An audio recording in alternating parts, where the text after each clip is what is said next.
Holy shit, there's a big fly on the wall. I just looked and literally, it's right there. Hi guys! Oh dear, hang on. Let me get my drinks sorted. To the side. Over there. Move it round. Don't need my phone. My work phone, that is. How are people? How is people? It's been a while. Oh, my chat is like from stuff that I was testing earlier. I was testing if the sounds and stuff were working because the last few times I've streamed, the sounds haven't come through. So I was just checking that all that stuff has come through. So.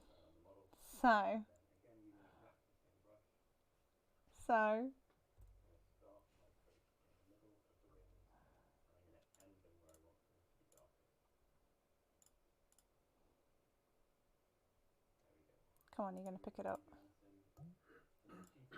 Don't do this to me.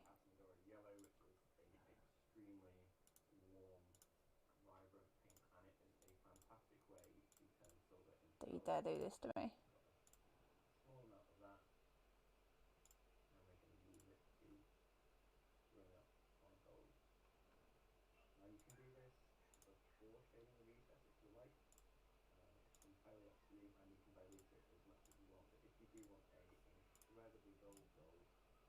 There we go.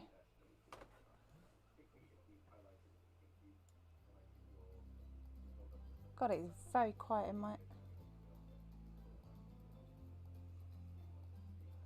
It is very quiet.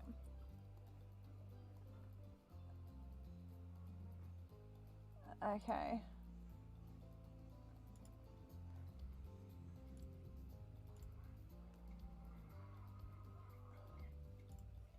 Let me just check.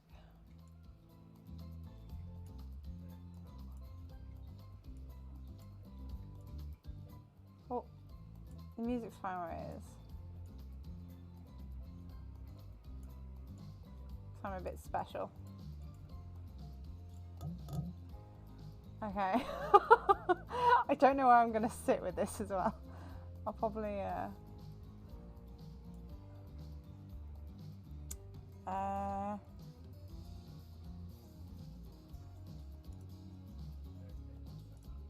I'm going to hide the game chat as well.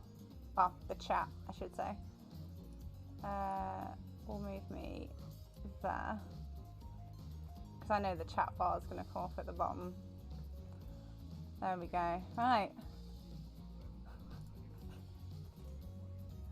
Here we are. Oh dear, I've been looking forward to this. So, what shall we call you? As normal. My name.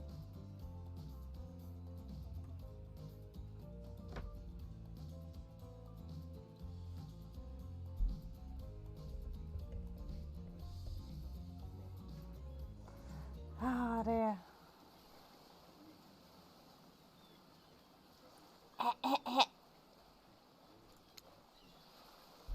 You wake up on the beach, soaking wet, salt water stinging the inside of your throat. I know what that's like, it is horrendous.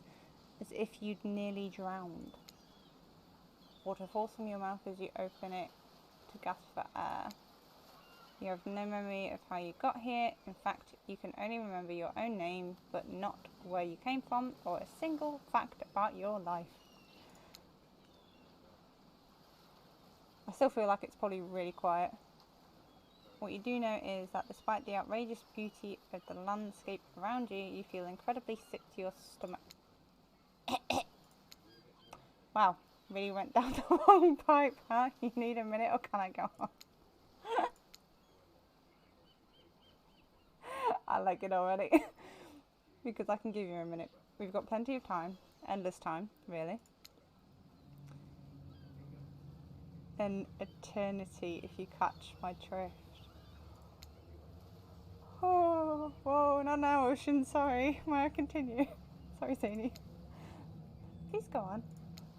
Okay then, as I was. As I was saying. You look down at your feet, ankle deep in crystal blue water of a newly arrived wave. As the water recedes back into the ocean, it reveals a grotesque discovery.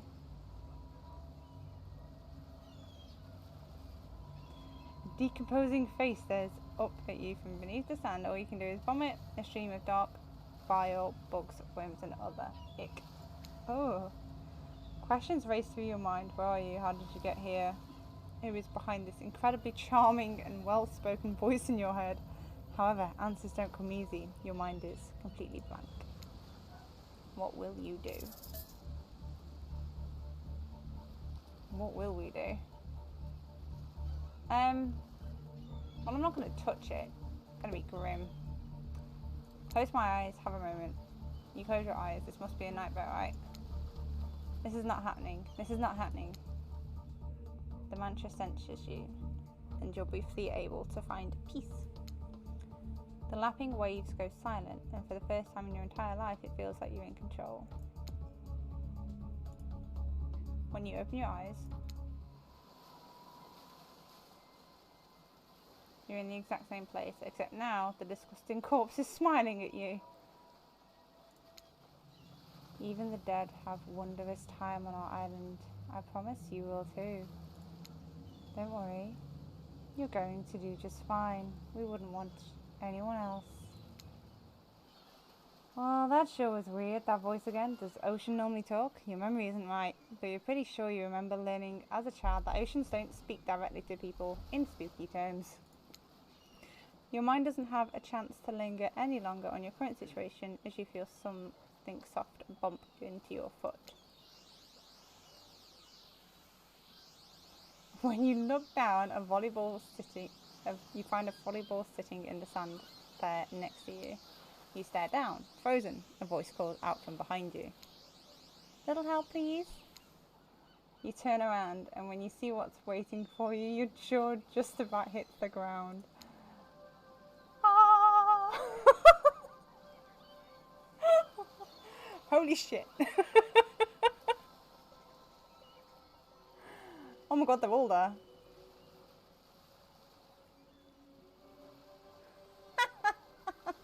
Okay, now. Whew. Well, the whole party's here. 4 gorgeous monsters stand halfway between you and the well-tented volleyball court. Each one of them oozes with undead energy and magical aura reaching out and penetrating you via your eyes. Holy crap. Your heart begins to race, curiosity, fear, desire. You can't help but stare at these casually dressed, let's call them killers. I don't know. Not to be judgmental, but that's just the energy they put out there. So many competing feelings rush through your mind at once that you are completely paralyzed. Hello? There are weird days, and then there's this. All you can do is look down at the ball and back up at this monstrous lineup of, well, literal monsters. Sexy ass monsters though. What do you do? I'm gonna toss it back. You bend down and grab the ball. It's warm from sitting in the sand on this beautiful day. When you give the ball a toss, it arcs beautifully through the air and lands right in Huntress's hands. Not bad, stranger. Huntress's muscles ripple as she grabs her in her hand. You look her up and down and consider what it might be like to be held tightly in those stronger arms. Warm perhaps, maybe a little sweaty, but that's okay. It's natural.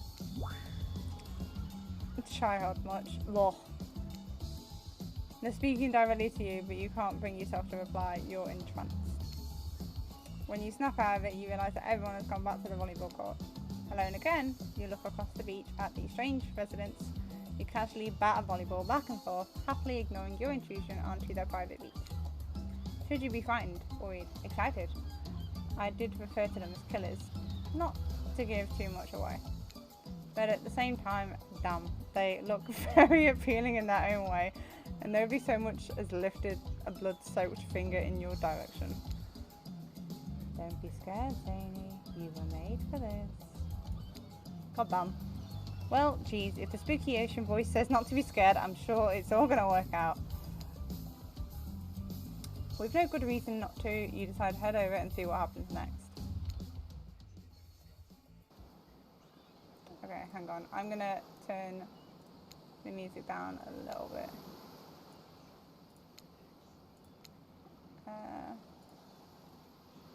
It seems like you've derailed the volleyball game just by showing up. You derailed the game just by showing up, nitwit. And I guess you're also a nitwit. Did they just take this from like some sort of fan fiction website or something? Look, it's best just to go with what Trapper says when he says it. That's a policy I hold for pretty much anyone who always seems to have fresh blood on their hands. Hey, don't worry about it. It's all just a game. Existence, that is. Besides, you seem a lot more interesting than a silly game. What's your deal? What brings you here? You mean they're here to do more than distract from my total domination? That was Rafe. That sign means he was done with the game too. Either that, or he saw a butterfly or something. Look, I don't care why this slack-jawed moron is here. Excuse me? I just want to know, can I kill them or not? You know you can't. At least not yet. Oh yeah, not yet. Hey, Zany, you might want to know. You know, say something. Actually, never mind. There'll be plenty of time for that soon enough. Right now, this group has some questions for you. But be warned. Answer quickly as well. What? This is a timed quiz. It will be very important. Okay. Very important. Or not important in any way whatsoever. Probably that one. I can't remember. How attractive would you say you are?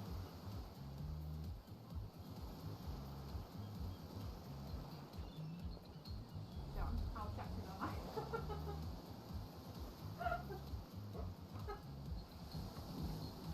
I got the Dead by Daylight dating sim. Yeah, they've made a dating sim. Sorry, John doesn't know. They've made a dating sim. So essentially, I could woo Trapper, Spirit, Rafe, or Spirit. And I've got to answer several questions for the game to start. Do you want to help me answer them? You can just stand there and start with what you think I should answer. Stand there. Because you won't be in the camera still. You'll be able to see it on the screen there. Okay, I'm just going to have a headset randomly. So, I need to answer it quickly though, apparently. Apparently I need to do it quickly. Very not at all average. Yeah. Oh, John's going to answer for me. I'd say I'm very attractive. That's what you think very attractive is compared to this. That's Trapper. Trapper flexes his muscles so tight. And his muscles are so tight you can practically see the blood running through his veins.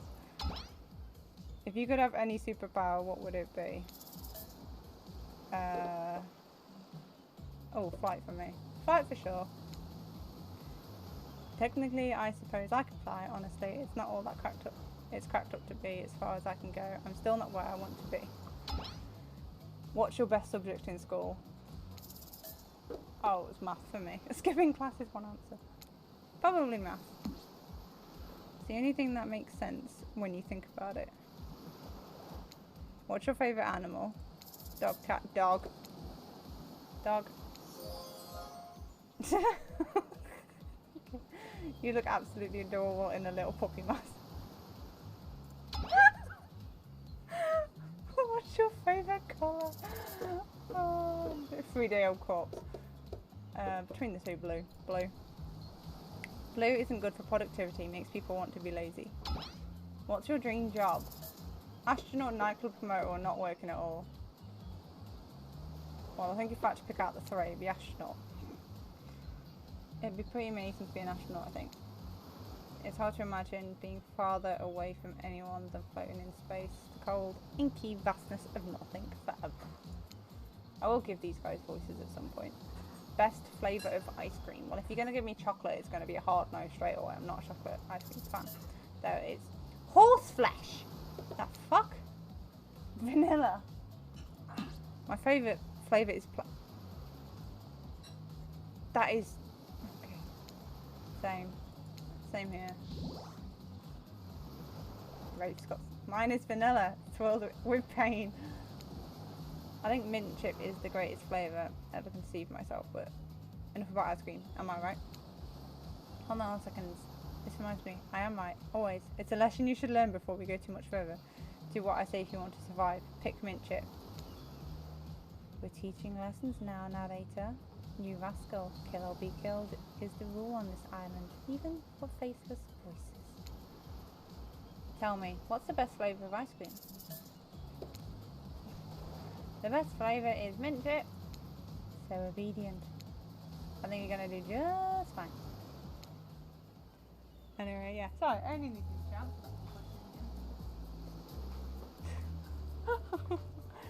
Anywho, now that they know so much about you, I'm sure the group wants you to start getting to know them. I'm Trapper. Pretty much run things around here. I'm the smartest, richest, strongest person on this whole island. His eyes just completely changed then. I don't like losers. If you want to know what a loser is, say hello to Wraith. Hi, I'm Wraith. I'm nothing like everyone else.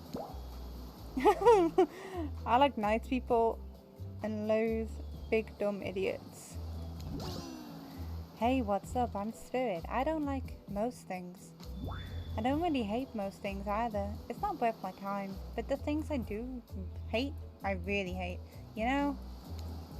Based on my personal observations, life is nothing but suffering, and society is a carefully calculated lie to keep everyone subservient to those in power. It's best to choose to... What? My eyes are going funny. It's better to choose to just not take part. Couldn't read that then. Jeez, it's like she was downright murdered by society. She hates it so much. Oh, no, wait. I'm remembering Spirit's story now. That's almost exactly what happened. Hi, I'm Huntress. Don't let these bombers get you down. There's lots of fun to be had on this island, along with lots of love. Yeah, there it is, if you know what I mean. Grow up. Grow a body. I've explained this 1,000 times. I'm dead, but I'm not a literal ghost. I just create a trail of fog. I'm not made of it. Whatever, fog body. That's not nice. He's not nice. You love it. Only sometimes. Ew, really? That's disgusting. That's why she likes it. Don't speak for me. I also hate it. Stop speaking entirely, actually. For the first time ever, I agree with Wraith. Let's move on, otherwise they'll do this all day. Besides, if I know this crew, and I do, they'll want to show off soon enough. If we're done playing, let's do something else instead. Wow, for once I actually agree with the meathead. I say we go to my yacht. It's massive boat dock nearby. I'll give everyone a taste of true luxury and power. Wraith rolls his eyes. Don't mind him, he just hates fun and happiness. No, I hate the endless, desperate, soul-crushing pursuit of wealth, the way it is flaunted needlessly, and cruelty it engenders. Why can't I read? What about hanging out by the pool? I find the water calming, simple, beautiful. Hey, what about our volleyball game? We can exercise and have some fun as a group. Are you serious? There's a perfectly good lounge to chill out right there, right here. I'm tired, and besides, I hate being in the sun. Where do you want to go? Oh. Oh. What do we want to do? So obviously depending on where we choose depends on what story we go down.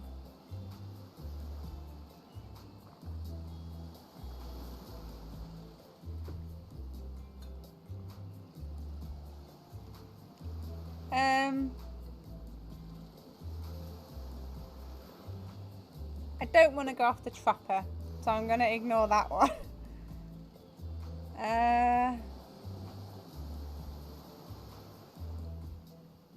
Is this Spirit? I kind of want to go after Spirit.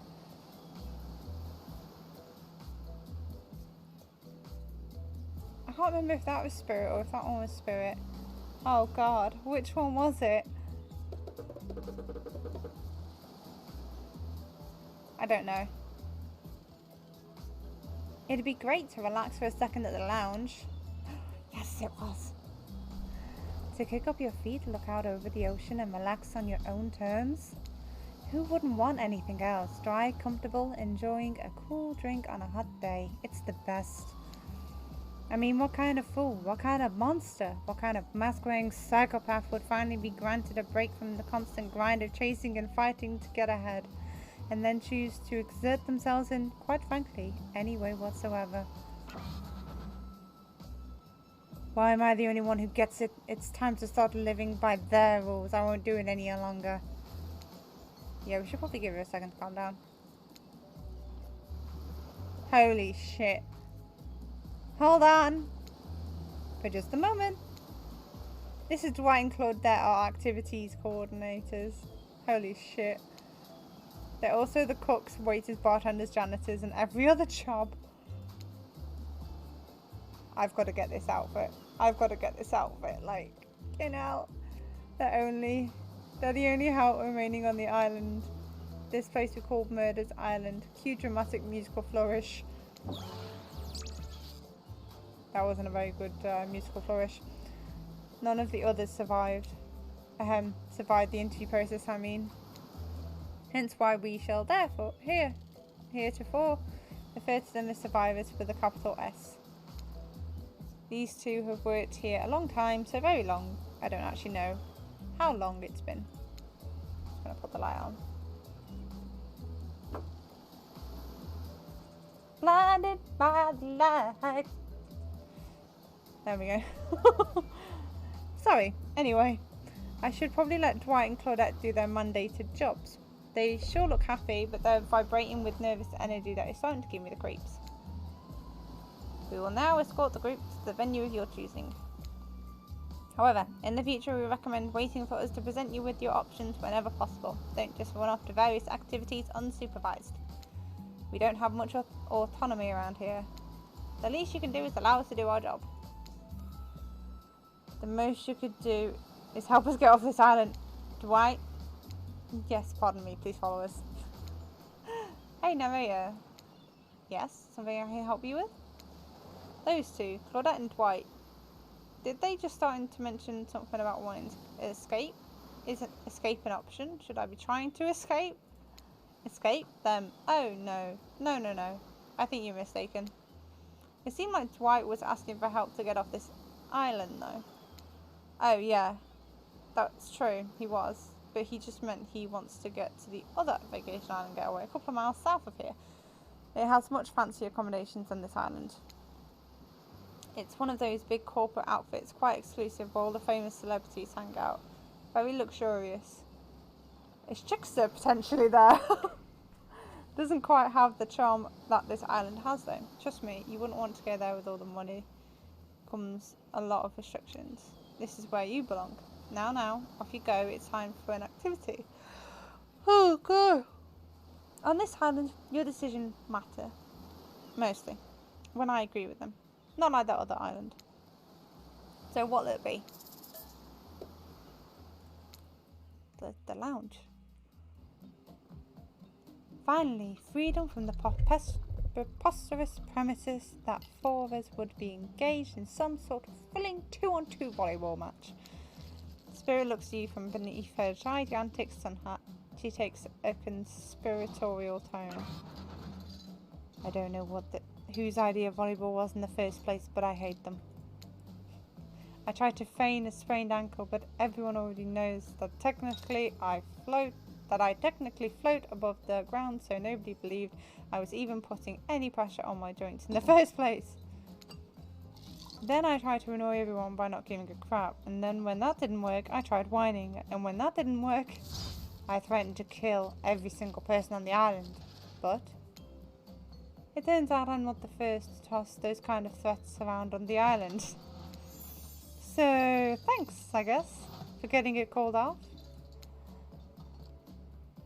Are we threatening to end each other again? Now it's Dwight who takes on a conspiratorial tone, his eyes shifting as he slips into a loud whisper. Please, just make it quick. Well, they look terrified. Is what you'll be saying when we get behind the bar to make you the drink of your dreams. Hello, it's right, Dwight. Yeah, right. So, what'll you be having? Well, you don't. I have lager.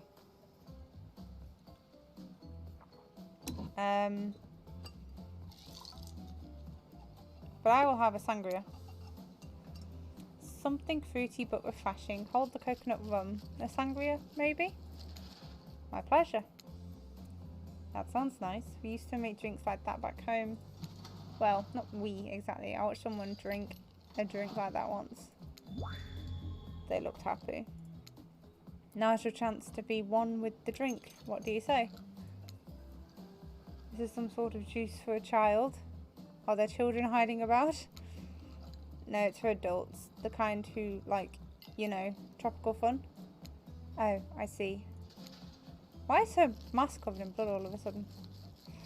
Hunter seems to really perk up the idea of kids being around and is bummed to hear there aren't any. But I'm quite glad it's just grown-ups on the island. Personally, little ones should definitely not be exposed to this. Not my cup of tea, but okay, sure. We can still use it for the toast, yeah? To new adventures. To new friends. To, Did you just say clink? No. Since we fulfilled your request, it's time for you to return the favour. I should have known there was a catch. Icebreaker time! I swear, had I known they'd pull this kind of enthusiastic community building crap, I'd have suggested we attempt to walk to the lowest point of the ocean before I ever set foot near this bar. You don't think that it could be kind of fun? A little fun? Never mind, I hate it. This sucks, but it could be fine. Or whatever you say. Has anyone seen my hat? I've literally never seen him in a hat. If we must make small talk, I'm at least picking a topic before we end up being forced to do some lame improv game that nerds learn at their non-sports after-school activities that I definitely never did because I'm no nerd. Methinks a certain someone doth possess too much.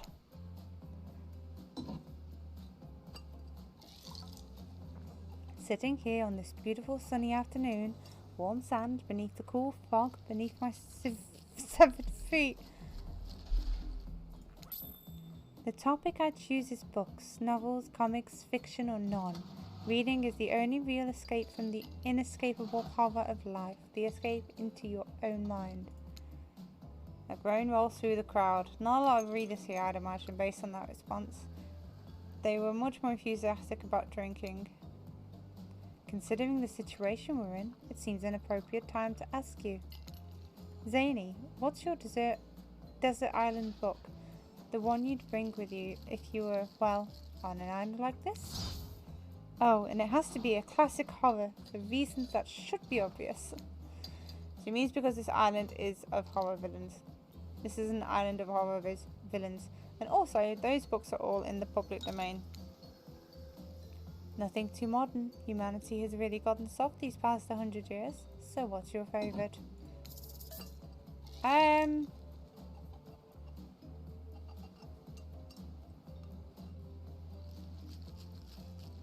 Quite like the story of Dracula. Dracula is one classic that's still scary. to be seduced by some beautiful stranger only to learn later they're an immortal villain. It's downright thrilling.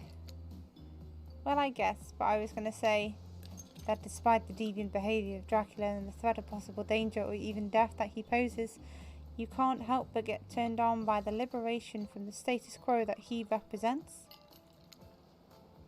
Same here. So what if some old doctor says he's a bad boy? Oh, that angle. You're supposed to reek like garlic and sleep alone? Who do they think they would buy into that? If you're going to be trapped in the nightmare that is undead life eternal, which I know a little something about, you could do a lot worse than great clothes, a castle, and a lover who doesn't take shit from anyone. The scariest part of Dracula is thinking that no one will ever be quite as interesting to make love to as a vampire. Enough about these old stories that belong to someone else. I think it's time to make up some new stories of our own. Before you know what's going on, Huntress is waving an empty vodka bottle in the air, a devilish twinkle in a half-mask-covered eye. May I suggest something a little naughty? Let's all get in a circle and spin this bad boy. Kitty, Kitty, are you there? Kitty, Kitty. Kitty, are you there? Great idea. Trickster, isn't it a bit late to introduce a new character? I thought I was the one who gets to make the rules, so I'm not sure who I'm asking. But I wasn't ready for this. Well, hello. And who is this new fan in the waiting? Beat it, hack. I'm here and I see.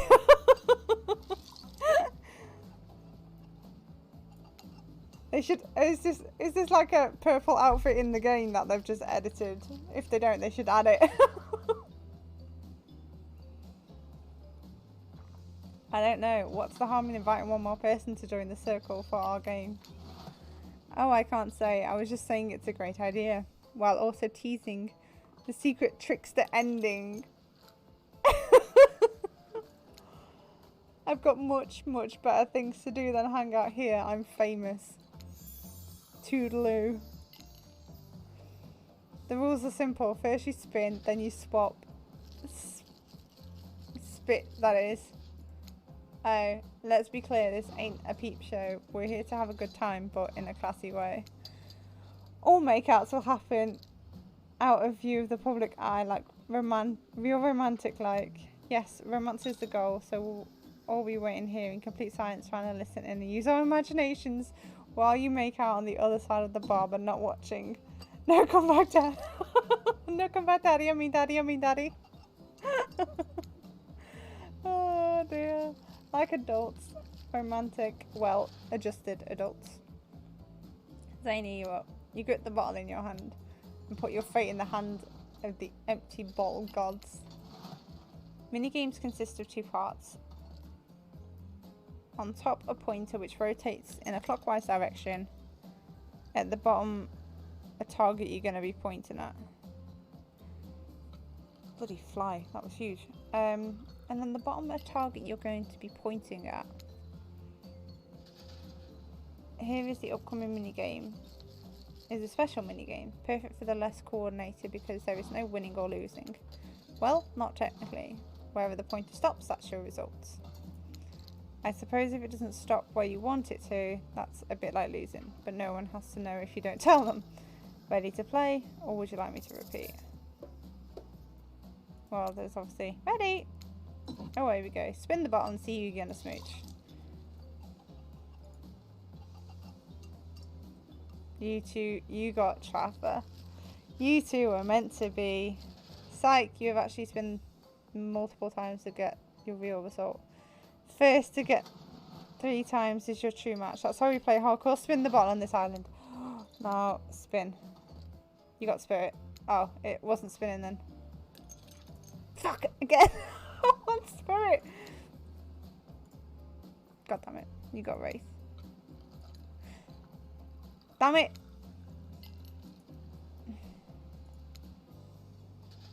God damn it.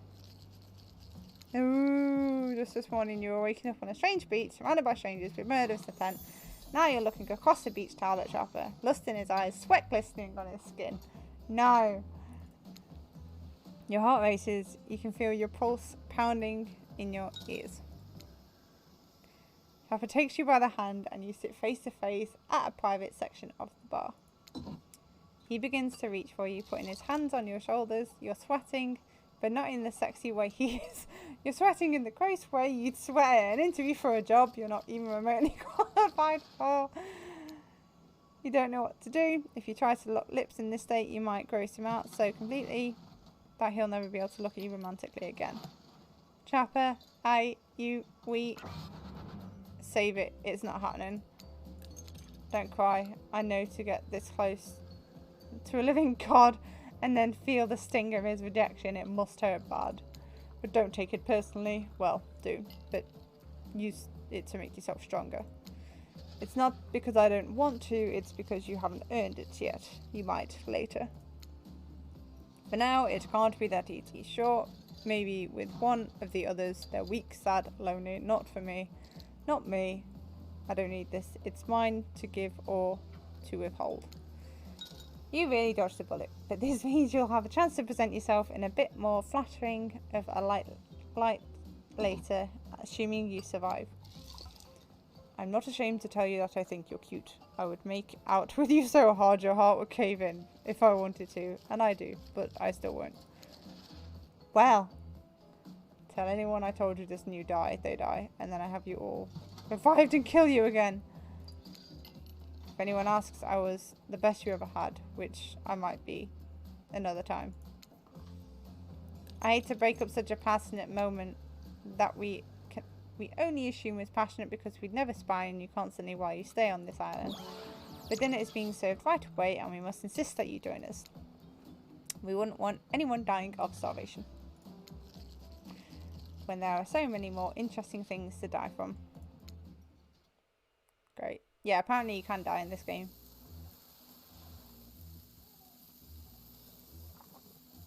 Seems like the next activity is mealtime. How quaint. You weren't expecting... Did I just hear a vault noise?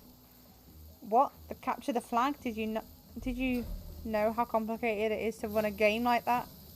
Much more so than sitting and talking. You arrive at the cookout area to find an assortment of picnic tables scattered around. What were you expecting? Some kind of grand hall with a huge banquet table? This ain't some prestigious fantasy epic you'd find on cable. Dwight and Claudette usher you to your seat, but there's very limited seating directly around you. And oh great, terrific, it seems that everyone wants to sit next to you. Even better is that they don't want to sit next to other people either. To start, no one wants to sit next to Chopper. Meanwhile, he refuses to sit next to Wraith or Trickster. There he is! Oh yeah, Trickster is here. Surprise? Yeah. Well, they don't call him Expected Star. I'm sorry. Even I get nervous around crowds of killers and my whole shtick gets a little flustered. Do you want a screenshot? Do you want a screenshot it? Take some pictures. Hang on. Here you go if you want to. Hang on. Oh, hang on. Where am I? Hang on. I can't. There you go. Take a screenshot.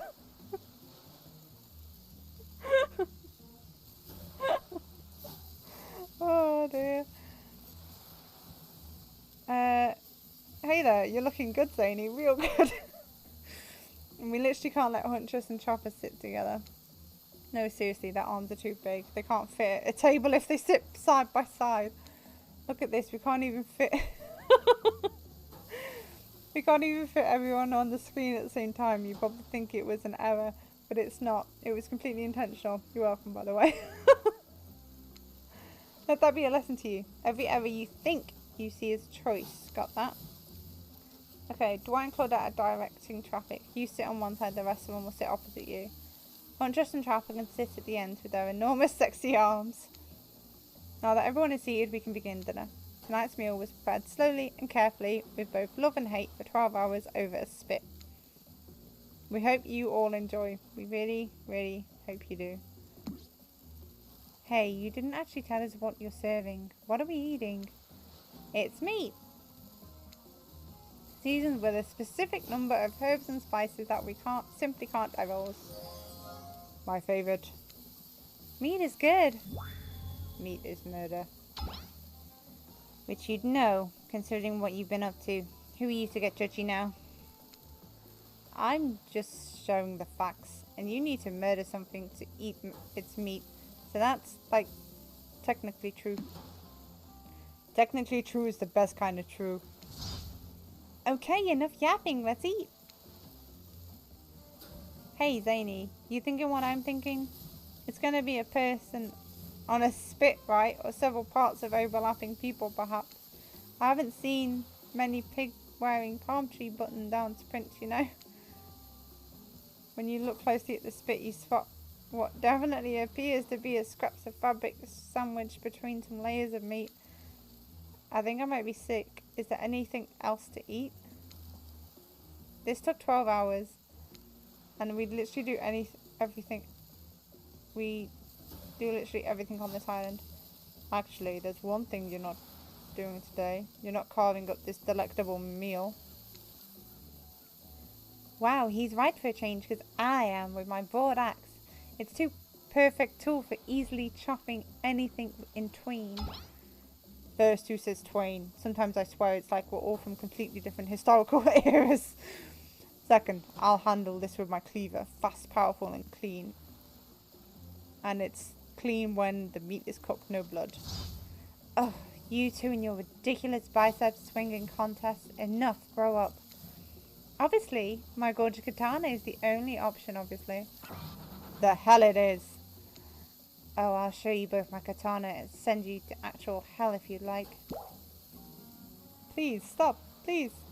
I hate it when we fight or talk, even when we look at each other in the eye. I can do it. I have the skull of Azarov. Great. Instead of slicing it up, you can club it to a second death. Hey Zany, I know this isn't what you want to eat, but hurry up and volunteer to carve up Felix. I mean dinner, we're eating Felix. Otherwise this will go down for hours. No hyperbole. They once argued over who had the most effective weapons in a 72-hour strike. And it doesn't matter which one does it. When they're done, they will take even longer to clean their weapon, all while explaining the value in maintaining your tools. Despite being a bunch of cold-blooded killers, for some reason they're always terrified of tetanus. Hey, why don't you just let me carve up dinner? Splendid idea. We'd hate for it to get cold. He hated when it got cold. Here's a machete, freshly sharpened. Minigame consists of 2 parts. On top, the pointer in which rotates in clockwise. At the bottom, the target you're going to be pointing at. Sometimes the target is immediately visible, sometimes it's hidden until the pointer arrives. Press the spacebar to stop the pointer while over the target to win. Fail to land on the target and you will lose. To achieve a perfect success, land on the start target area, not the end. Okay, ready to play. Okay, we'll see which way it's spinning, and obviously the start is like the first bit. Ready! Away we go. Slice! Perfect! Perfect! Oh! You missed completely. Oh! Not bad. Oh! You missed completely. That was pretty good. I'd like to see what you can do with a less clumsy weapon. Yeah, I said it. Machetes are dumb. Dinner is finally served. God damn, that went quick. For real. The sounds, especially coming from the mask killers while they eat, which involves lifting their masks and shoving food up them, are nasty. Spoot, meanwhile, doesn't even eat. She's the only one who seems to really be embracing being dead. They're all dead, right? This is obviously hell. I mean, come on. We're still trying to be mysterious here. You think mystery comes easy? Claudette and Dwight aren't the only ones who've been working their asses off to make this night perfect. Well, at least they're lifting their masks. That is only 99% as disgusting as it could be if they just tried to smash stuff through there. Spirit, why aren't you hungry? Two best things about being dead is not having to eat. That's only one thing. Think about it, Zany. Number two is no number two. One less thing to think about in the afterlife. Even if I wanted to eat, I have no idea what would actually follow. You might have noticed, but I'm mostly just a bunch of dismembered body parts floating in a spectral form. Do you see how deep this cut on my abdomen is? I don't even think my digestive tract connects anymore. Between the food and the behaviour of the group, this might be the worst meal in history. But even worse, they're staring at you. You're not eating. They don't like that. I think they want an explanation now. Why? What would you tell them? Look over there! I'm sorry. Actually, it's not the food or the company. I'm just super self-conscious how I look when I eat.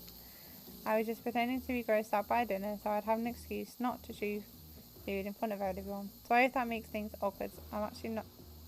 I'm actually extremely hungry.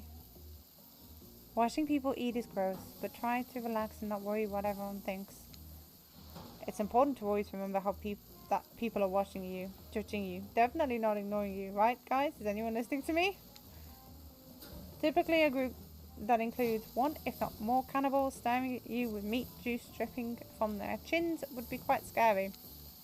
However, right now, you're barely able to keep your head up, let alone get scared and run away. I am a narrator, not a physician, so please don't take this as medical advice, but I'm pretty sure you need to eat to stay alive. Oh hey, it's me again.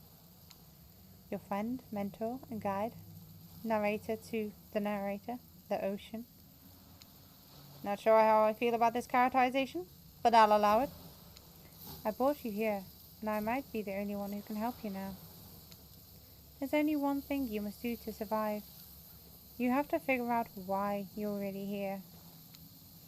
No one can tell you, not unless you follow the right path, or at least a right path. There's too many of those to count. Hopefully you pick at least one of them. But there are even more wrong paths. Many of them lead to your demise. Others lead to something worse. Starting scenes over and having to fast forward back to where you were going. Where you were, am I right? For this place holds many secrets, even from itself.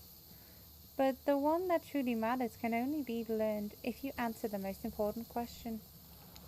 Why are you here? Why are you here? Answer that and you'll learn the truth. The ultimate truth. Vague. Mysterious. I've got to give it up to this ocean character. There's something quite early game storytelling. That's some quality early game storytelling. Goddamn brain. You wake up to find Spirit holding your limp body, gingerly pouring cold water into your mouth. She's so cute. Don't you just love the ocean at night? I do. Staring out over the vast darkness of the ocean really validates the feelings inside me that we're all truly insignificant and the only ones worth pursuing is revenge. The only thing worth pursuing is revenge. I have to wonder, how could anyone believe anything else?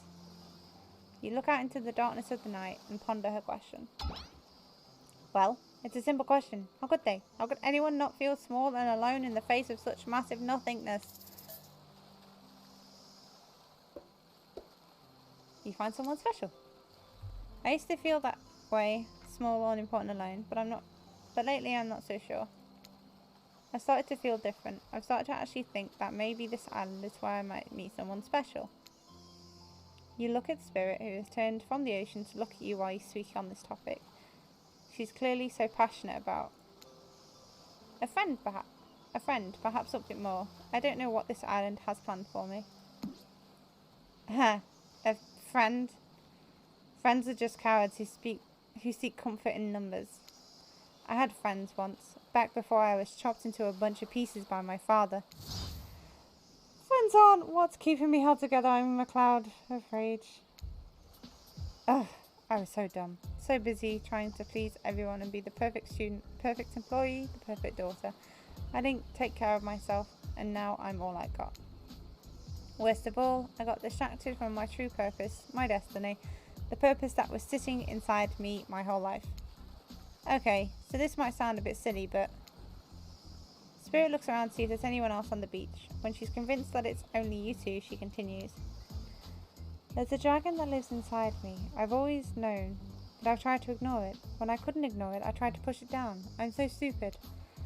You're not stupid, that sounds badass. Right? But I didn't... Excuse me, fly. But I didn't let it out, and then I, chop chop, and now that dragon is pretty much one-track revenge beast. But enough about me. What's inside of you, stranger?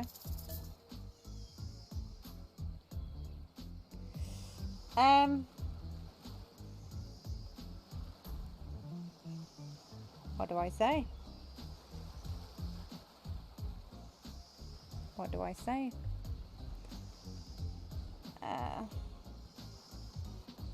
She likes darkness, and because obviously one answer is going to push her away and one answer is going to keep her, like,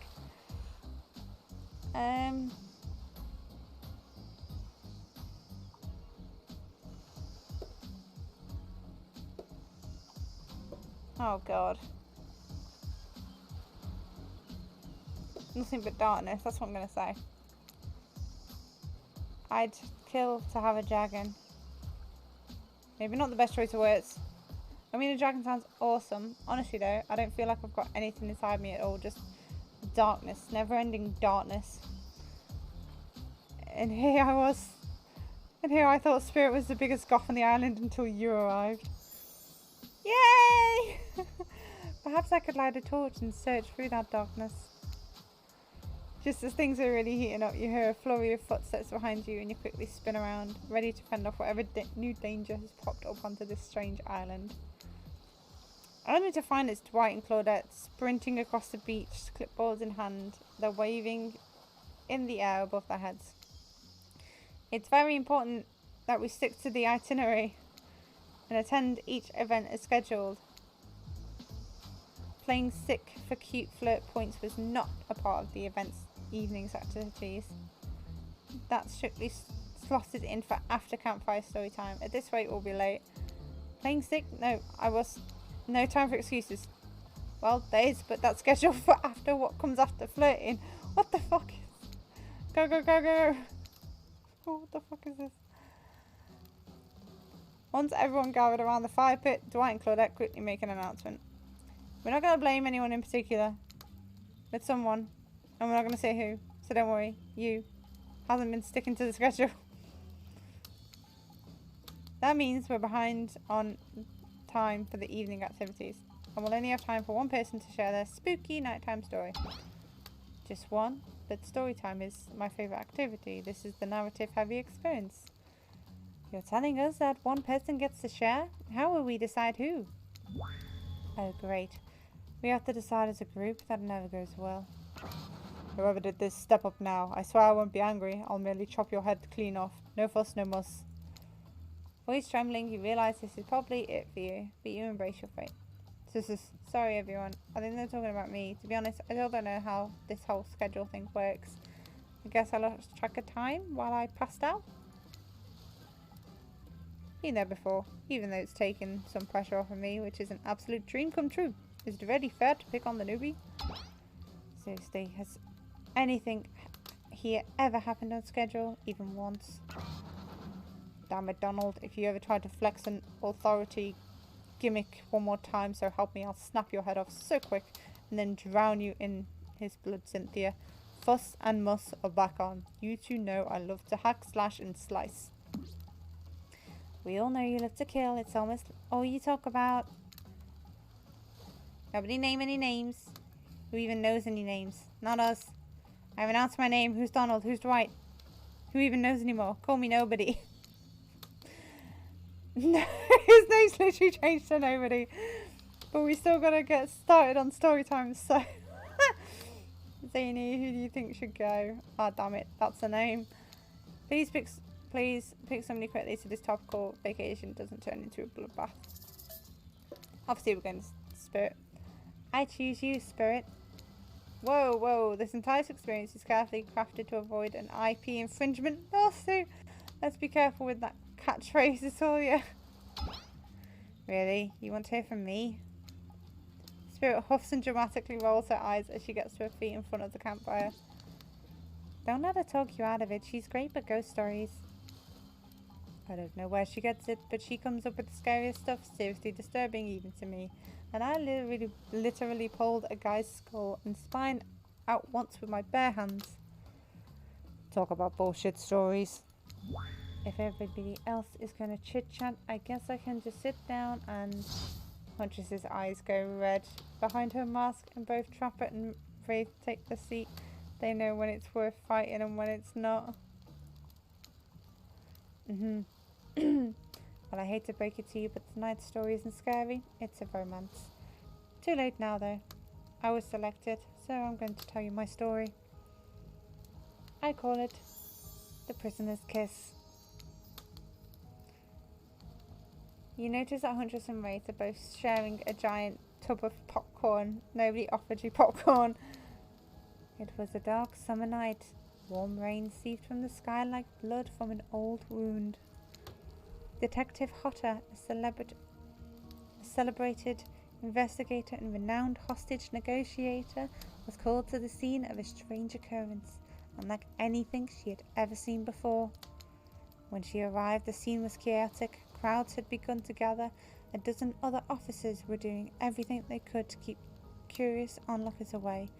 But how could anyone resist wanting to know more? For there, in the middle of a busy market, had appeared a giant box. Strange, alien in its appearance, and massive in size. No one knew how it got there. Was it delivered, built on site? In such a busy area, how could something like this just appear? A mystery. It was as if conjured by magic. But this was no illusion. The huge box was very real, and someone was trapped inside. Spirit pauses her story to look from face to face of each audience member. She has no expression, but you feel her vibrating with energy. She's in her element. Help me, someone cried inside the box. It was a man, terrified, trapped, imprisoned, his voice trembling. By now it was if every detective in the city was there, looking at the strange structure up and down, inspecting it on every side. It doesn't make sense. There were no doors, no windows, no fasteners or seams. It was completely solid, and much too heavy to move by hand. Solid, that is, except for a single small slit, just enough to see the bloodshot eyes of the prisoner trapped inside. I don't know what happened. I woke up and I was here. I'm so scared. Please help me, cried the man, as if pleading for his life. No stranger to tense situations, Detective Hodder comforted the man. She used her training to calm him and buy time for the other investigators. However, time did not bring clarity, only anxiety, as the night dragged on with no progress opening the box. And as the night grew longer, the seeping rain puddling on the ground, the man inside grew more desperate, more sad and lonely, more pathetic and in need of help. Oh, she's crying! Oh, she's not now. Detective Hodder was no help at all. Powerless to save him, guilt began to weigh on her like it had never before. Don't let me die in here, the man begged. Don't let me die alone. Stay calm, instructed Detective Hodder. You're not alone. I'm here. Hell, half the town is here. We're all in this together, and we won't let this be the end of your story. Oh. Looking through that narrowest of passageways, Detective Hodder watched her own reflection in the tear-filled eyes of this strange, sad prisoner. Together, they both wept in silence at the hopelessness of the moment. Promise, the man asked. Promise that I'm not alone? Yes, she promised. I do. A simple pledge. She felt an instant connection like she had never felt before. Not to her family, not to her friends, not to any other hostages she had worked so hard to free before. And so, when the man's eyes closed and backed away, it didn't scare Detective Hotter, for she knew he would return, and he did. Pressing his lips up to the narrow slit in this horrible puzzle box, repeating his question again, steam flowing from his mouth as he asked, "Promise? Promise that I'm not alone?" "Yes," she promised, "I do," pressing her palm against the cold outside of the box without truly knowing why. Detective Hotter leaned forward and placed her own lips upon the opening, letting her breath creep into the stranger's structure, allowing her warm lips to fall on the man's. It was a gentle kiss, a moment of compassion. She could feel in this brief contact and beating of her heart, pulsing blood through every inch of her body, matched beat for beat in this soft touch. "Thank you," said the man, no trace of fear remaining in his voice, and he backed away into the darkness, disappearing in a single moment of eerie calmness. "Get back!" yelled an officer, suddenly thrusting himself between the Detective Hotter and the box, breaking a silence that would soon be filled by a cacophony of whirring gears and clicking latches. Oh, bloody hell, I clipped by accident. Something had triggered, as if an unseen lever pulled, and the side of the giant box began to slide open. Detective Hotter gripped her flashlight tightly and pushed forward into the foggy interior of the giant box. Her feet splashed in the puddled rainwater, her heart racing as she swept her light from side to side. Sorry, I need a drink.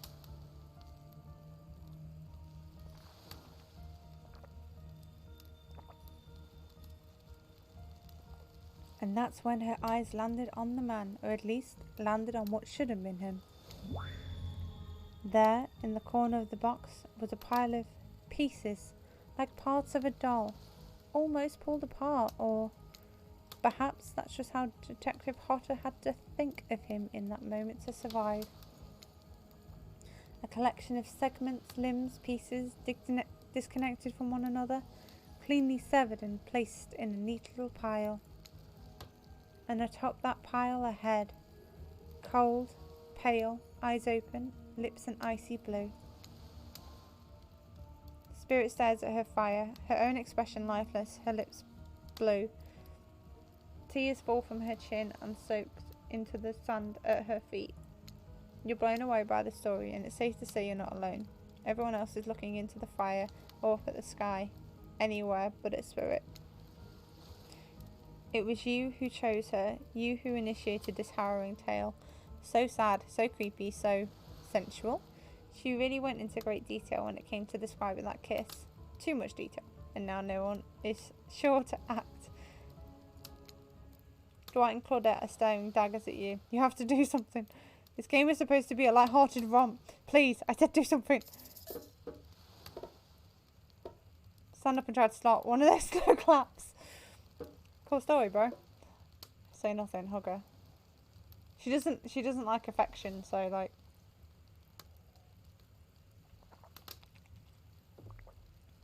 And she likes stories and that sort of thing, but I don't know if she'd like the cool story.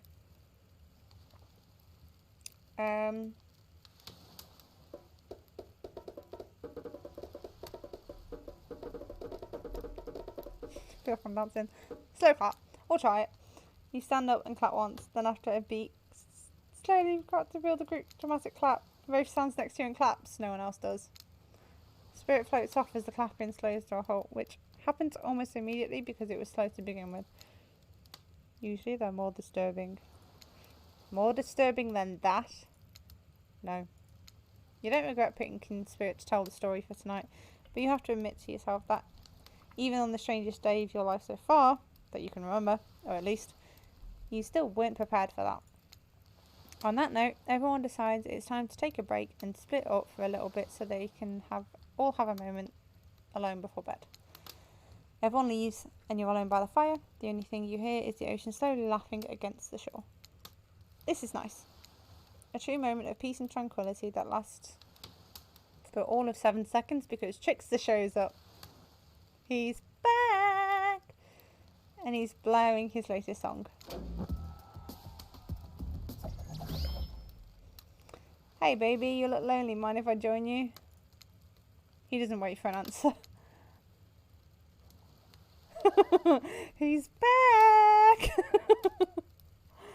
I know you've been hearing from these guppies all day, but I want you to hear something from a big fish like me. Something special those in charge of this island don't want you to hear. That looks like it's a balloon. Yeah, it's a balloon bat. I am the ultimate catch on this island, the only lobster in an ocean of sardines. No one can give you what I can. You just have to find me. Come find me, baby. Trickster leaves. You're a bit confused about what to make of his cryptic clues, but you aren't going to get any time to yourself to think about them just yet. Spirit approaches you. You know, I was watching you while I told my story. I could tell it was having an effect on you. This fog that follows me around, I could feel you breathing heavily, taking me in. You and I are both absolutely flabbergasted at this piece of information. Legit, you learn something new every day. Even when you're a god. I mean, an narrator. You're doing it again right now. You need to calm down. You should come to the hot tub with me.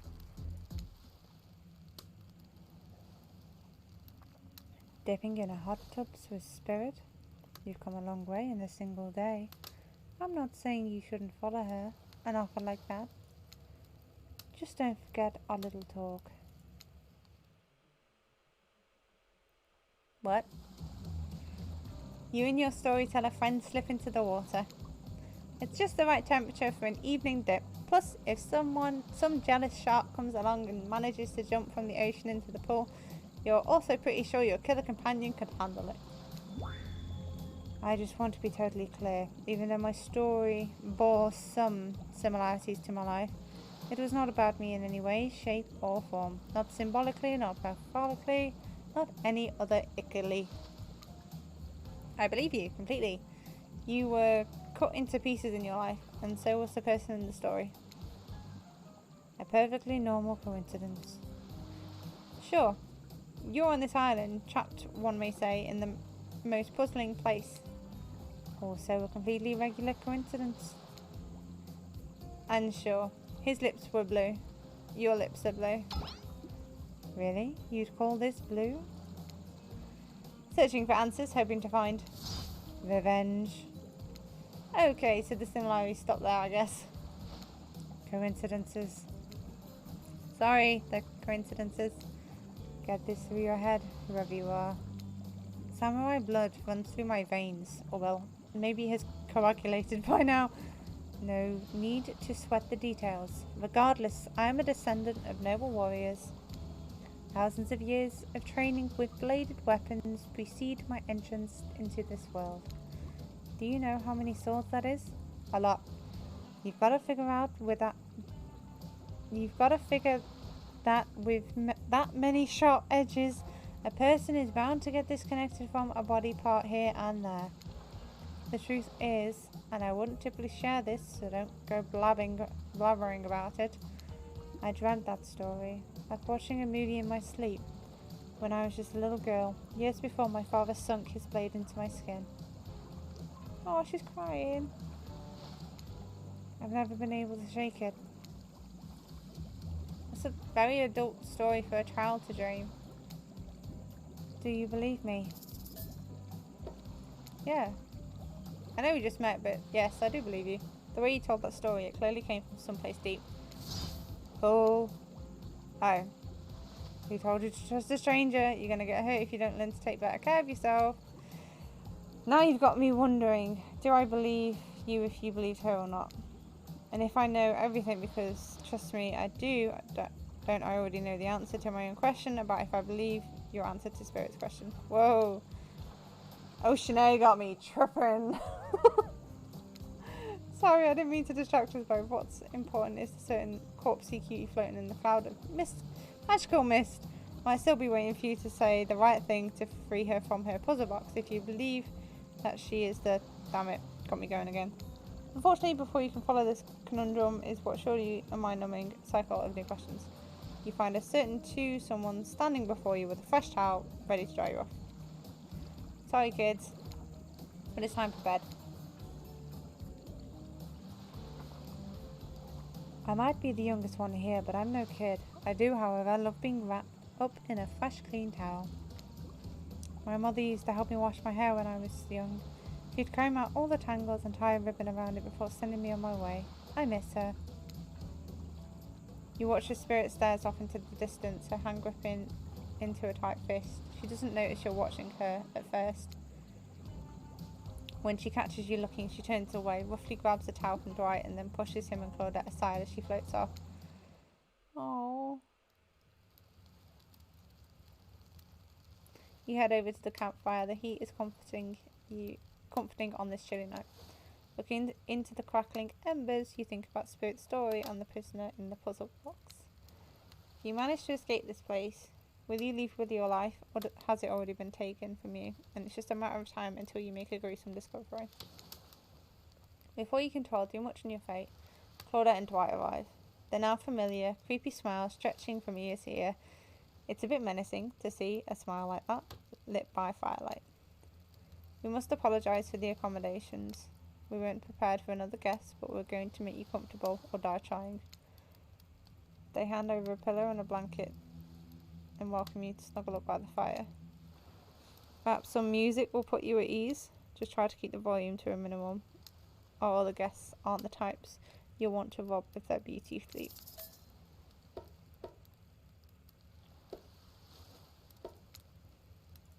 My pleasure, minigame.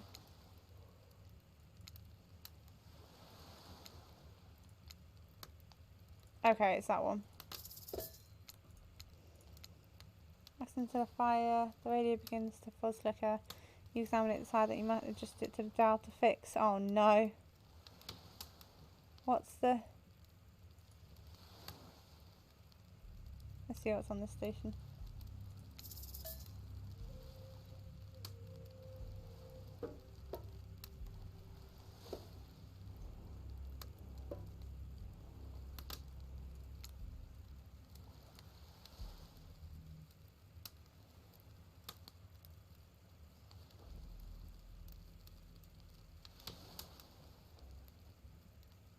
It's very quiet.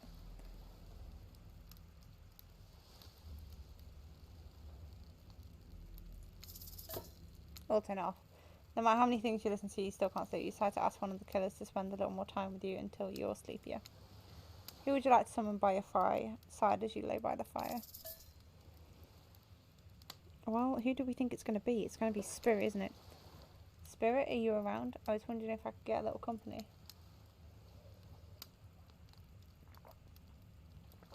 Spirit tells you her secret of falling asleep when she's feeling restless. I like to listen to flute music, dab on some essential oils and steam my pores. Really? What? Even the dead like to relax? I don't really have any of those things around. Spirit reaches out and sends you with a unique item. It's a small comb carved from bamboo. I guess you could hold on to this. It was a gift from my mother. I will want it back though. And if you lose it, well, you'll get your revenge on me? If it's the last thing I do. You finally start to feel sleepy, except maybe this isn't really a sleepy feeling. Maybe you're paralyzed. You try to keep your eyes open, but you can't. Darkness overtakes you. The dark voice from earlier speaks to you again. It shouldn't still be as spooky. By now you've had a whole day of strange voices in your head. But this one is still undeniably odd. A human body is made up of 60% water. Did you know that? Of course you did. Everyone knows that. Even amnesiac video game protagonist. Excuse me? Well, guess what? Drink as much as you like. You'll never get to 100%. You hear me? Don't think I don't see what you're up to. You awake suddenly to see someone looming over you. Huntress is rifling through your pockets. Oh, you're awake. I wasn't stealing from you, merely trying to get to know you better by seeing what sort of trinkets you keep close. I saw you with the spirit right before bedtime. Look, I'm not saying I don't trust them, but, well, yes, I am saying that. I don't trust anyone I don't already have tied up, so I was making sure they didn't do anything fishy. And I was making sure you're not a soldier. Soldiers killed my father, you know. While I've got you, you should really consider spending more time with me. I'm not scary. You're not? Not at all. I'm just a lost girl on a big island. I've been watching you since you got here, you know. Not in a creepy way. Huntress pauses for a long moment. Alright, in a charmingly creepy way. I've noticed how fun-loving you seem. If you spend some time with me tomorrow, maybe I'll take you to this special place I found. It's all mine. She's cute. She is cute. None of the other killers have been able to find me there. It's quite quiet and isolated. Maybe I'll even show you how to make beef stroganoff. That all sounds very enticing. I'll let you get back to bed. It's been a long day. Shh. Huntress places a gigantic hand on your forehead and your eyes flutter close. Finally alone. For real this time. Maybe. You drift off to sleep again. Hopefully you're not poisoned. Great. Poisoned.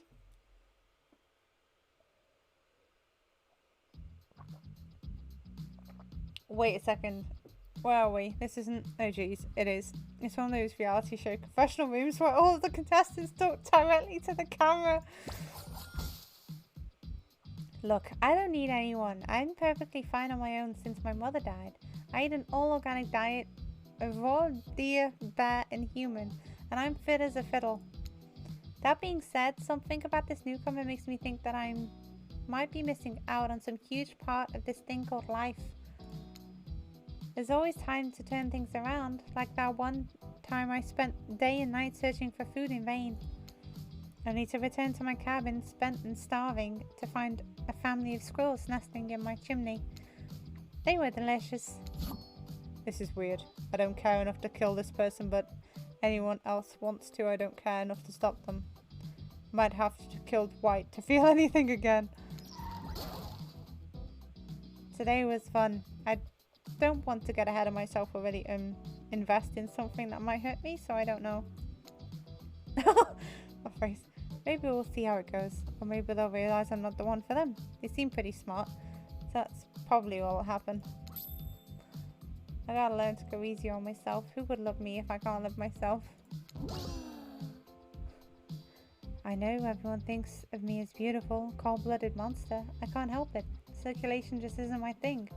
I don't choose to be cold. This cute hat and bow. Okay. Yeah, he is kind of cute, isn't he? Those are choices, sure. If someone were to come round and capture my heart, at least that beats being stabbed in it. Besides, if I'm gonna get bloody revenge on the society that has used me and thrown me away, maybe it wouldn't hurt to have a little help. Still alive. I just got the achievement, still alive. So I technically could have died on the first day. Oh no. Maybe, I don't know. You open your eyes. The sun is shining. There's not a cloud in the sky and you feel great. Totally well rested. You're not even suspicious of the fact that you fell asleep by the campfire, but woke up several yards down the beach. Oh. Wait, are you on vacation? Was yesterday nothing more than a strange dream? No, not a dream. You really are here for another day. Why? I have no idea. You're obviously a weirdo. Speaking of weirdos, I see the rest of the gang is hanging out on the beach. This is definitely not a dream. I wouldn't rule out a nightmare just yet, though. At least they make for a sexy bunch, no? Talk about sexy. Here comes Trickster.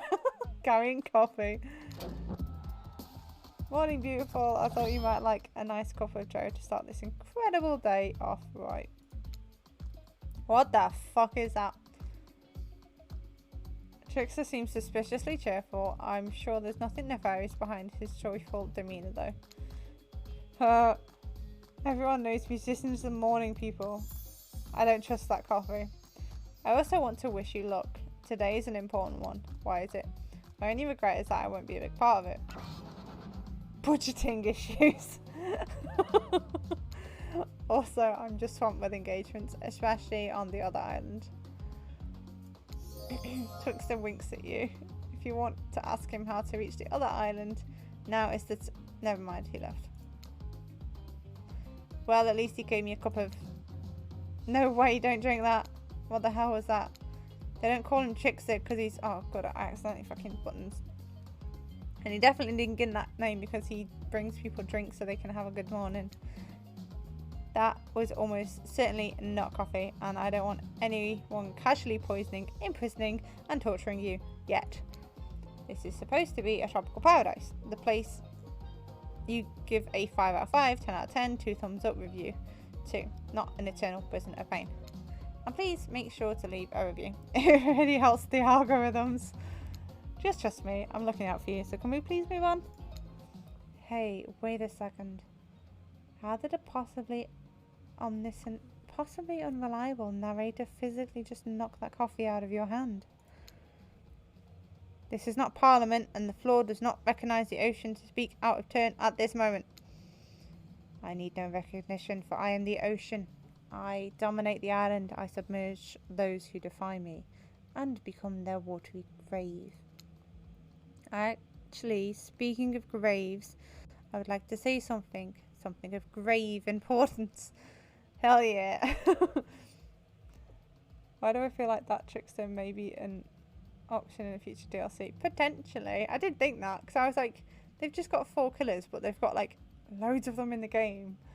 It's a bit like, I understand if they didn't add licensed killers like Myers, Bubba, and obviously Freddy, but like Oni, Trickster, Plague, Nurse, like, what, they could add them. Fine, go ahead. Even if this place is an eternal prison of pain, and I'm not saying it is, even a place of extreme horror can still receive a 5 out of 5, 10 out of 10 thumbs up review. If it was crafted with love and that's the type of thing you're into. A lot of people have been asking for Trickster, Legion and Plague. Yeah, I thought so. You know, the ocean is right. A lot of hard work goes into a place like this. You should really judge it on the artist's intent and whenever possible. And the artist. They could add the artist. Whenever possible, start with the mindset of giving them the benefit of the doubt. Constructing these elaborate simulations, vacations, is not easy to do. In other words, this is now giving you a hint to rate the game. Sometimes there are small bugs or inconsistencies. That's just the nature of the process. Perfection is overrated. The universe is filled with many mysteries. Are they hinting at the fact that they know that their game can be horrendously bugged? We ought to celebrate those who venture into their bare souls. Hang on, I'm just going to turn the other light on because it's very, there we go.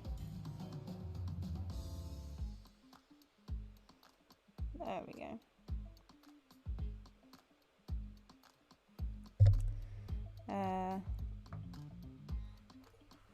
We ought to celebrate those who venture to their bare souls as a part of their creative process with the ultimate intent of making things for our enjoyment, not to be overly critical of them.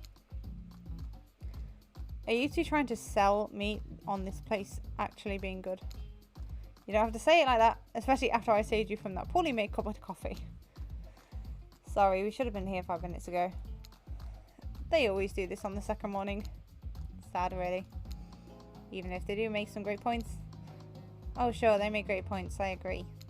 Can we please move on? Look at fucking Dwight's face though. He's like, oh. Yes, of course. Apologies, Amy. The last few minutes aside, have you been enjoying your time here on the island?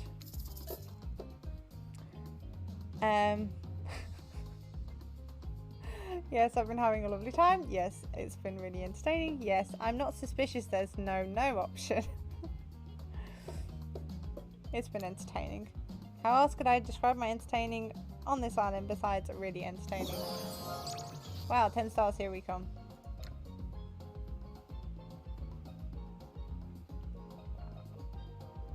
Can someone remind me to skip this section next time? Nope. We do need to ask you one more question though. we all had to sign away our rights to say anything negative about this place. Would you please sign this non-dispara agreement? Oh, we'll sign it. Yes, I would hereby agree to participate in the verbal contract saying that I, Zany, will never say anything negative about my stay here on this island. Perfect. Delightful. Excellent. Yes, yes. Hey, Zany. It's still totally cool if you have constructive feedback. A place to leave that is in a positive review, because we all know that nobody reads negative reviews of games results like this. Anyway, this game is breaking the fourth wall, man. Anyway, I see Dwight and Claudette have gone into a trance, and with some grumbling I hear from your belly, that means only one thing. Breakfast. Perfect timing. Everyone rolls into the dining area. I'll lard up those sexy bellies with pancakes, bacon, and so much for maintaining these beach buds. We're all half naked in tropical paradise. Can we get some strawberries here? A yogurt? Magical powers will only get you so far. Even killers watch their sodium intake. You take your plate and sit down, thinking about yesterday and the whirlwind of feelings you experienced. Danger, dread, disorientation. It was like going through puberty again, except all in one day on a beautiful and mysterious island. It looks like you're not the only one doing some introspection though. Trapper stands up to talk about how his day went, and in case anyone was wondering, personally, I wasn't. I can't imagine you could make me any angrier today than you did yesterday, but I really hope you do. I really, really hope you do. Unrelated. Anyone see where I left my cleaver? Haha, just kidding. I always know where my cleaver is. Well, that was bizarre. Back to your breakfast? Nope. Now Huntress steps up and talks about her feelings. This island is treacherous. I don't know what newcomer thinks they are doing here, but it certainly isn't helping any of us. Whoa, Huntress pretends to be all independent, but is she secretly kind of miffed you and her aren't getting along? Oh well, that surely must be it. No one else would weirdly stand up during breakfast too. And just like that, here comes Spirit. Did everyone sleep well? I did. Or, I say did not. I haven't slept in 20 years on account of the whole burning quest for family revenge thing. And last night was no different. So in that case, I was exactly how it should be. Got a lot of reading done though. Now, if you don't mind, I'm gonna go back quietly, resenting being trapped here with you all. While looking cute doing so. Guessing Wraith has had enough time to work up the courage to speak in front of the group. Ah, perfect, there he is. Take us home, Wraith. Oh, hey. That was fun yesterday, huh? Yeah, I mean, not like too much fun. That would be weird. But like a good amount of fun? And now they're all looking at you expectantly. Wait, are you supposed to stand up and explain how yesterday made you feel?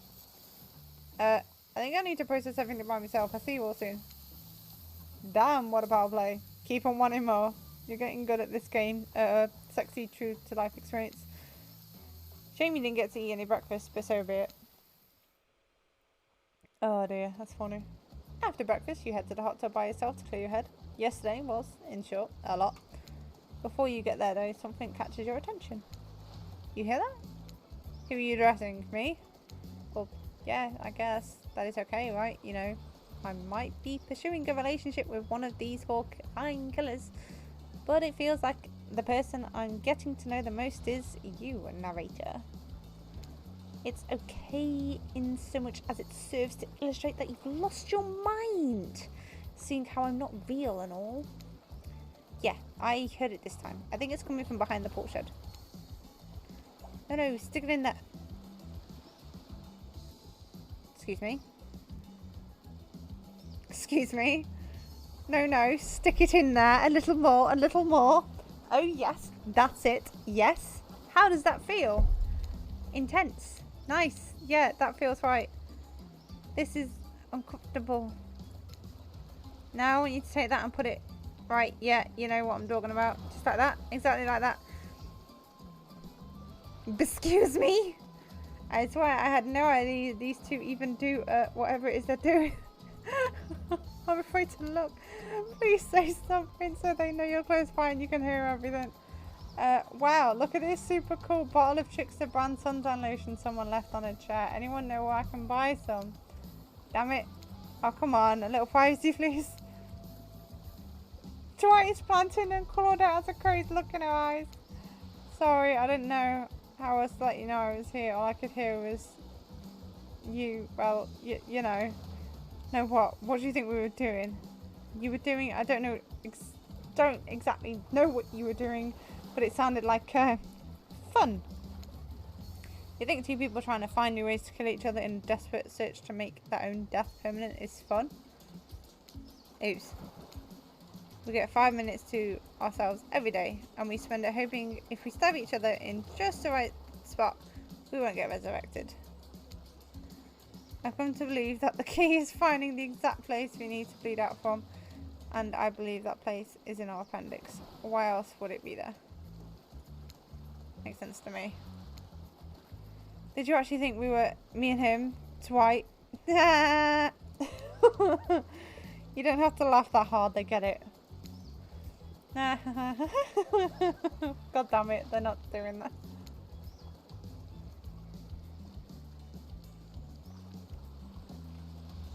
My life is a nightmare, and yet somehow it's never been more worse than right now. Let's go, lover boy. I noted all our entry wounds, and our 5 minutes is up anyway. Good luck, Zany. You're gonna need it. And hey, if you figure out how to escape the town, please make sure your ghost tells us how. That was both a tragedy and a comedy. A crashmedy. Shut up. I like it anyway. Anyway, where are we? Oh yeah. You're heading to the hot tub by yourself to clear your head. Yesterday it was, in short, a lot. So far today has been exhausting too. But you're dedicated to achieve a true, centered sense of calm. No drama, no bullshit, just soaking up the sun in a heated pool. Today you want a date with you. Ooh, I like that. I want to be on a date with me. Who would make the first move? Aside from that disturbing thought, all is going to plan until a shadow blocks your precious sun. Spiky tip like a palm tree's bending over to screw you. But it's no tree at all. It's... He's back! Hey babe. Breakfast is weird, huh? Everyone just getting up and announcing how they're feeling. What's that about? Some force kind of checking with the group? I don't like it. Fishy, kind of lazy. Whatever though, breakfast is dumb. No one should eat before noon or after 4 PM. Yeah, I do intermittent fasting. You've seen my abs, by the way. Yeah, they're right there in front of us. See those pectorals? And now you've zoomed in closer so we can see them even more. Maybe you can see them later at my private stage on the island, on the other island, you know. Yeah, they are hard to miss. You know, IP Island, where all the Hollywood celebs hang out. If you play your cards right, I could give you a private show. Catch her around. His abs are pretty amazing. You've got to give him that. And the blow bat, threatening but adorable. Yes, please. Makes for an interesting silhouette. Genius design. He's a psychopath, just like the rest of them. You don't gotta give him anything. And we're not best friends just because we had a little talk about doing a little talking. It's not an open invitation to go smashing the fourth wall every 5 seconds. Oh dear.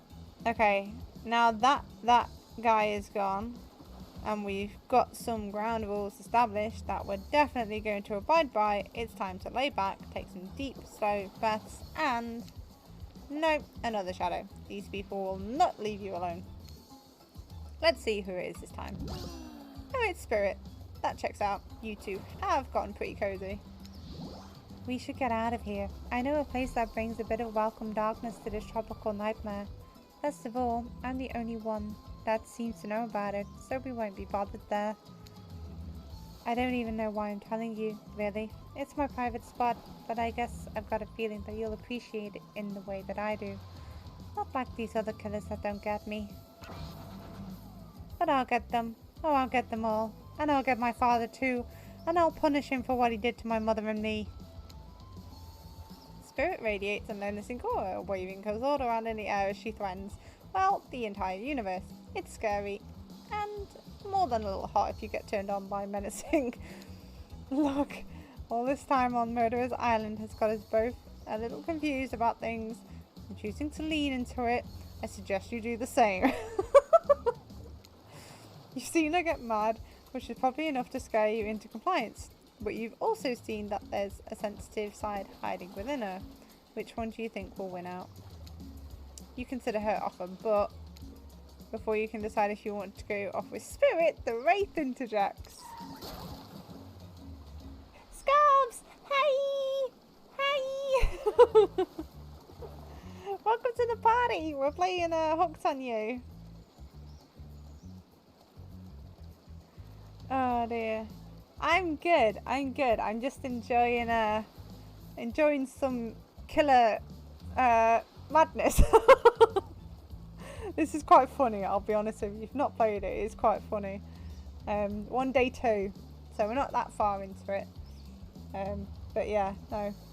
Things have been good. I hope you've been good as well. Killer, take me out. But yeah, we're trying to go for Spirit. So I think I'm going to sort of do Spirit on my own playthrough. On this sort of stream playthrough. And then I might do one of the male killers on another playthrough. And then like do the other 2 on my own time. But yeah, like it's been funny. It's been funny. Honestly, Spirit's great. She's the only one around here that doesn't totally get on my nerves.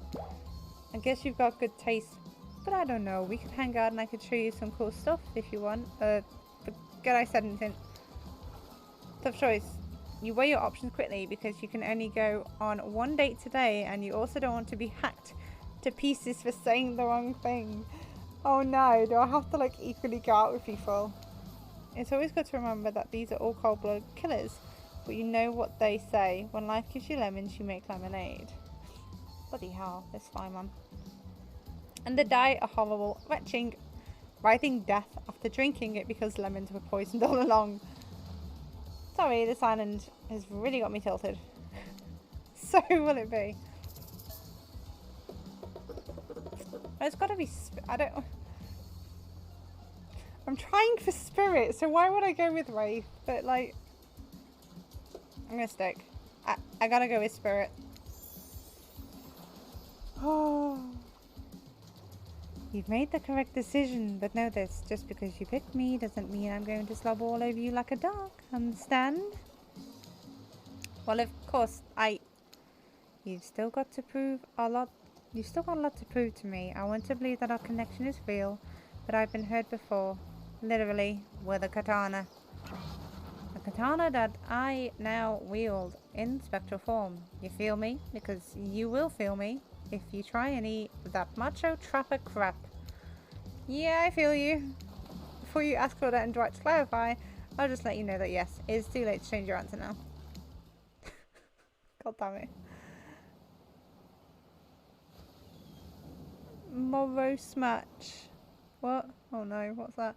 You and Spirit arrive at a coast overlooking the Black Lighthouse. It's old and decrepit, but still impressive. There's something magnetic about it. You can see why Spirit would be drawn to such a place. You look Spirit up and down and notice that she's wearing all black, just like the lighthouse. I'm noticing a bit of a theme. Is black your favourite colour? Black isn't really a colour at all. It's an absence of colour. It's a void. Like me. Spirit smiles.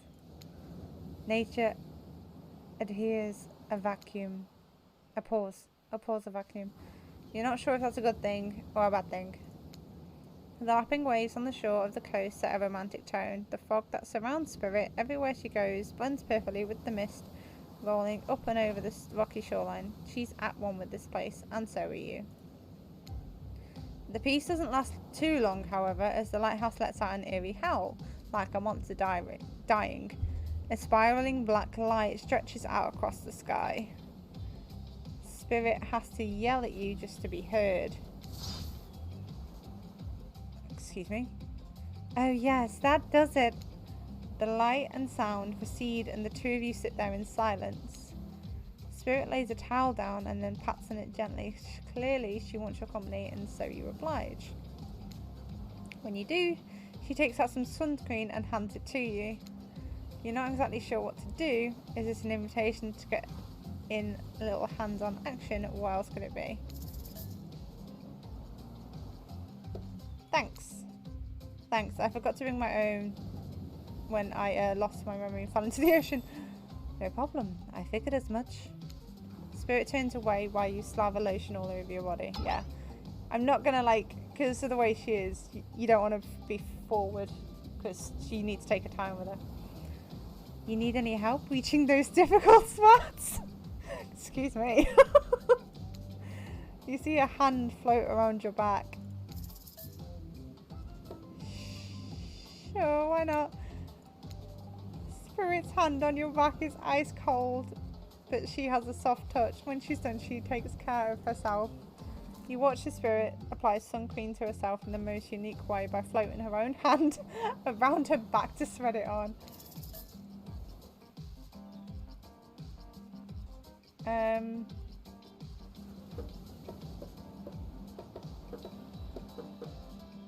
I'm not gonna do that. You don't know what you're gonna say though when you comment on something like that.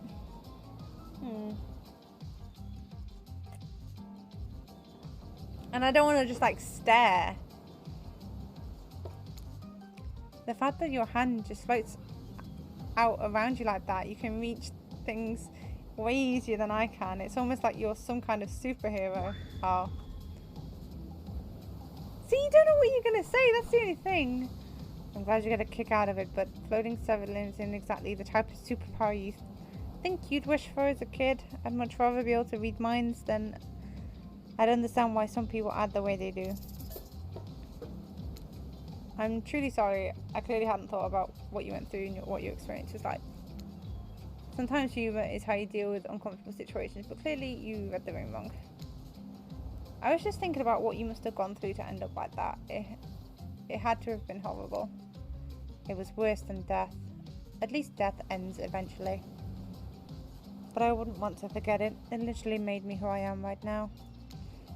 The truth is, I could pull off all these bits of glass that are stuck in my flesh right now if I wanted to, but I don't want to. Each shard is a reminder of what my father did to me and what the world did to him. That's why I refuse to play the universe's game. I hate the idea that I'll be forced to succumb to the pressure the way he did in the end. The way that fear and anger filled him up and then came bursting out. The way his misery flooded our home and drowned us all. Yeesh! It's hard not to think about revenge, the dragon inside me. It's doing to me what the world did to him. I have to fight it, even though it gives me strength. I must maintain control. You're stronger than he ever was, I'm sure of it. I appreciate that, Zany. I suppose a little help isn't a bad thing in life, in love. This world is a lot to enjoy alone. Maybe I could use a little assistance reaching my delicate toes. For a bit of lotion, you know, having your body contorted into these vengeful poses. It really does a number on my joints. It rubs lotion on its skin. What's this one? Okay, this is the Spaceball one. Ready? Oh, fuck, missed. Got it. Not bad. Not bad. Yes! Well, I suppose that lotion made it to where it was supposed to be going eventually. And you weren't too incredibly wasteful. I'm not a woman who believes in rushing through things just to get them done. If there is a next time, I'm sure you'll do even better. You look up at the lighthouse, its ominous dark form hovering above this moment between Spirit and yourself. Evil, as it clearly is. In this case, it does you a solid by blurting out another ominous moan and burst a black light that rescues you from this awkward silence. Whoa! From seemingly out of nowhere, an ancient-looking ship appears in the water. It glows, itself a thing of death. The spirit of a ship that once sailed these seas centuries ago. A tattered black flag whips in the ocean air above the ship as it careens towards the shore. Before crashing on the rocks, it must have been drawn in by the lighthouse. You hear the distant shouting of sailors as the old wooden ship breaks up and sinks into the water. Oh right, it does that sometimes too. Should we, do something? Nah, the sharks will take care of it. Within a minute, the ocean is quiet again except for the waves. Note to self, hungry sharks. But time-travelling pirates, or so, whoever they were, you're half sure you saw one of those skull and crossbone flags aren't the only ones drawn here today. It's Wraith! He has emerged from the palm trees behind you. God's sake, Wraith, he's talking. I didn't come here to break up your date or something. I came here for that.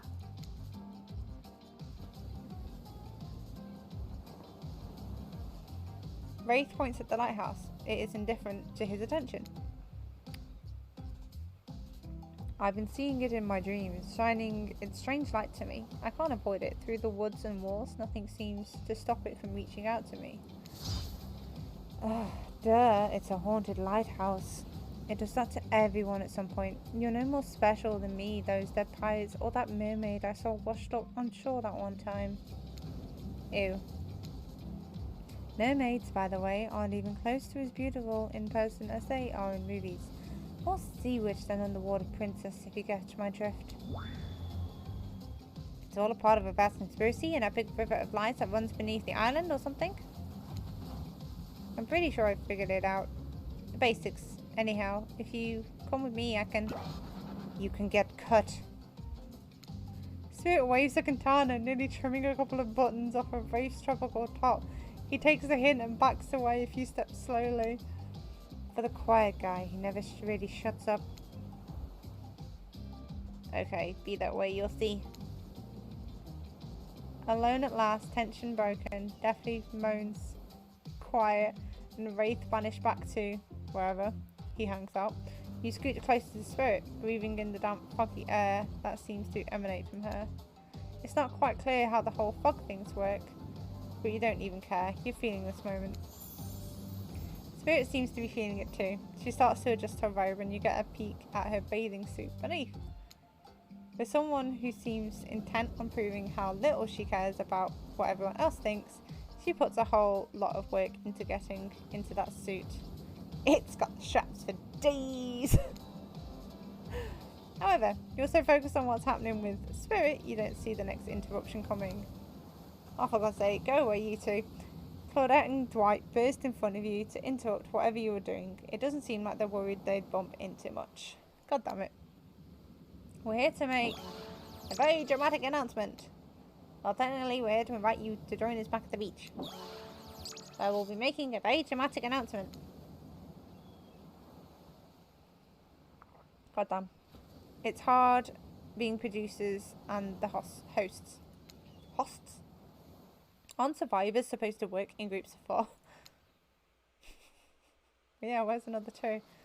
When you arrive at the beach, you realise you were set up. Despite promising an announcement, Dwight and Claudette simply stand quietly.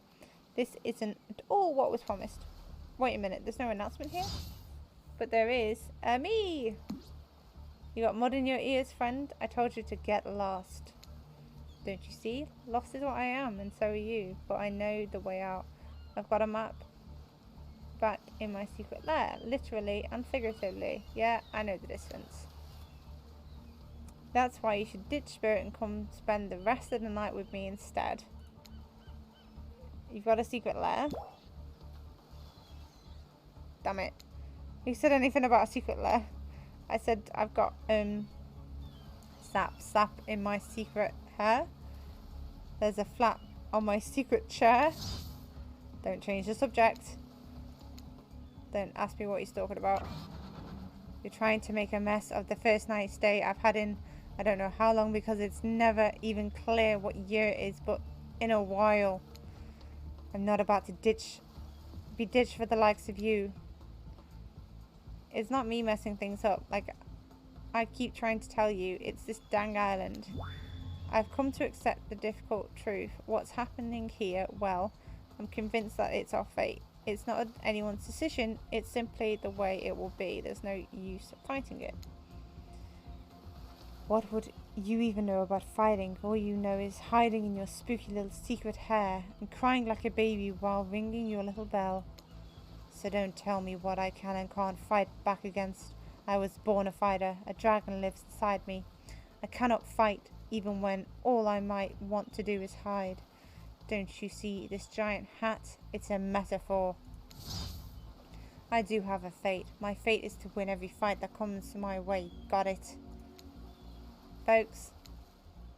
Oh, you hide. I've seen you hide. You do your little phase walking routine. What do you call that? It's basically cloaking. We all know that cloaking is a type of hiding. Folks. You cloak. I don't cloak. I'm not a cloaker. I phase walk out in the ocean. You just can't see me. You have no idea what they're talking about, but they sure sounds like some video game community forum thread minutia. If there ever was such a thing. Not that you know about that either. I'm sure it doesn't seem like Dwight and Claudette are going to stop this, so it's on you. Ahem. I think I was brought here to make this choice, so I'm going to do that now. And I choose... Well, if I leave Spirit now, she's going to be quite frustrated. Because obviously if you... Because she has this whole trust issue thing. So if you abandon her like her father did, then she will be upset with you. So when it comes down to this, neither of these two seem easy to love. I mean, damn, Spirit literally has broken glass shards sticking out of her, but she has a certain charm to her gloom.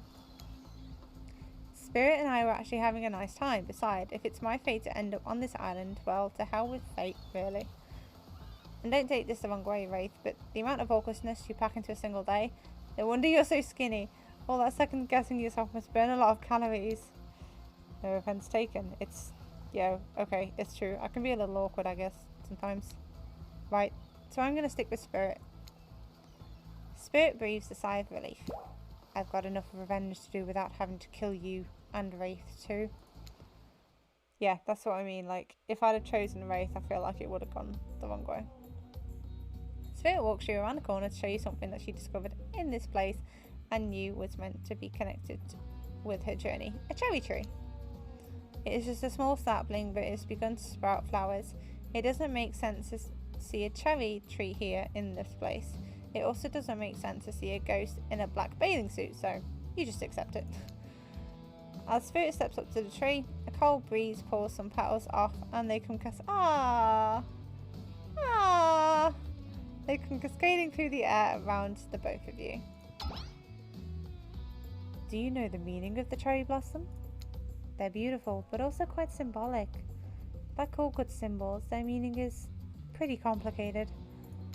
What do they mean to you? For many people, being among cherry blossoms is like a celebration of life. People travel great distances just to be near their vibrant beauty. However, as beautiful as they might be, they aren't magical. They're simply flowers. They quickly die and fade away. For this reason, they are also a symbol of fleeting nature of life, of our fragile mortality. In a way, it's the spectre of looming death that calls attention to this special moment to see and appreciate life. How does that duality make you feel, Zany?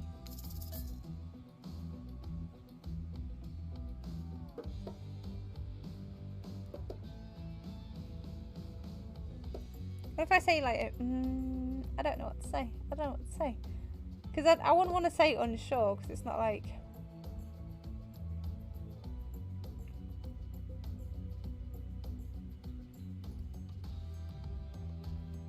I'm trying to think of what you could, like, how it could be.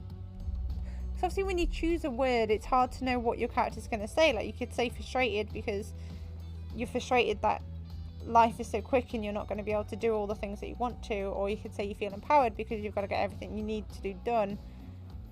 Because life is fleeting and you need to get the revenge on people that you need to. And because you've got so little time to do it, I'm just going to go with empowered.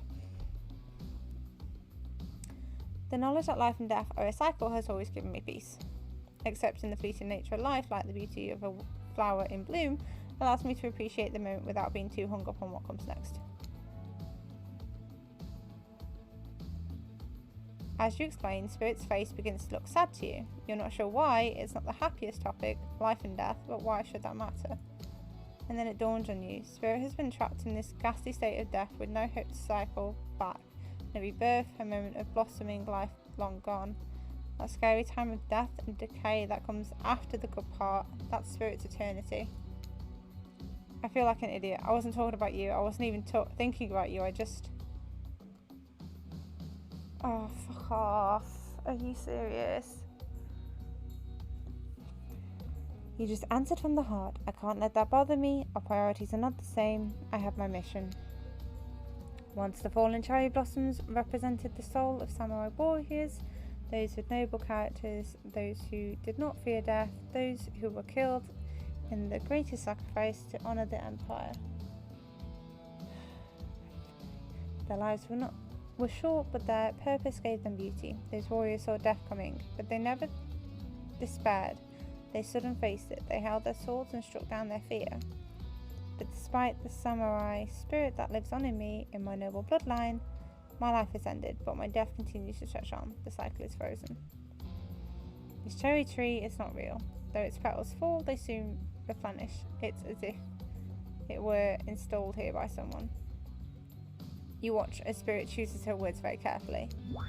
By something with no respect for the balance of life and death. We're sorry to interrupt. We know we don't believe you, right? Yep. But this time we've got some really good reason. And it has nothing to do with us being manipulated by an unseen force, because that's definitely not happening. Nobody accused you of that, but okay. We're just here to tell you that it's time for dinner, silly. Get it while it's hot. I guess it's time to go or whatever. Thanks for spending some time with me today. I enjoyed it. Me too. God damn it. Like...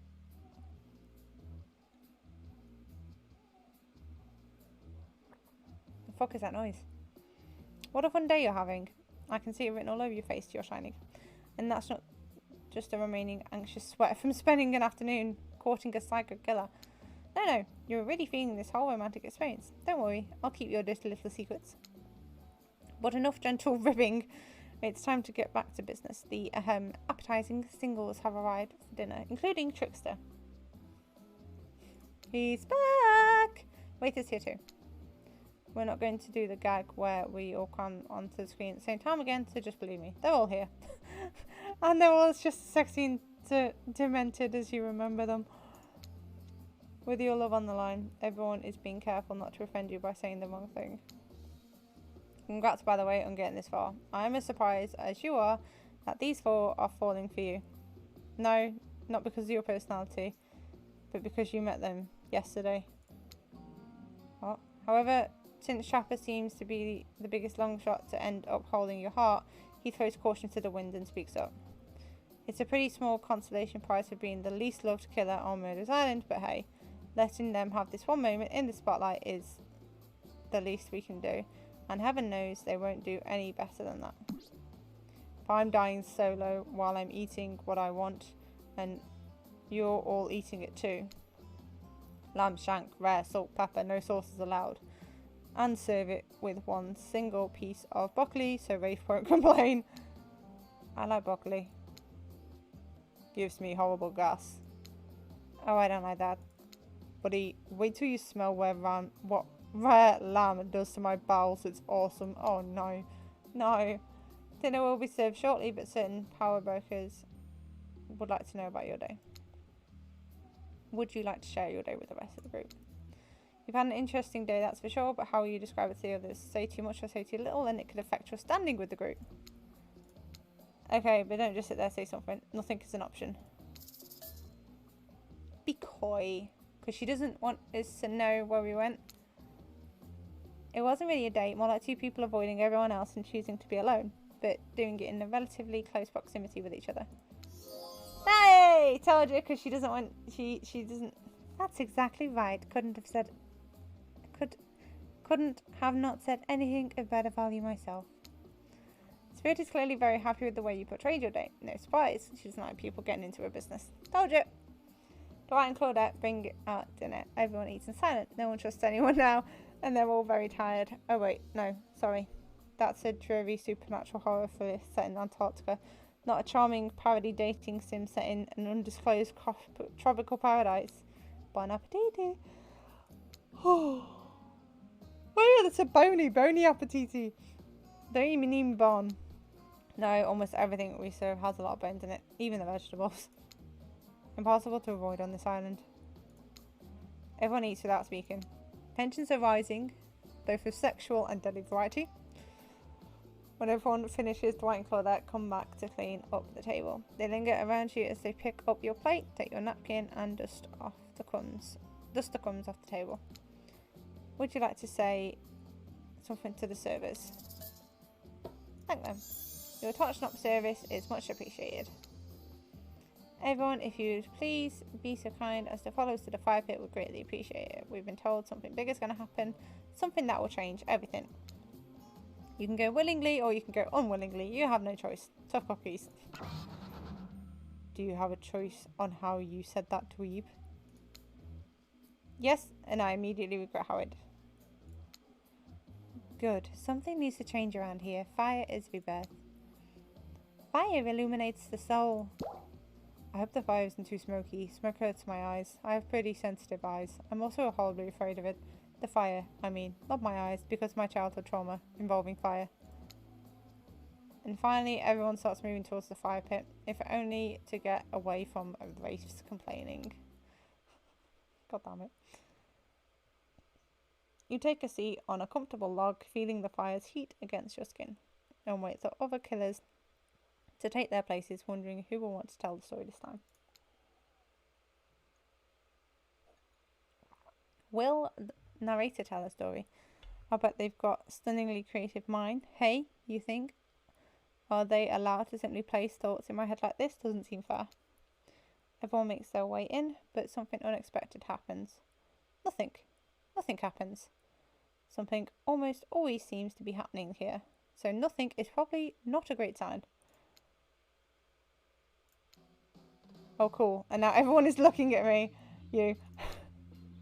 So, you know, do something. Should I pick someone to tell a story? Or could we play charades? Google? Well, we were actually thinking, why don't you tell us the story? Wraith points his spine and skull stuff thingamajig at you. You duck out of its way. Who knows what that thing can do? Possibly shoot lasers. Try not to bore us. We're just very interested in you. Don't speak for me, Huntress. Now you can't tell if you're warm from the fire or if it's your nerves heating up. I know that the fire is right here, but maybe if we stop talking about it all the time, we can start to pretend it's not here and doesn't, you know, threaten to burn us all alive. He's not supposed to hear me. Get out of here, Wraith. Saying he was about to make an important decision about telling a story or not. Oh, God. I'm going to tell a story. Sure, I'm going to tell a story. He's back!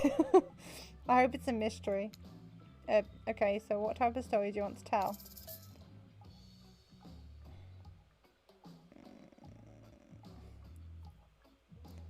Adventure. Alright, do you like what? Dwayne The Rock Johnson movies? How about some adventure? What the fuck? Oh dear. Now we're talking. It's not my favourite, but I respect your choice and will nod politely. You don't have to say that, Wraith. Just nod politely. Okay, ready? Here goes. I really like to go fishing. Solid hobby. Great foundation for a story, for sure. You pause. Everyone is waiting with bated breath. No pun intended. Oh wait, that's it? Not much of a story. Barely even a thought. My pun was better than that story. You sure that's all you have to say? No, you were kidding. No, I was just kidding. So what type of story do you want to tell? Oh, it's gonna have to be... I love a good romance. Soft, gentle kind that can bring you and your kids without worrying about you're gonna really screw them up. Boo. Okay, case you're confused, that was not like I'm a ghost boo, just a Usopp bro. There was once a newly elected Prime Minister in England. He was single, which was quite strange for the leader of his stature. Over the first few months of his tenure, he started to fall for one of his assistants, a girl from the wrong side of the tracks. She was so different from other girls, brash and adorable with a hint of vulnerability. After the President of the United States made a move on her during one of his visits, he had her sent away. I was going to say that's Love Actually. I'm sorry, did you steal this from a popular Christmas movie? You watch Christmas movies? Obviously, they're the only thing on TV in December. I have all the streaming subscriptions, but I still really love flipping channels. I want to know what happens to the Prime Minister. Do they end up together and start a family?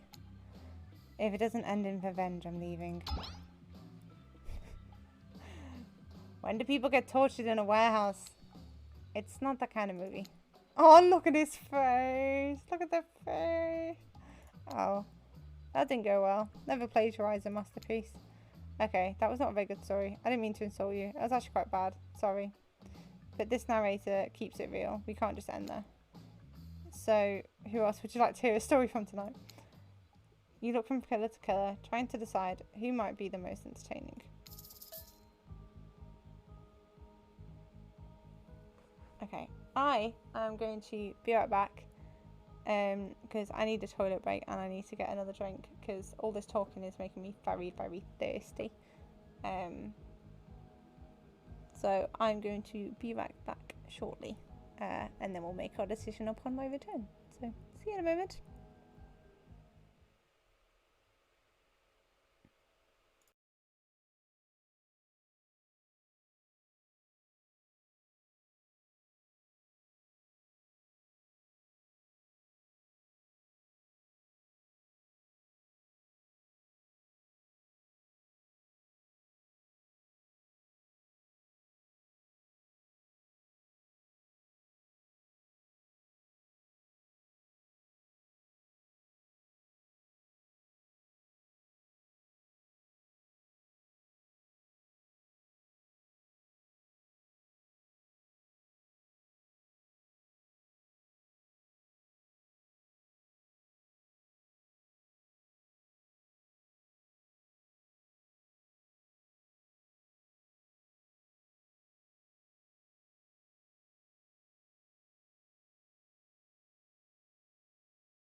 I'm trying to think of who to pick on the way back.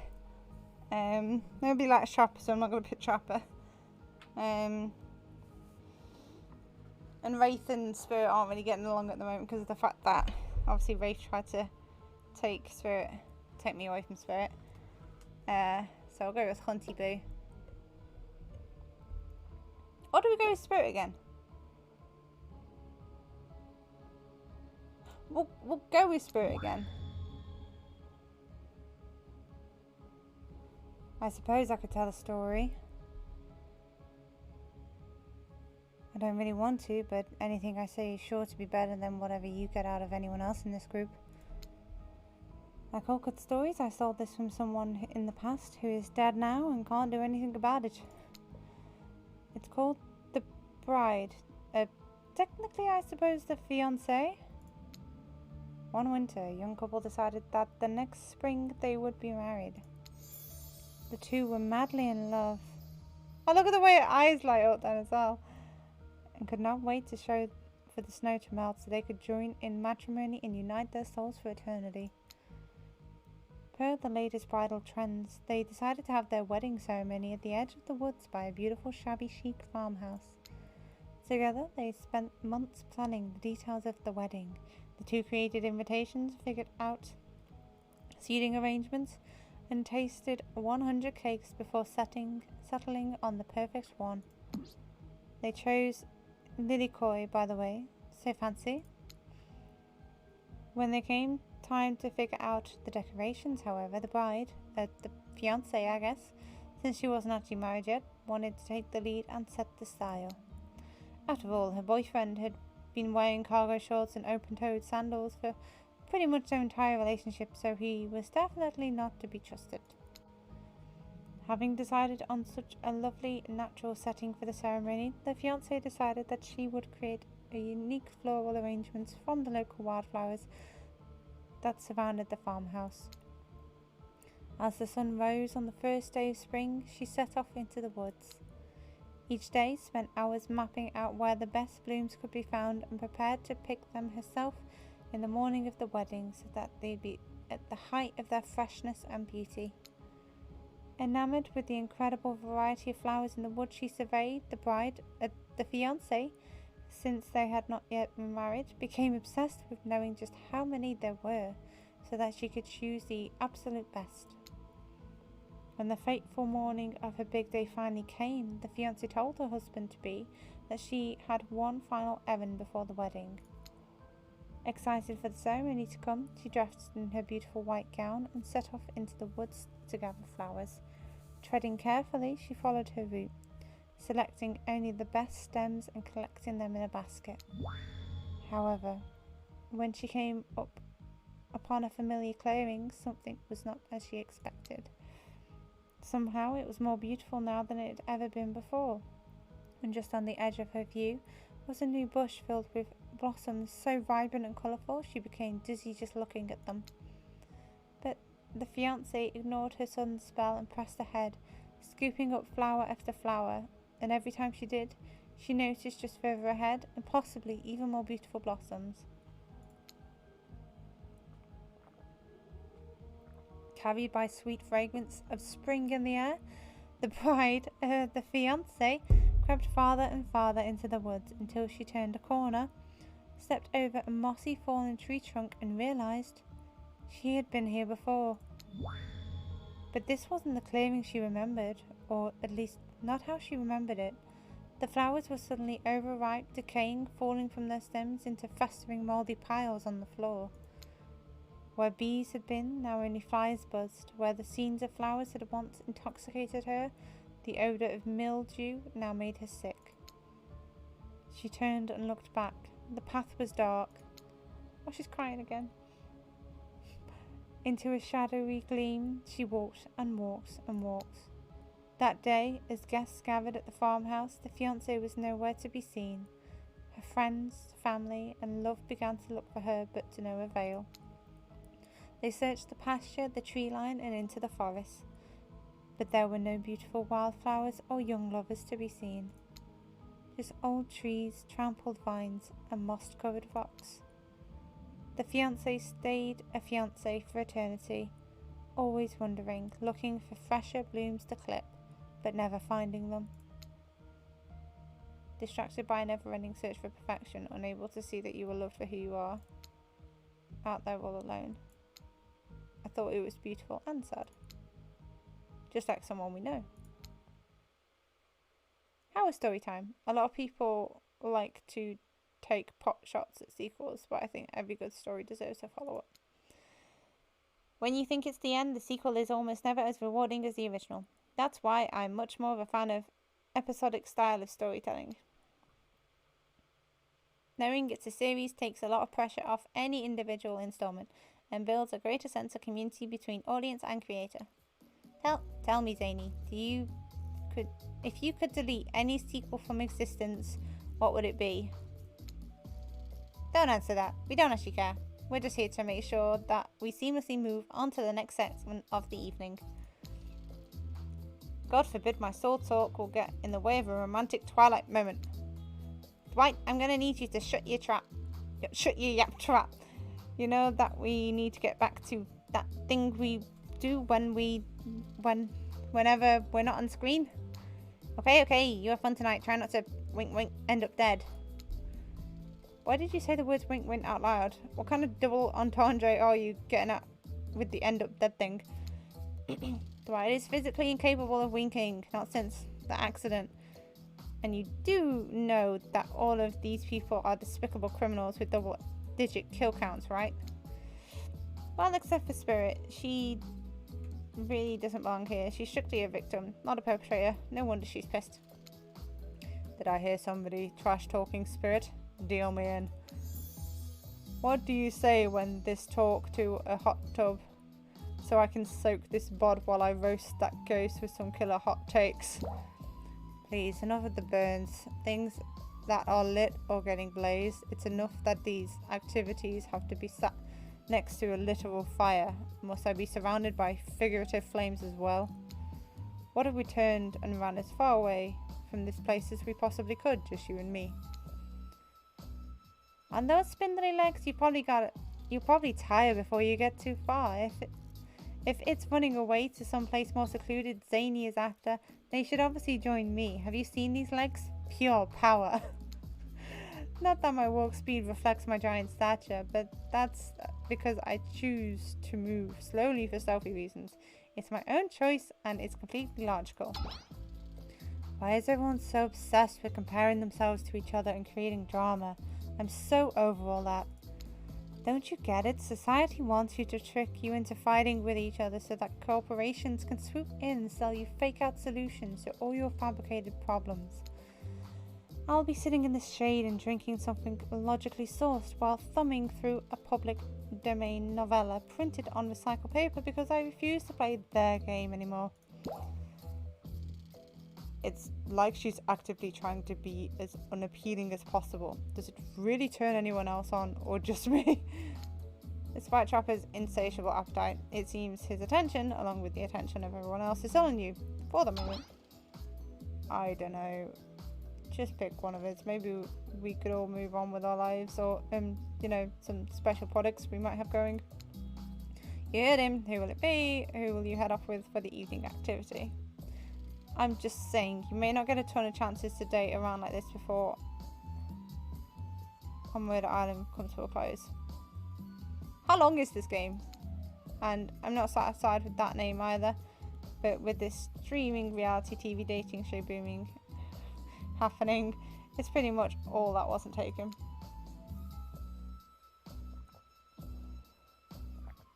Which killer will you pick? And yes, we're back to excluding Trickster because, that guy.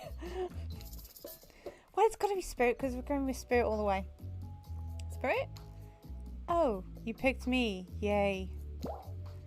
Sorry, that was rude of me. I aspired phoniness, so I should be honest with you. You make for interesting company, and I love the idea of winning over these other killers at all costs, even when I hate the game and the prize, but I had a long day. Floating, subservient expectations grinding my teeth as I imagine sweet revenge. It takes a lot out of me. So don't stop bringing your A game, alright? It might seem like I hate everything, But getting to know really who I am is an impossible task, not worth trying. But too bad. You won't know unless you search deep inside yourself and bring everything you've got. Or just say the exact right thing at the right time and melt my cold heart in an instant. I don't know the rules here any better than you do. See you at the bar, I guess. You arrive at the bar to find Dwight and Claudette both holding cocktail shakers, surrounded by a bevy of bowls for assorted boozes. Who's ready to get wasted? Well, I don't drink, so not me. You don't really drink, ever? Is that a like because it will just fall out of a hole of your stomach thing, or? I don't drink alcohol because alcohol is poison of the body and mind, and I don't need to act like a fool to have a good time thing. Then why did you choose a mixology lesson for my romantic nighttime activity? Everyone knows this kind of date is just an excuse to get loaded up on booze and make terrible decisions. It's true, not a single person has ever learned anything at one of these things. Dwight, no, that's not true. You learned how to tie cherry knot in a stem using only your tongue. Whoa, who ordered soda with a splash of my private business, because that's off menu. Well, I know what I'm drinking to forget tonight. Mixology is a real thing, and it doesn't require alcohol to be interesting. I'll have you all know that I worked at a restaurant before I was violently executed. By your father? On whom you will have bloody vengeance. Right. Well, so be it. How about you, Zany? Do you drink?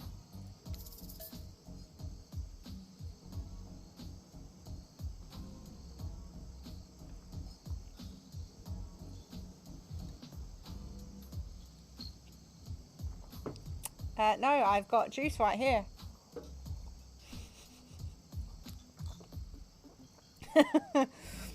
I've got the impression that tonight will be a night I want to remember vividly, so I'm going to pass on the alcoholic drinks. Here. Alcohol is a false escape. Besides, it's not like sober people can't have fun. You watch the spirit picks up a plump cherry and roughly stabs a little plastic sword through it. Jerry's juice splatters everywhere and little fruity guts flop onto Spirit's lap. Oopsie. One of the upsides of wearing black, it hardly shows stains. No take backsies. So, lovebirds, what drink shall we make?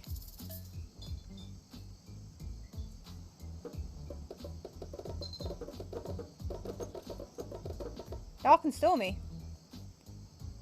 How about a dark and stormy drink for my dark and stormy date? Fucking knew that was the drink to choose.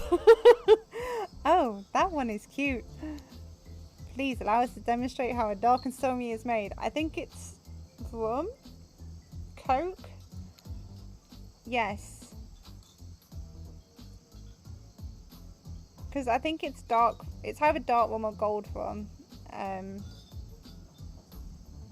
Sometimes it can have tequila. I can't remember, but I know it's a rum. It's a gold or dark rum. Or in this case, rum extract and a little bit of apple juice is poured over ice, and then a fresh ginger because it has that actual spice. Garnish with a lime wheel and drink. The end. Do you think you're up for the challenge of replicating this recipe, Zany? Eh? I need to remember what you just said. Replicating rum, substituting ginger beer over ice. Don't forget the lime wheel. Rum, substitute ginger beer over ice with a lime wheel. Not sure I appreciate your tone, but yes, you've got it. You're a sassy natural. You and Dwight might have more in common than... Don't you dare. Spirit seems to be in a lovely mood as she sips her dark and stormy. She's not even rolling her eyes at your petty behaviour. On cue, a little dark storm begins to make its way in from the ocean. You taste your own dark and stormy as you watch the clouds approach. It's quite refreshing. Isn't this fun? Honestly, it's the most drama-free fun I've had since I've got here. And since you picked a simple but delicious drink, we've got plenty of time left to relax.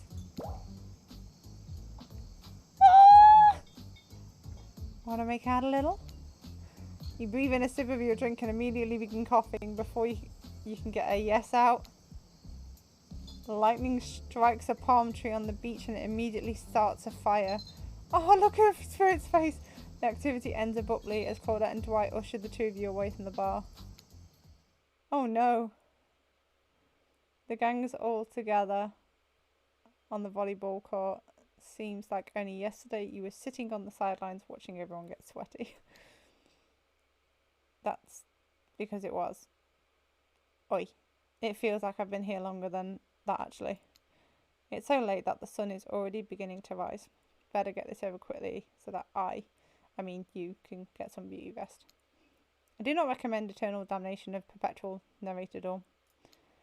Good thing you've really used your time well since then. Really getting to know the gang, the brain, the mogul, the basket case, the psychotic bunny girl, you know, the 4 types of people. Anyway, everyone is gathered on the volleyball court for a new type of game. Pitch your dream date and see who Zainab chooses. Who's ready for a round robin? How round are we talking? No, not to eat, Huntress. Each killer gets 2 minutes to tell you about the dream date they have planned for you tomorrow. In no particular order, which is a weird thing to mention, right? Almost like the order does matter. Chopper, why don't you go first? You think you deserve it, even if it's a case of subtle dig. Stop talking. Chopper, without further ado, would you like to make us all uncomfortable pushing the boundaries of what's acceptable not only in polite society, but within the narrative of this in-world event, and also the larger meta-narrative of Dead by Daylight dating experience? Sometimes you just gotta say it. Well, yes, thank you, I'd love to. He looks.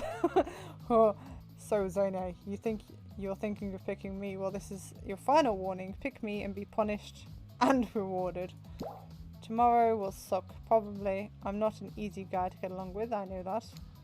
But I can tell you this much. I'm hiding a secret on this island that will make fans shit themselves with excitement.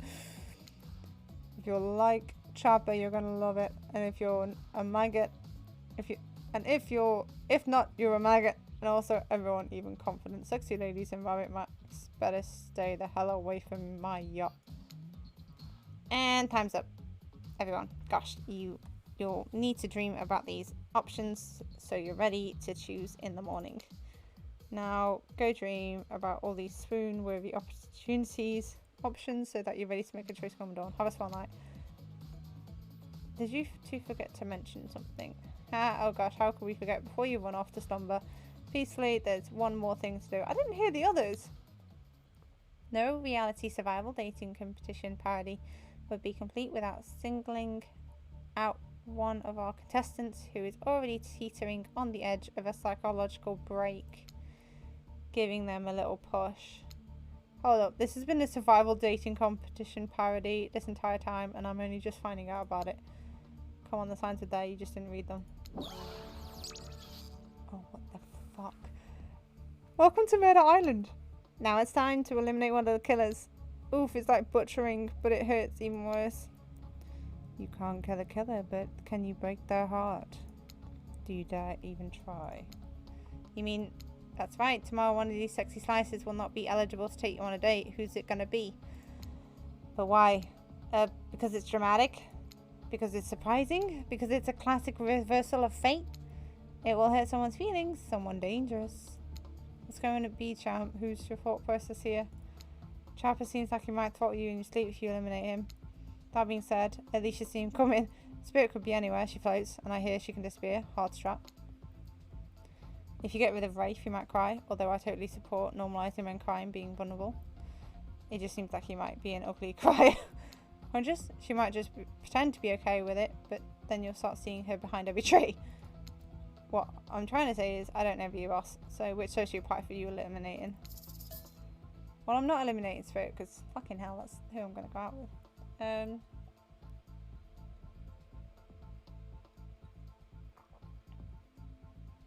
I'm debating between those two. Because I am scared if I, like, kick out Chopper, he's gonna, like, Cleaver.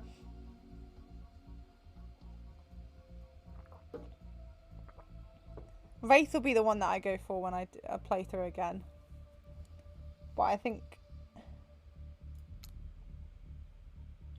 Peace out, Wraith. Look, I'm here and I'm not really getting positive reinforcement from you, Wraithy Po. Please don't take this personally. It's just my opinion of you and who you are and what you're about deep down as a person and how I don't like it. Like, give me something, you know, a kiss or wink, hold my hand. Finish telling me about all this mysterious stuff you're obsessed with. Or better yet, don't. Oh. Wraith rises, taller than you'd ever seen him, and walks calmly to the exit. Before he leaves, he turns to you. When you came here, I thought perhaps you would be different. I don't know how my last bit of hope in humanity had been snuffed out, but it wasn't. It is now. You're just like the rest of them. There's no hope of goodness here.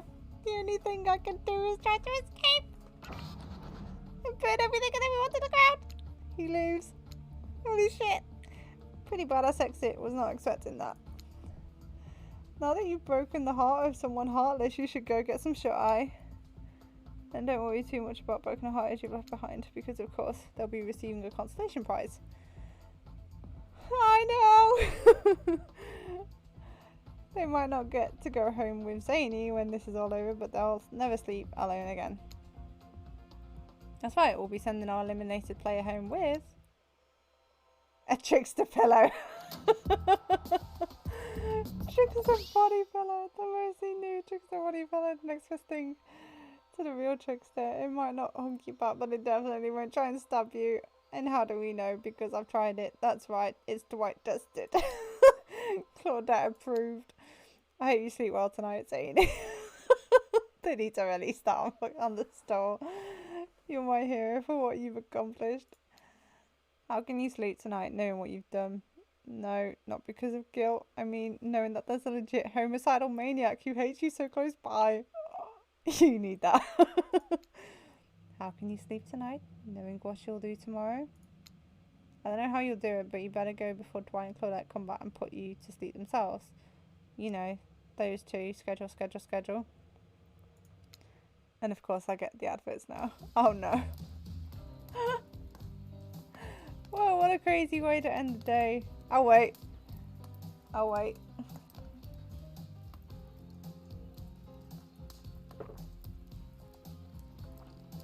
I'll wait for a second. I need a drink. God, I'm so thirsty. Literally. And metaphorically.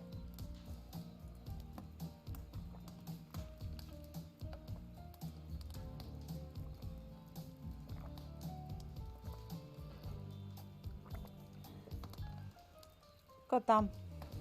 Okay, you're back. I was waiting. I was waiting. Wow, what a crazy way to end the day. And elimination. I didn't even know it was that kind of game. Let's check in with everyone, especially our loser. Everyone deserves a send-off. We'll see how things go tomorrow, I suppose. I'm not expecting anything. I tend to shut my mind off during hard times.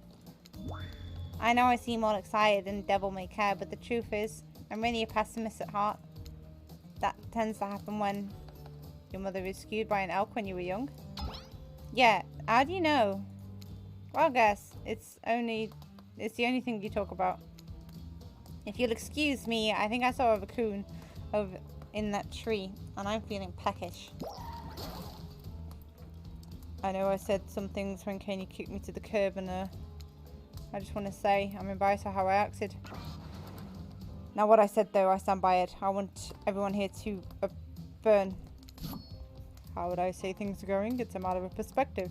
If Zaynai's goal is to impress me, things are going poorly. Well, I'm not trying for you, bitch. But if Zaynai's goal is to get themselves killed, they're doing an amazing job. I did think there was a chance I might get eliminated. Yeah, I did. Did I care if I got eliminated? Not even a little. Does the volume of words I spend talking about how much I don't care about things signify a deeper yearning within me to be seen, heard, and validated by those around me? Nah. He's back! What? No, you're not a part of this. You can get a confessional. It's cool, man. I'm not a part of anything, you feel me? I'm not a cog in anyone's machine. I'm my own machine. That's the whole This whole thing is pretty cute though. Charmingly low budget, old school marketing vibes, not gonna lie. Kinda wish I wasn't so busy right now. I'd definitely be down with this, with a reality show style dating competition with survival elements. But I got my new album, upcoming tour, finalising the new sneaker line, producing a limited series on my life, starting a new social media NFT crypto app, and doing these private gigs over on IP Island. My dudes, you gotta come check it out. IP Island, it's dope. It's where the real killers are hanging out. Fully licensed, no legal dramas. Lawyers, take a hike. I'm gonna tell everyone that Trickster said that about them. Don't worry. I'm taking your favourite established characters from all over pop culture that can't be seen. You may have done a thing regarding your Twitch remotes. Oh god. That can't be seen on this island. Hell, you probably can't even mention them. Like, don't say it. Look, we get it. You're popular and in demand, but we have a game to get back to, and I don't want to get sued. Daddy. Trickster daddy. Ghostface. Come on. Whatever, I don't even care. I'm the trickster. See you around, Zany. You too, narrator. I have a name, you know. You do? Yes, seriously. They do not pay me enough to deal with you people. Is it my turn? What? No, no, no. It's not your turn. You're the sentient water. How are you even sitting in a chair? What's a chair? The thing you're getting all wet. Now it's gonna smell like mildew. Okay, rude. Fine, let's get this over with. It's your turn, Ocean. Do your check-in. Check-in? I was just looking for the bathroom. Bathroom? Are you serious? It's down the hall to the left. What the fuck is going on here? It's okay. Never mind. Never mind. What does that mean? No, not you two. This wasn't meant to be a confessional time for literally every character in this game. It's okay, we don't have to confess anything. We've just been working our asses off for 2 days straight and wanted to sit down somewhere. This chair's wet. Yeah, I think the ocean just peed on it. How'd that put... You know what? I don't care. You two are looking pretty pleased with yourselves. I've got something to confess. Oh great, what's it gonna be? You ate glue in the 2nd grade? You cheated in an algebra test once? Watching Race get eliminated was the first time in this unending spiral staircase of pain that is my life that I've never felt even a mediocre of joy. Every minute that I'm alive is a nightmare. This place, the sun, these sweet sugary drinks, it sounds fun for a long weekend, but for an eternity? The unrelenting rhythm of crashing waves and wailing seagulls is like the crescending song of evil that makes me question the very foundation of the universe. Why am I here? Why are there any of us here? What kind of sentient being would do this? Please erase me from this existence, make it so I was never born, pull the plug on this experiment, and let my soul be free. And please, please, get me out of this polo shirt. Okay, let's get you to bed, buddy. I don't want to go to bed. Going to bed means eventually I'll have to wake up. Yikes. That was a weird way to end. Ah, well, what are you going to do? You let the camera roll long enough, someone is bound to say something crazy. Anyways, 2 days in paradise. Seems like everyone's had their shot to annoy me tonight, so hit the hay and get some rest. Tomorrow is going to be a doozy. Why did Spirit think she was going to get?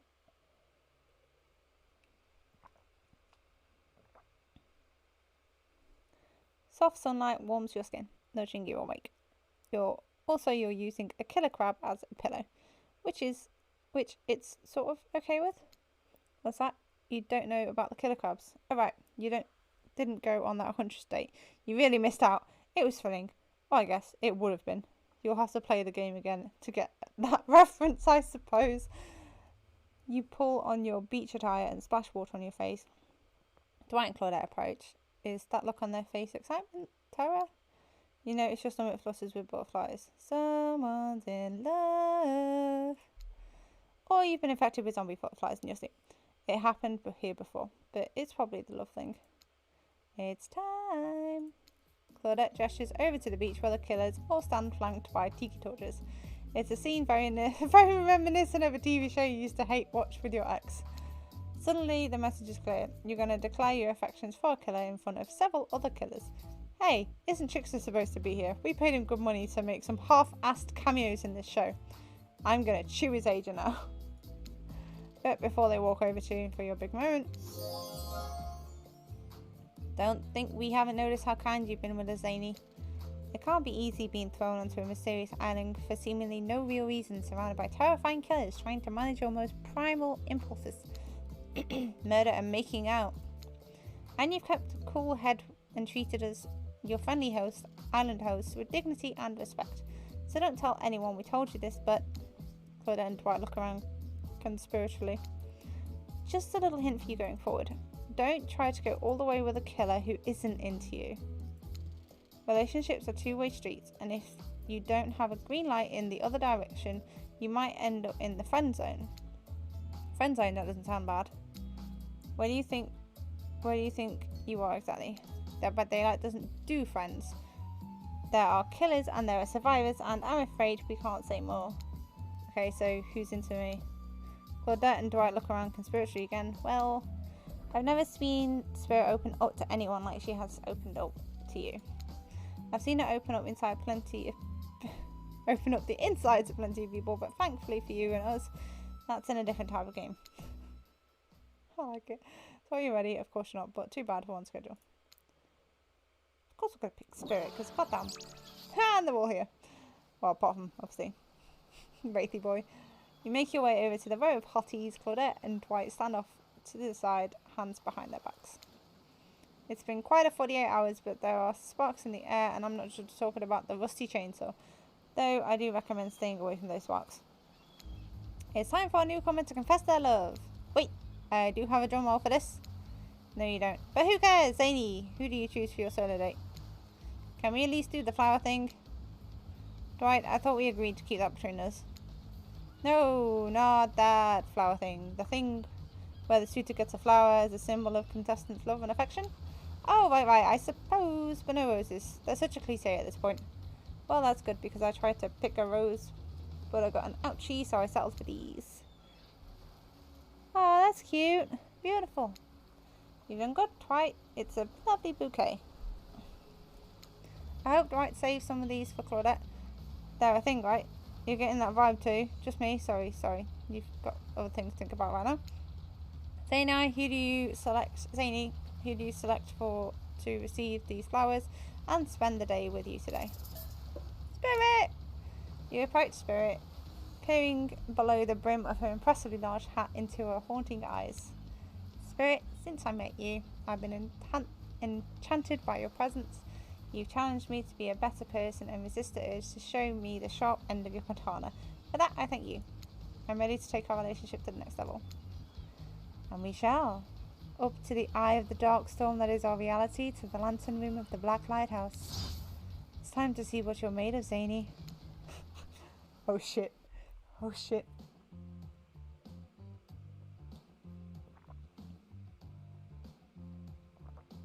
I thought it might be nice to start the day out on Trapper's yacht before we head back up to the Black Lighthouse. Even if I kinda hate this basic tropical vacation stuff like yachts and snorkeling or whatever, it's good for you to see me in the sun a little bit at least. There's more to me than what you've already gotten to experience. I know that my whole vibe can be a little dark. The hat, the swimsuit, the plumage of floating hair. This wasn't always who I was. I was a normal young woman once, went to school, hung out with friends. I even had a part-time job working at a restaurant in town. And then, well, I know what happened. Your father, he murdered me and I woke as an undead avenger. That's not what I was getting at. Something else happened to me. I realized I needed to be seen. I don't even know by whom. A lot of the time when you think about ghosts, they're kind of these see-through flickering spectres. You can imagine reaching out and having your hand go right through them. Ooh, like that sort of thing. Maybe there's some warpy effect on this world around you. I don't know, depends on which movie you're watching. When I died, well, I died to try and reach your hand through me. Not really, that's not an invitation, it's rhetorical.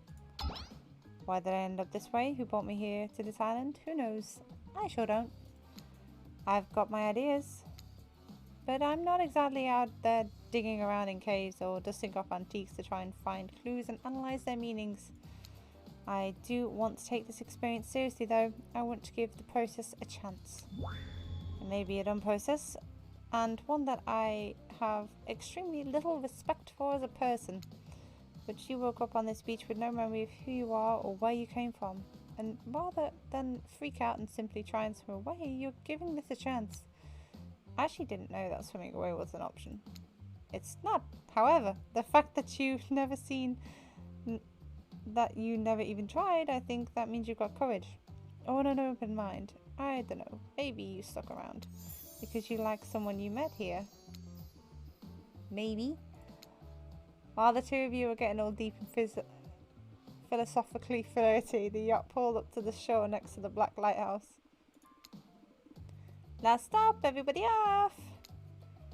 There were other stops. Oh no, not this trip of your life. Spirit rolls her eyes and leaves to the shore.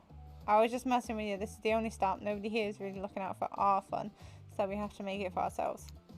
But no, there's no other stops. Seriously, go. Race you to the poop deck, Dwight.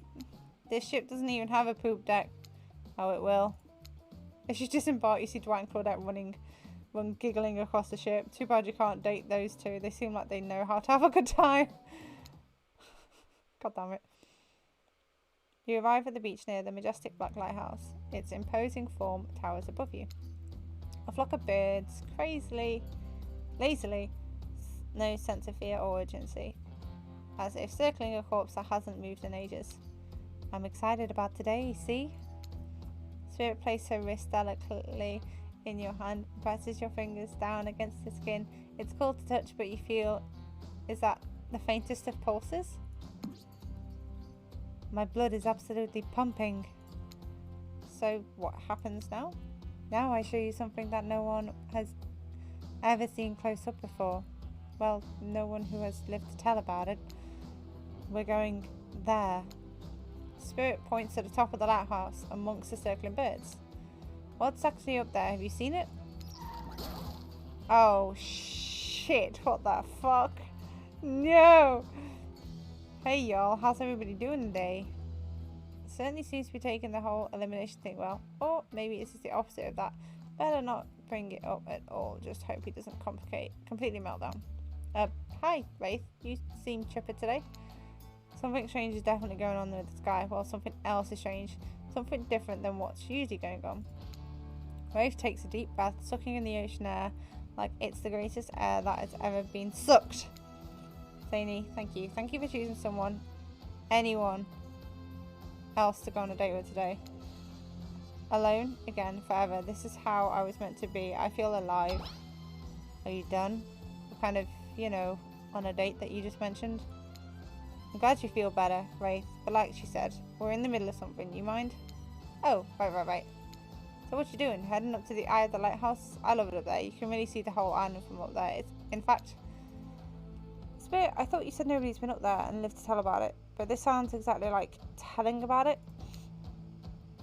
Technically, I don't think Wraith counts as being alive. I mean, I don't maintain the canon, but Spirit waves her arms at Wraith from head to toe. And if he's not dead now, he's gonna be when I punish him for interrupting our date. Oh, shit. Shit, son. Hey now, we can solve our problems without hair floating up into any menacing shapes. I'll just be over here running away enjoying the view. I think Wraith was kidding about the whole thing being up there. Honestly, the view isn't even up the island. What you can see mostly is ocean on account of it being, a lighthouse. However, that does bring up an interesting point regarding your, how do I see it? Spirit's hand floats up as she scratches her head contemplatively. You don't usually see her at a loss for words like this. What's your mortal status? Because despite what our lanky friend seems to think, the lighthouse is not to be trifled with. It's the beacon of death and suffering that brings doom to it from all corners of the world, if not further. Well, you saw a freaking pirate ship seemingly travel through space and time only to crumble at the rocks beneath this spooky tower, but you decided not to point it out because that wouldn't be too romantic now, would it? I think I'm alive. I'm here with you, walking this beach, feeling the water on my feet, feeling the sun on my skin. Here with me, the spirit. Does that make you feel alive? I guess I don't know. If you come up with me to the eye of the Black Hat Lighthouse, you may never return. Is that a risk you're willing to take? Because we have something, I won't deny it, I feel it. I'd hate for you to simply turn to ash. If we were to commit right here and now to figure this out as friends, we could put that risk off for another time. Just be friends? Ouch. Is this a way of letting you down easy? I don't know if I want that friendship. I want you, that's why I chose you. I can't decide this for you. I can only warn you that it may not be safe. You might die up there and there's nothing I can do about it. Go up, maybe die. We're doing it. We ain't being friend zoned. You take a deep breath and think about every particle of the sea as it travels into your body and fills your lungs. It may be the last time you have such a thought, but you feel strangely at peace with that information. I don't need another friend. I want something more. I'd risk my life for it. Spirit smiles, a quirky, devilish smile. Right this way. Well, hello. Inside the lighthouse, it is almost pitch black. It's seemingly day when you step through the door, but inside its place is like a void. The last thing you see as the final rays of sun leave you is the horrible sight, a petrified body laying on the stairs, reaching up but down as if it had been crawling. Watch your step. The things we do for love. Holy shit, it's nighttime. When you arrive in the lantern room at the top of the Black Hat Lighthouse, you breathe a sigh of relief. The light is out and seemingly defunct. Dusk cakes the room as though it's not been operated in a century. However, somehow it was just morning a moment ago, but now it's night. What do you mean a moment ago? We've been standing here looking out over the ocean all day. I've really enjoyed the peaceful time together with you, taking in the view, standing in complete silence for hours. It was kind of my perfect date. What the Really? I don't remember that. I just called it the perfect date and you can't be bothered to remember it. What kind of game are you playing with me? I want to remember it. It's just that for some reason my mind is completely blank. But hey, I'm not dead. Or you're already dead and have been this whole time. That's true. Maybe, we'll never know. It doesn't look like the light is working. Even turned off, the light has power to it. The massive lens.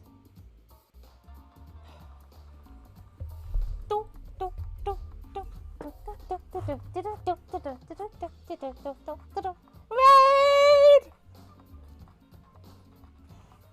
Hi! Got a bit of a crab wave now.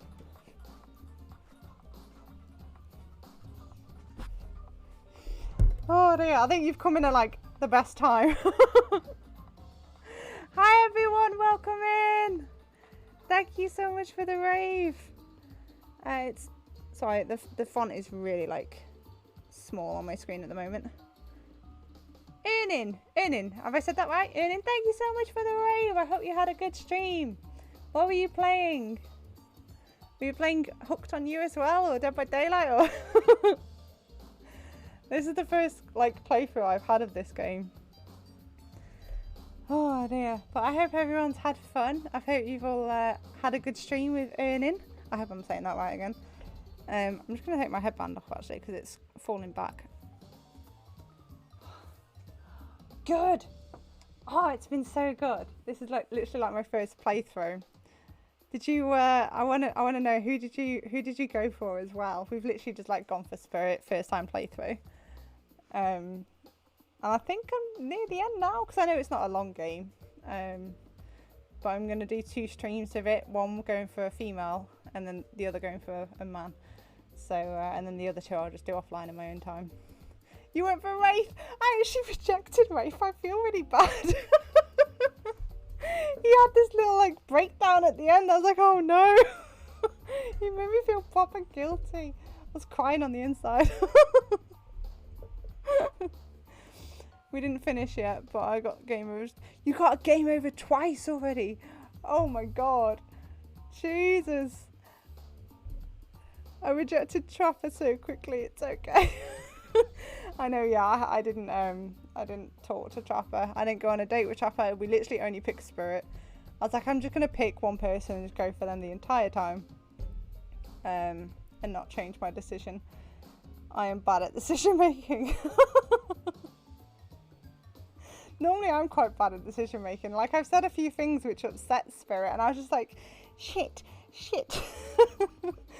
But as I was going through it, I was like, because obviously it gives you the words and stuff that you can say, but when you click it, you could say something completely different to what you're thinking that word or that button will make you say or do. So it's like, why can't my brain get into crazy hooked on you Dead by Daylight kind of dating sim? This is the first dating sim I've ever played as well. Like, I couldn't wrap my head around it.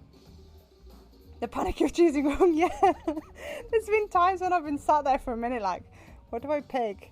Do I pick this because of X, Y, Z? Do I pick this because this might happen? But yeah, I think we're near the end with Spirit now, because we're literally on like the date we've chosen Spirit. So yeah, I'm kind of thinking we're there now. We're there and we're on the last date. So yeah, you kind of come in at like the end of the game, but I'm gonna play like a few rounds of Dead by Daylight actually, to be fair. So if anybody's up for Swift, we can do some Swifts on Dead by Daylight. So I will now continue with the game, but if anybody has like any questions or anything, I'm gonna have to lurk so I don't get any spoilers. Okay, that is fine. Once it's done, as I said, I'll be on Dead by Daylight, so if you wanted to actually play Dead by Daylight afterwards, then more than welcome to join me. But thank you again so much for the raid. I do massively appreciate it. But yeah, welcome in everyone. I hope you've had fun today, and wherever you are in the world, I hope you're doing well. Oh dear.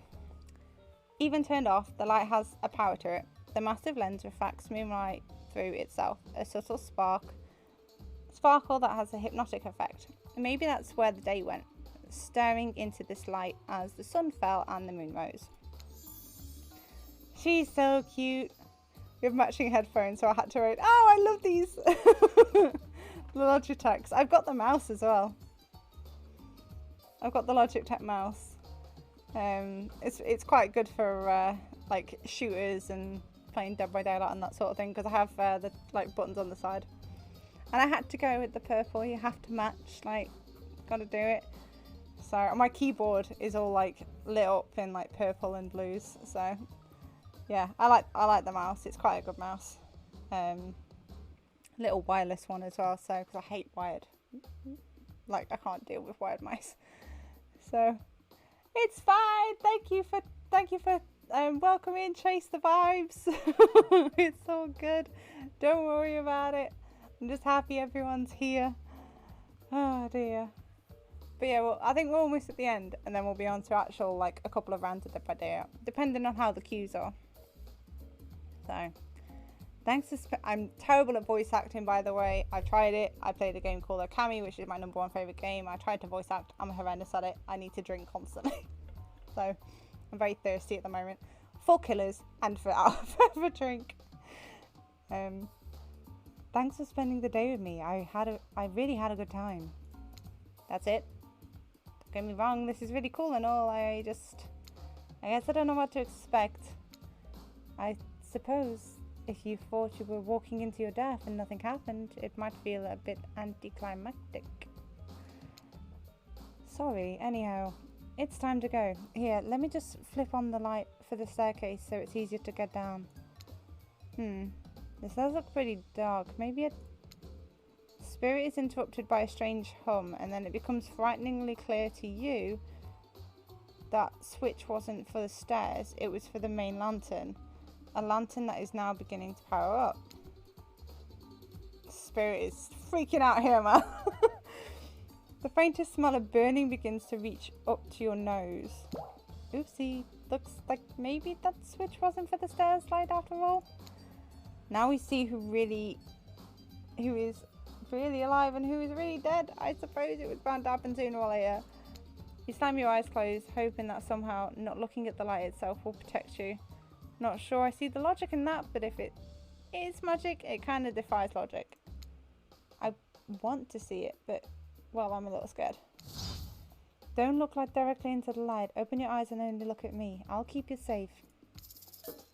Oh, wait, oh no, which one's this? Pull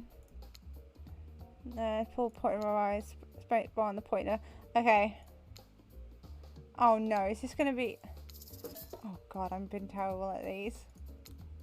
Oh, are you... Okay. Oh no. Oh no, this is gonna get even worse. It's okay. Where is she? Oh. Oh. Oh. Oh. I did it. Survived. Are you okay? You seem okay. I hope I haven't ruined this by pushing you to do something you weren't meant to do. You're so brave. Maybe not so coordinated, but certainly brave. I'm so lucky you'd put yourself through this for me. It shows that you're real. Despite your attempt to resist it, the incredible force of energy from the black lighthouse's lantern eyes refuse to subside. No, it can't be ignored, and it doesn't matter if you look directly at it or not. Shit! In the end, that was just a trivial game, and this is life. This is real life, and real magic. You stared it now, and its power penetrates your mind. Well, goddamn. Hey, it's been a while. How are things? Doing good? Feeling more dead, more alive? Yes, love will do that to a person. Don't worry, it'll make sense soon. What the fuck is going on? You wait to hear Spirit's muffled voice. You got a terrible taste in your mouth, like burnt hair. The air feels damp and smells like ash. It takes time for the sound to clear up, but eventually Spirit's words start to make sense to you. However, it's clear she's talking to someone else, not you. You know how sometimes people say it's not you, it's me? Well, this time it's you and it's also me. I can't believe I thought you'd changed for me. I can't believe I thought what you were doing was a sacrifice. You never gave anything up for me. Well, today I saw what love looks like, and it looks a whole lot different than this. I don't think you're hearing me, which is weird because I'm practically shouting. Nobody breaks up with Trapper. Nobody. Oh yeah? Fine. Nobody breaks up with Trapper, but I'm not doing that. I'm dumping... Don't you say it. I'm dumping Evan McMillan, and there's nothing you or he can do about it. It's over between us, Evan. Rin, Trapper turns from Spirit and looks directly at you. You realise that you're laying on a ground of some weird tunnel. I think your shouting woke up Zany.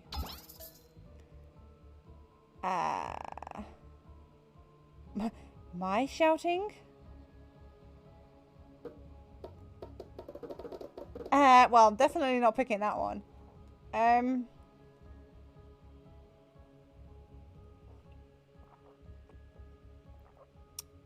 gonna say something. I'm sorry. I think I interrupted something very personal and also quite scary.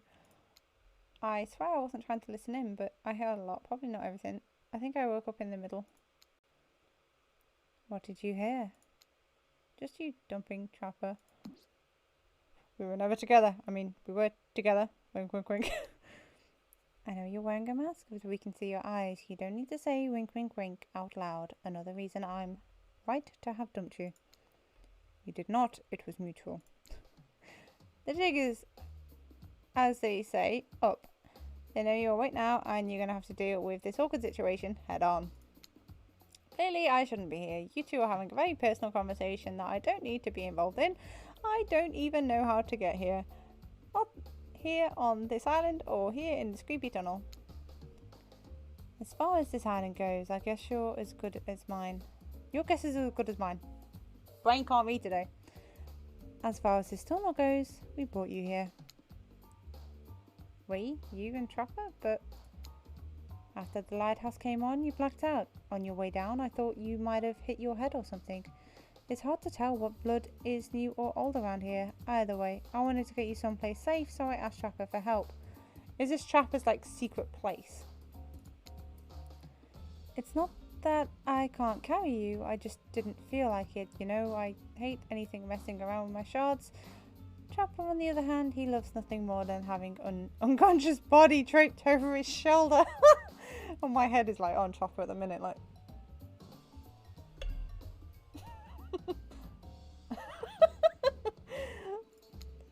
Oh dear, he's in like the position that makes me look like I am Trapper.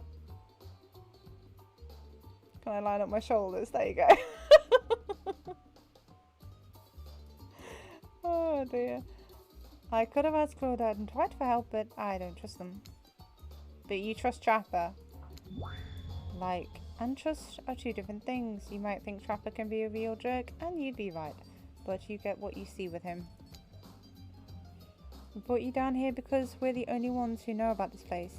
It's a part of an old tunnel network that connects at different places on the island. Oh, for God's sake. He's back again. He keeps popping up everywhere. What's up, guys? Talking about island mysteries, my favourite topic. I was just in the neighbourhood, so I thought I'd pop in. Trapper, you said this place is private. Don't look at me, I didn't tell him about it. Half of the appeal of this spot is getting away from people like him. Well, geez, I know. I can see when I'm not wanted. So, you three a throuple now, or...? Because I gotta say, I really didn't get the whole Trapper spirit thing, but hey, if it's not my business, I don't stick my nose in it. We're not a thing. Nobody traps the Trapper. Now, not with traps or with relationships. And you do realise you're sticking your nose in our business right now, right? His hair goes on fire. Wow, so hostile. If you don't want to talk about it, just say so. Anyhow, this tunnel has some very interesting features. If you head about 50 meters down that way, you'll find... Get out. Rafe looks around just to be doubly sure that Trapper is addressing him. I was just leaving. This island isn't a lonely place, which is great for me. I love to be alone. Trapper, on the other hand, he's quite needy. After a lot of pursuit, I finally let him catch up to me, and it became, well, I don't want to call it a relationship because somebody really didn't want to have to talk, but we were more than friends. I dispute the events as told. For the record, I don't pursue, I stalk, and I lie in wait. Seeing eye to eye was not one of the things we were good at. So I hate to ask, but I did just look into a refrigerator-sized death lamp, so I guess I have more of a glutton for punishment than I thought. What were you good at? Well, for starters, excuse me, I'll take that question, thank you very much. If you know anything about me by now, it's that I'm on a quest for revenge. For revenge, yes. We know exactly what you might know. Trapper is like the great classical maestro of revenge. Trapper blushes behind the mask. That's one way to compliment a killer. The revenge against friends who had turned their back and betrayed him. Revenge against his father for making him into a monster. Revenge against the barista who wrote Evan on his cappuccino, knowing his name is actually Evan. For someone who thinks about revenge as much as I do, Trapper is an inspiration. But they say never to date your heroes. Good advice, but I don't think that's the saying. And then you came along, Zany. You showed me that it's okay to be lost, to feel pathetic, to push on when you have nothing real to offer anyone. I'm not sure where you got all that from, but okay.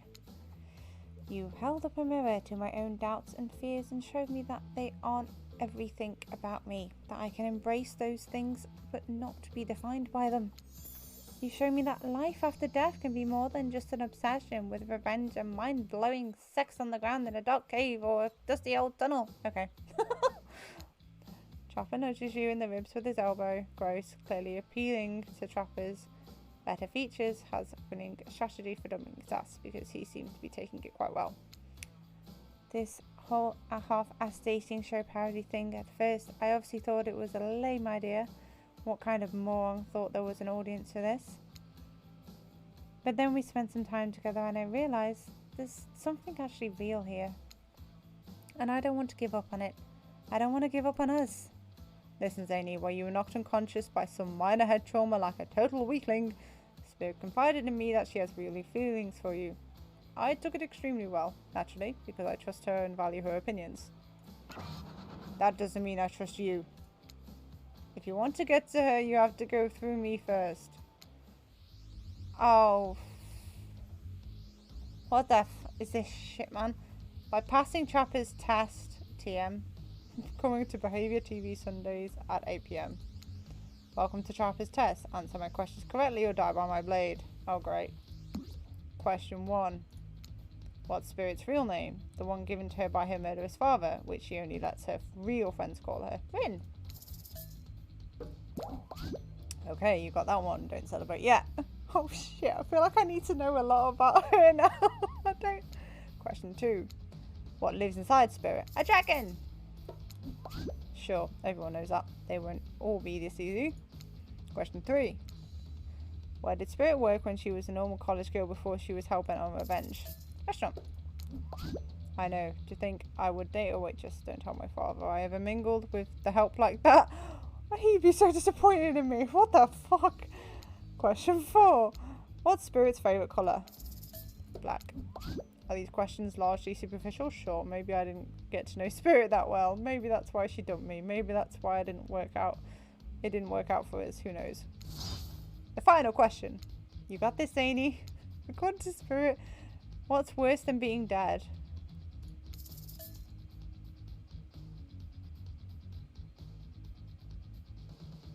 Having unfinished business?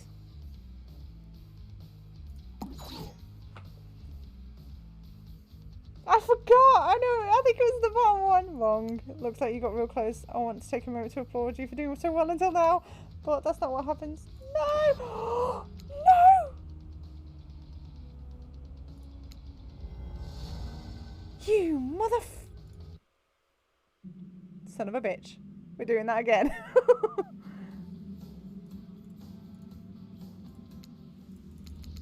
We're doing it again. We're doing it again.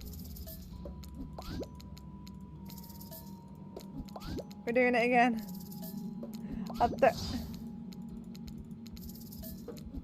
Right, there you go. Not been seen for who you are. That was my second guess. When I pitched Trapper's test to Suites at Behaviour TV, they told me there was no room in the budget for a new car to be given the final prize for winning. So I killed them all. Right there on the spot. While killing them, I didn't solve any of the budget problems. It sure did feel good. I'm telling you, A, to brag, and B, to explain why the only thing you're going to win is me saying congratulations for passing Trapper's test. Now that it was some huge challenge, I mean, the woman obsessed with the giant light that shines in the dark has a chip on her shoulder about being seen, go figure. You probably guessed it, but the rules are the rules. If I literally just made them up, you got this right. So I guess I approve of you dating Spirit, or whatever. I never really cared in the first place. I was just hoping you'd slip up and give me an excuse to wet my blade with your blood. Well, you did a couple of minutes ago, so first time I died. That's not bad. Maybe I'll find a reason tomorrow. For now, you two have fun. Wink, wink, wink, Trapper out. I'm sorry you had to endure that. What, 5 easy questions? It was nothing. Not even that. As ridiculous and unnecessary as it was, the whole thing. The waking up in a random tunnel, the overhearing of our argument, the news that Trapper and I had something going on, and the stupid quiz. All of it. Especially the whole Trapper out catchphrase. It's only because I actually like you. None of it would have happened if I didn't. And I like you too, Spirit. Please, call me Rin. Rin. I didn't feel like our lighthouse experience was completed. There was something else I wanted to show you. Alone up in the lantern room of the tower. Get your mind out of the gutter, Zany. It's not that kind of game. What's that? Hold on a minute. I'm being told... No, wait. It is that kind of game. Disregard the gutter comment. Come back up there with me. There's no place I'd rather be. You're excited to return to the lantern room of this lighthouse despite all of the drama and worry that was previously a part of this place for you. More importantly, you're excited to be there with Spirit. Everything's gone quiet, which makes it all the more crushing. When you're fucking interrupted by Claudette and Dwight. God damn it. Piss off, you two. I want to have my moment. Claudette, Dwight, funny seeing you here. Wait, did I say funny? I meant bloody tragic. Tragic? I don't think so. What could be tragic about family reunion? Those are always joyous occasions, in my experience. Before they can explain what that's supposed to even mean, the lighthouse begins to howl a low, frightening sound. The lens begins to glow in a now familiar way. You prepare to shield your eyes in case something bad happens to you again.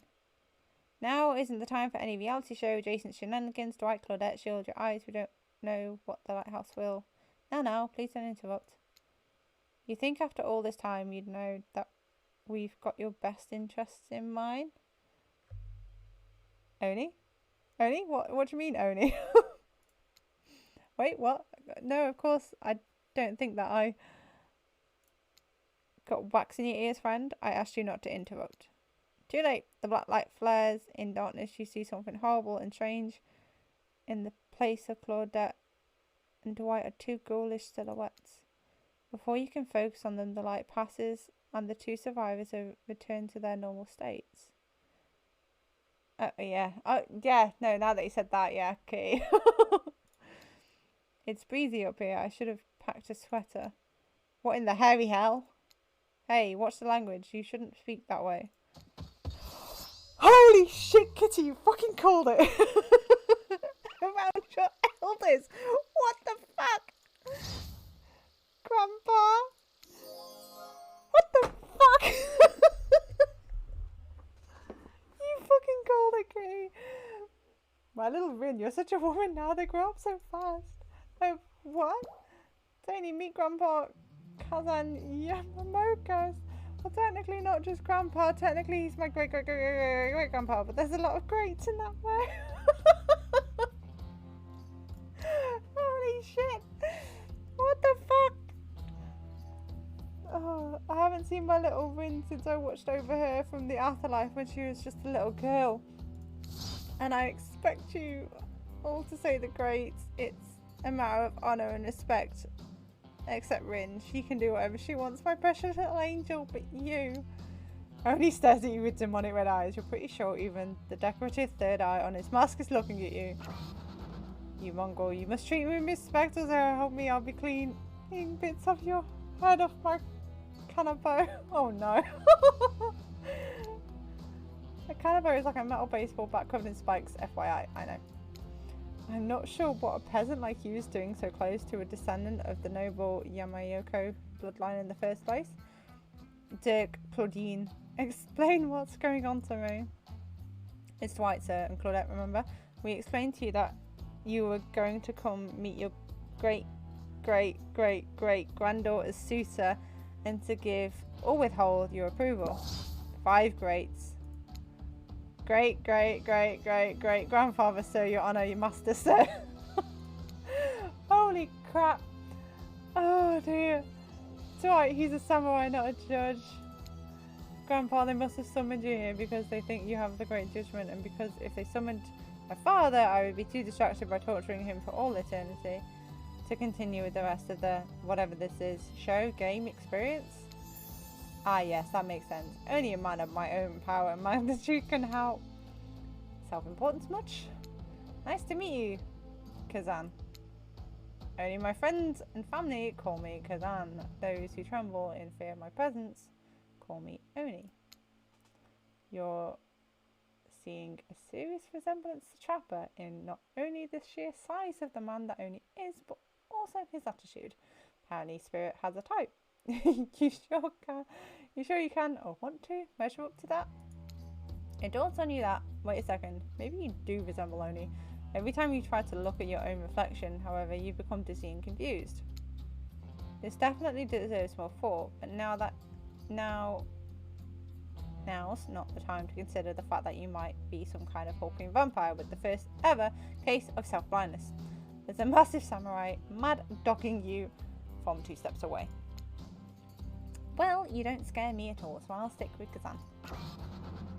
Peasant, I realise now the true purpose of my visit was to extinguish a light. Oh, he waves his katana in the air at you menacingly, like the great grandfather, like great granddaughter apparently. Isn't it a kanabo?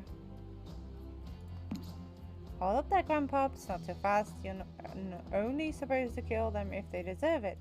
First, you should get to know them a little better.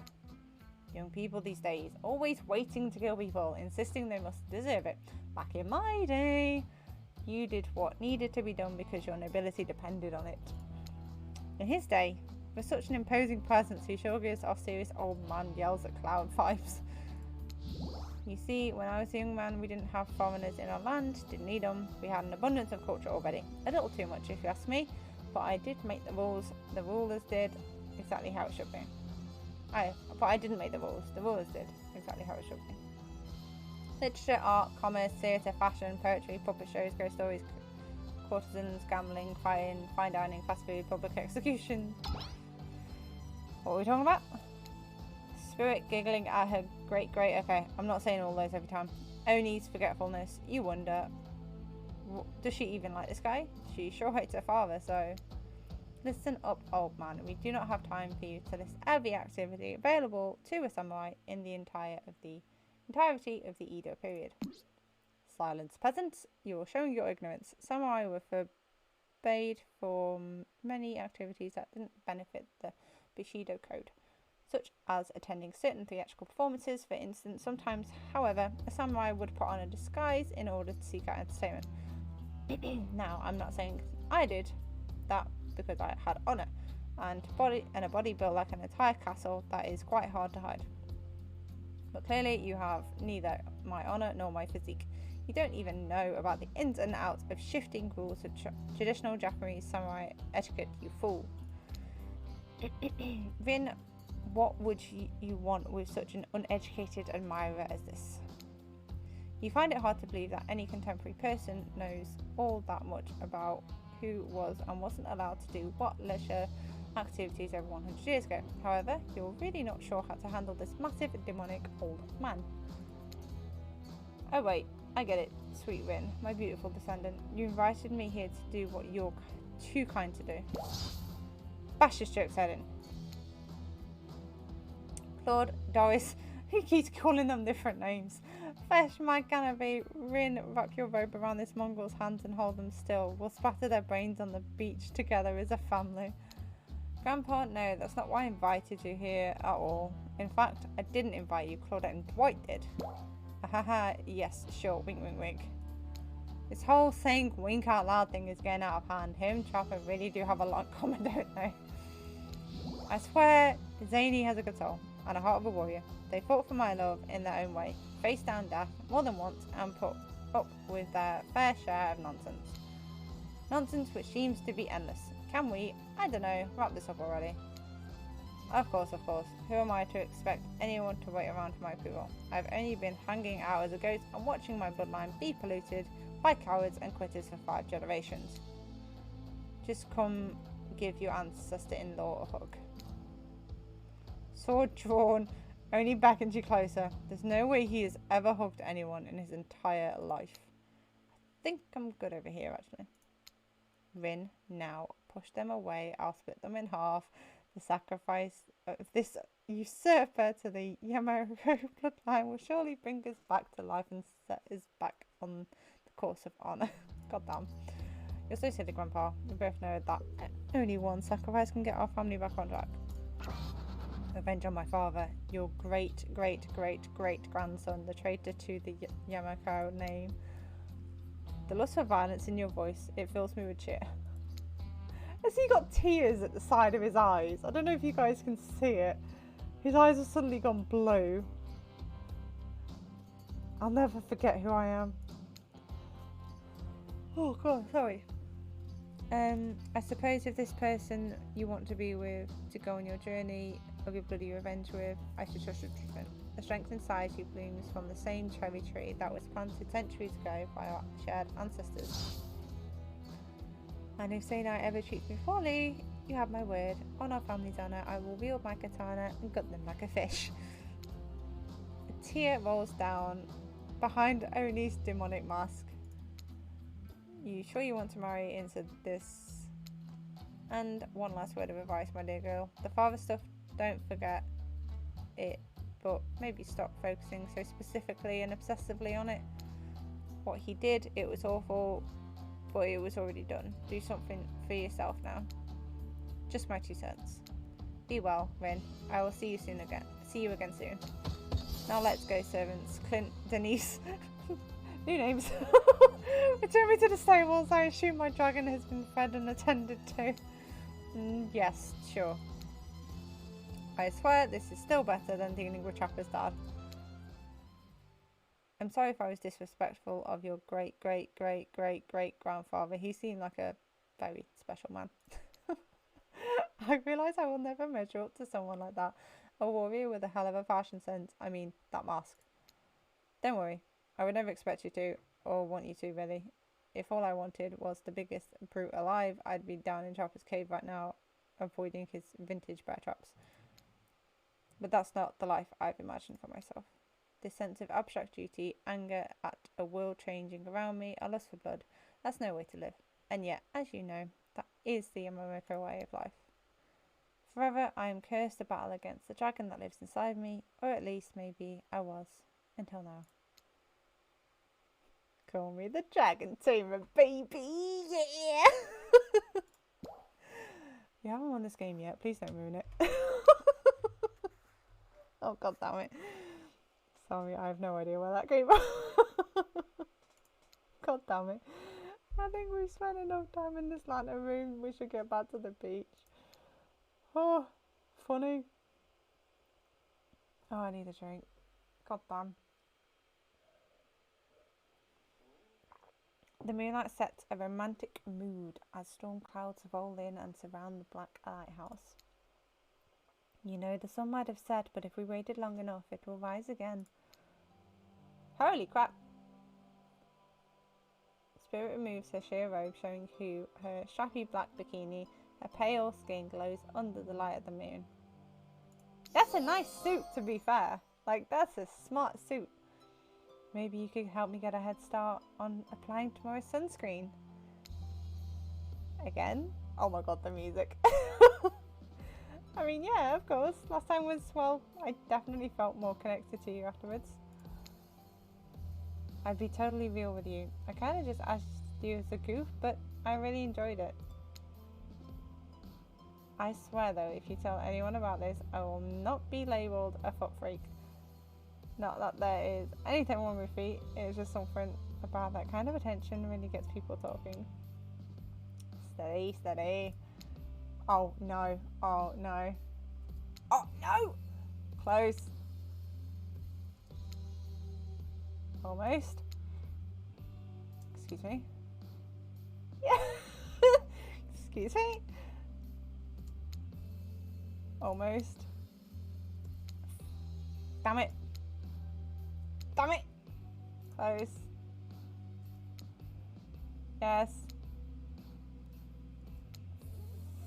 God damn it, it keeps going back, doesn't it?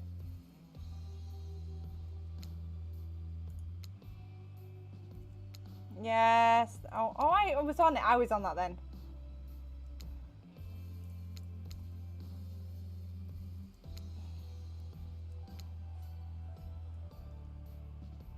Yes, there we go.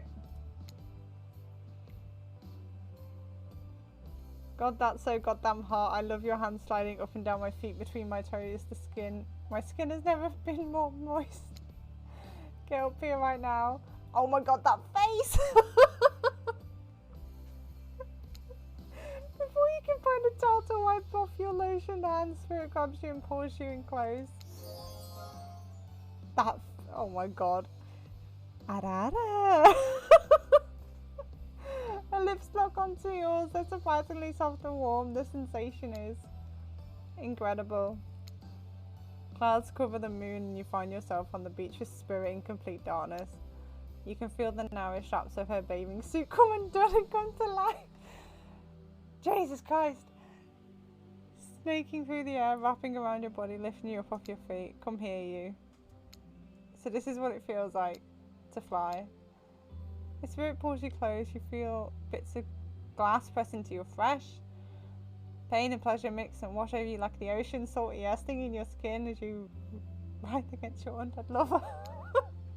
The lighthouse howls.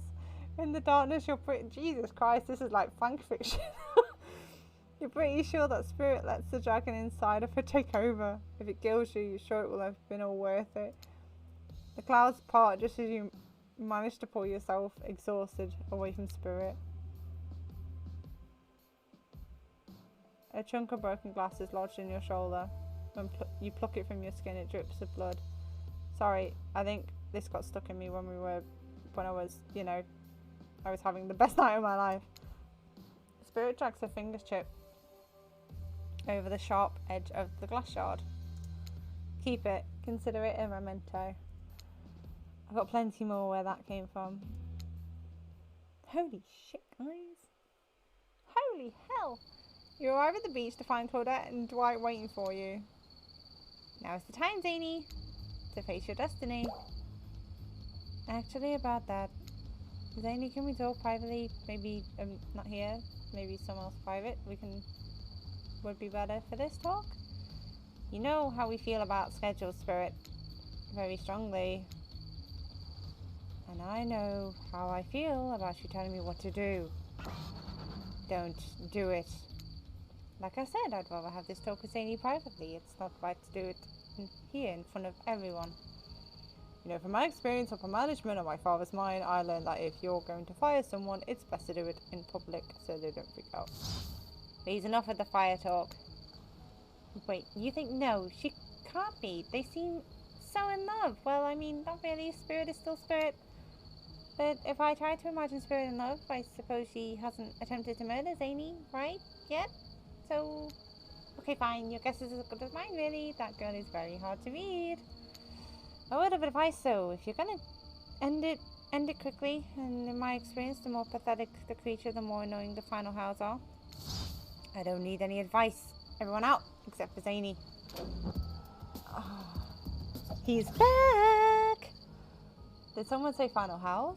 That kind of job, that kind of my whole jam. I can say, right? Especially you. Out. Lame.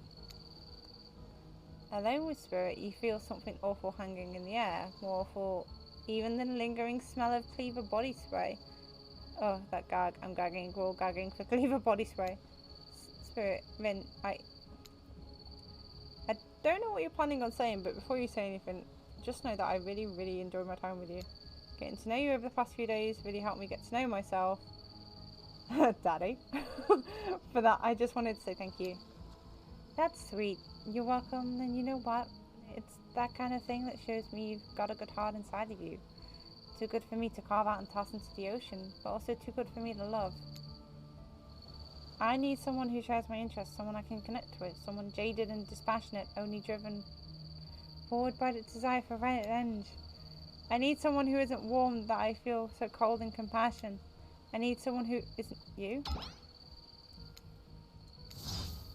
Just know if we're not friends, we'll probably be enemies, because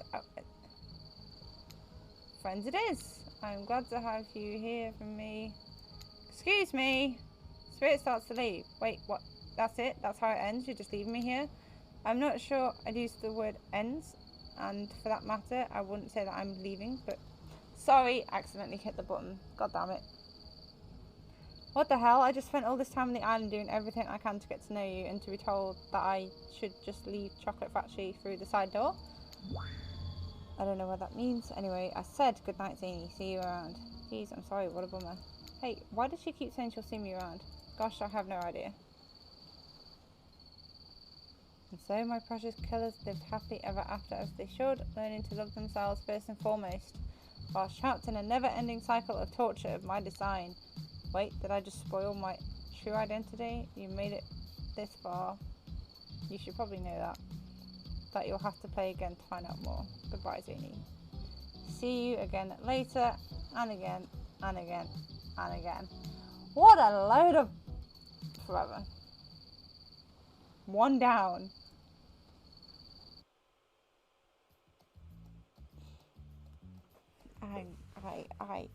I, I'm rejected. I got rejected. And thank you for the follow, Trace. I just realised that it didn't pop up on my screen. I know. Hi, Betsy. I got friend zoned. Well, we did have a little romantic moment. We did have romantic moment with her. Like, I think we did everything. My understanding of that ending then with Ocean is essentially saying that everyone is gonna friend zone you at the end of like having your date. Thanks for the hook. I don't think I've got that set up. No, I don't have it set up. I need to set that command up. I have dad joke though. We can have a dad joke. Let's have that joke.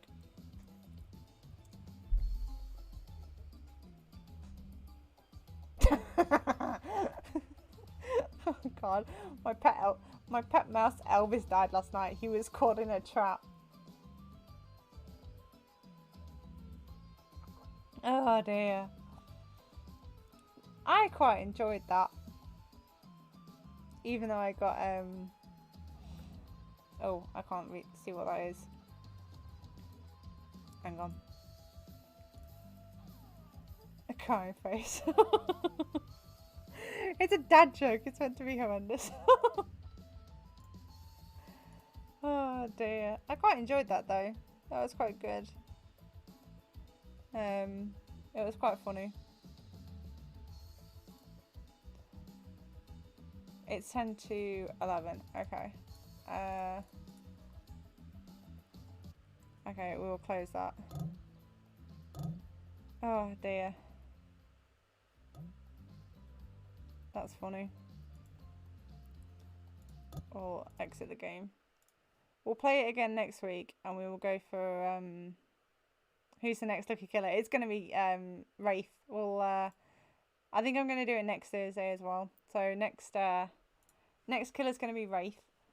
I might do it over 4 weeks to be fair, thinking about it. I might wait and like do a killer a week. Because obviously you've got Trapper. I will do that. I was gonna do just 2 on stream and then the other 2 offline, but no, I will do all 4 on stream because it'll be quite fun. And I'll try and do like 1 per stream. Because that was quite fun. But now we will actually play Dead by Daylight. So we will change the title.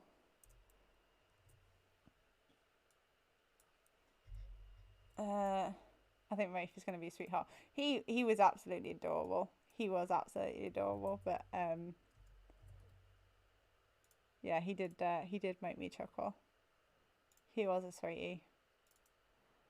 Oh dear. Right, we'll play 2 games of Dead by Daylight, and then I'm going to call it a stream because I work, so I have to go to bed at some point. But as this loads up, I am going to have a quick be right back, and then when I come back, if anybody wants to play, do let me know in obviously chat. Let me know that you want to play, and then once I'm on, we can get people into the party and have 2 games of Dead by Daylight together. So see you in a bit. See you in a minute.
Okay, the microphone came back on.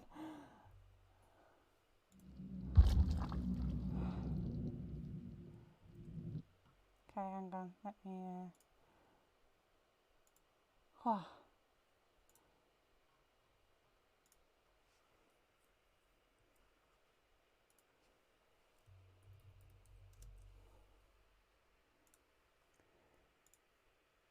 Okay. Microphone's up. Yeah.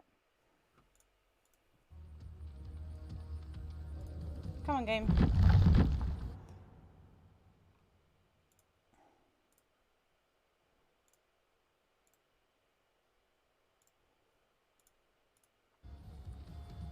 Oh, come on. There we go. Check the other one. There we go. Alright, we need to move meat over there so I cover my ba-ba-da-ba. There we go. Oh look, there it is. Hey! Hey! It's out. Yes, if anyone would like to join me, I'm only going to be on for 2 games. It's very loud in my ears. Very loud in my ears because I have work tomorrow.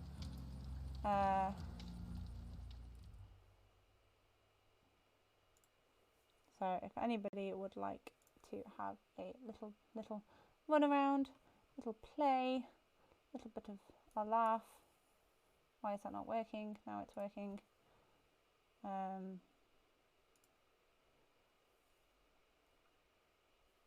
Excuse me. Excuse me.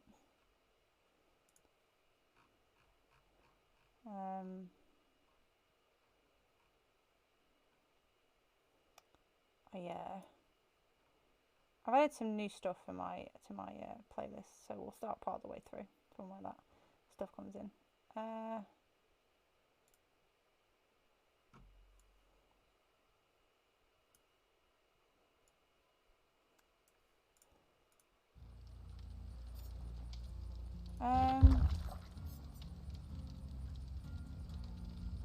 Yeah, we need to proceed, everyone, don't we?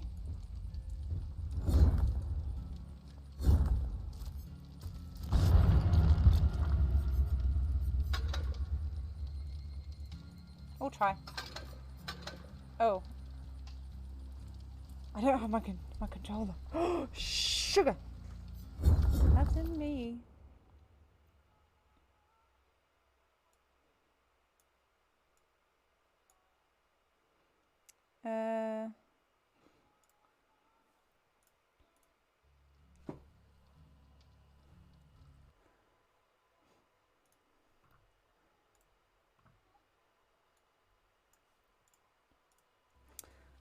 Where are we going?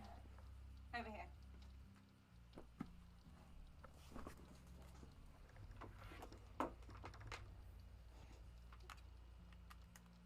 Actually, no, we're playing with mouse and keyboard. What am I doing?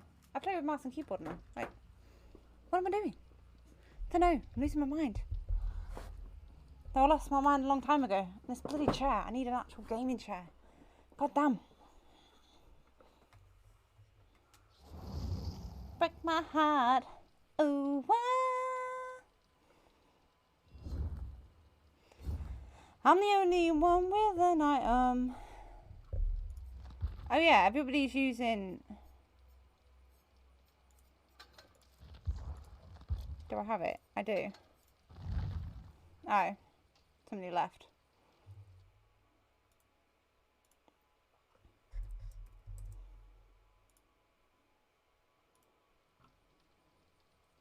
I realised I forgot to put .ttv in my name. They said everybody will stream start me in the first one.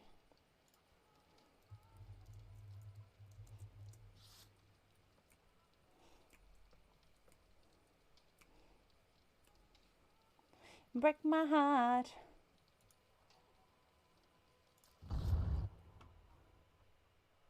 I wanna be with you everywhere.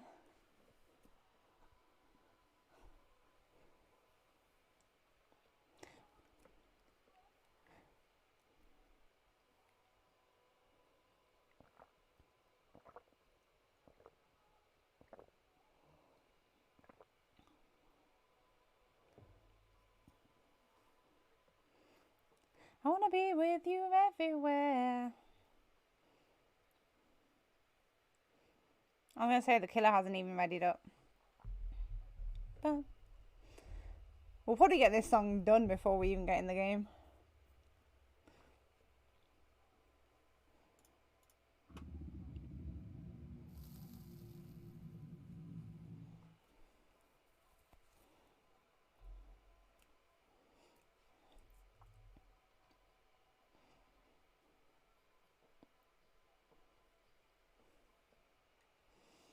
I need to finish this drink before I go to bed as well.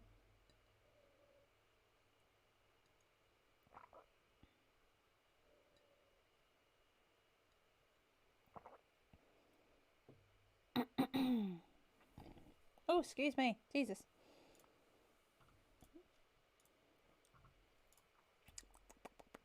Okay, so thank you.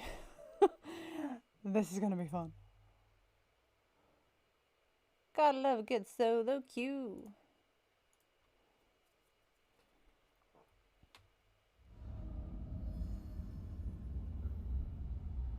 I will find it absolutely hilarious if it's Spirit now.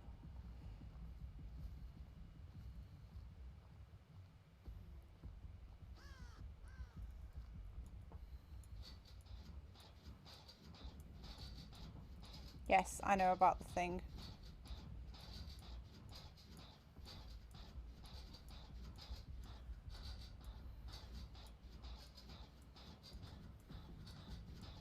Oh, the killer is there. And the killer has a hex.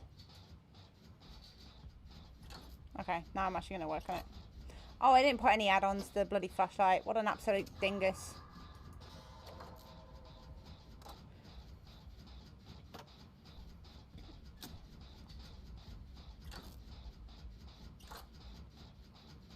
What a silly.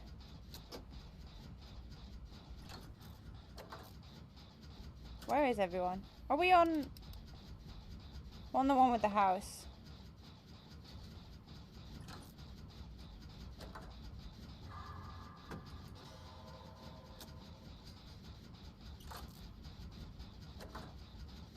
Is it Oni? It's Oni, isn't it? Oh no, Oni's after me because I went with Spirit. Oni's after me because I got with Spirit. Oh no.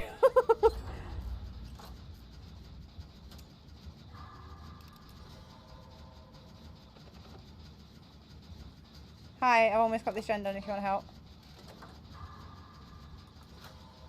Yeah, he doesn't know that we're here. He will do in a second though. Well, shit.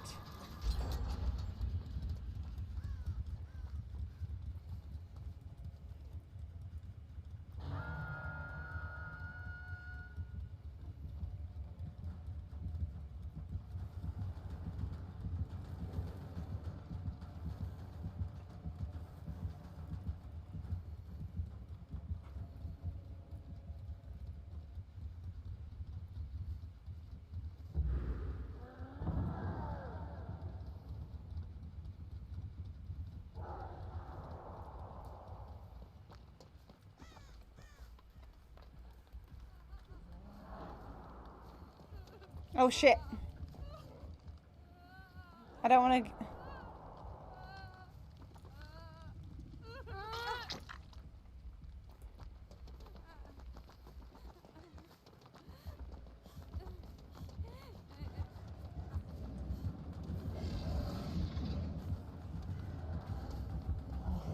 Okay, good. He comes after me. He doesn't actually go after the other person. Shit, he's got his power. I fucking forgot. Oh, and he's got that.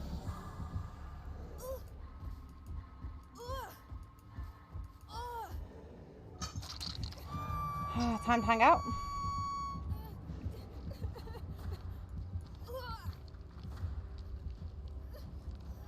Someone on the way. Good, good.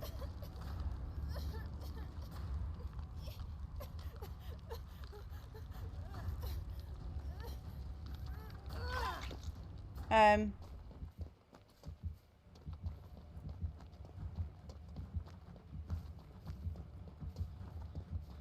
he comes after me.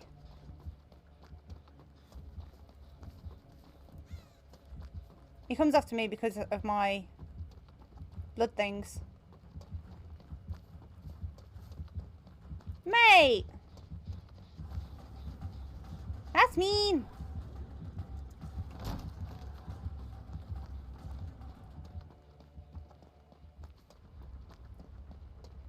Was that a hex?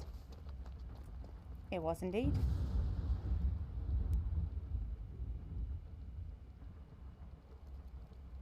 It's taking a very long time. Why do I feel like it's full of the hunt?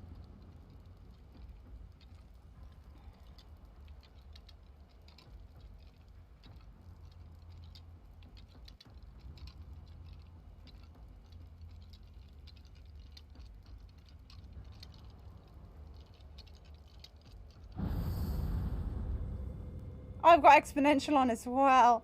Completely forgot. Yeah, it's going to take ages now. Okay.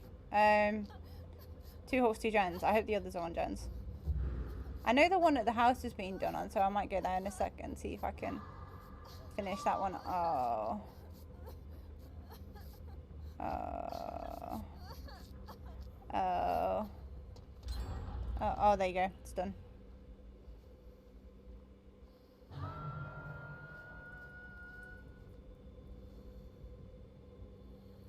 Where is he going? Is he coming this way? Oh, there he is. Did he see me? He did see me, didn't he? He did see me, didn't he? He did see me, didn't he? He fucking saw me.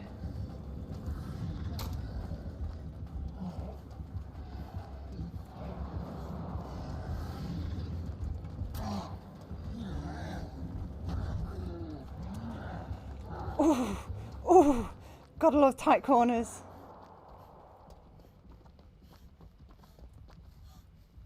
Is nobody going for the save? I'm nowhere near.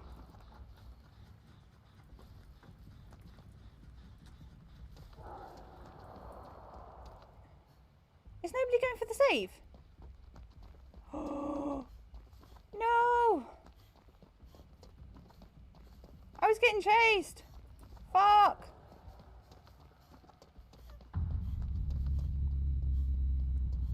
I'm sorry, Ma.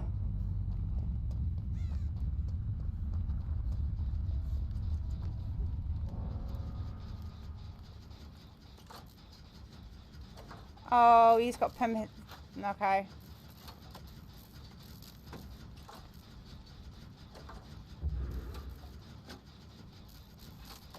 Yeah.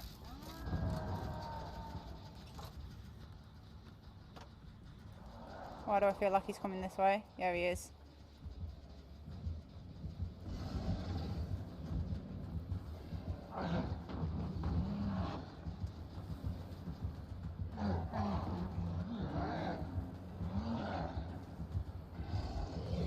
Oh, oh, oh, oh, oh, oh. No! Fuck! God damn. I should have run off with the Nia. I should have run off with the Nia. I thought I could hide, but... And now I'm gonna die, because the other 2 aren't gonna come get me.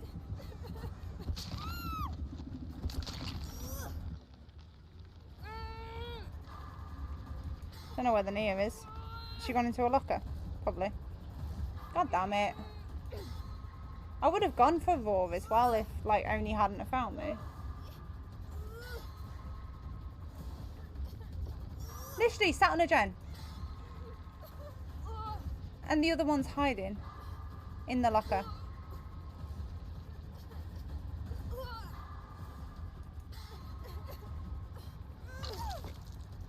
Are you gonna...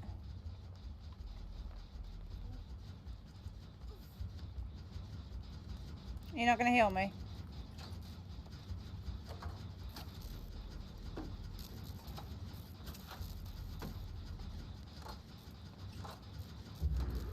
Urban Evasion game, yeah.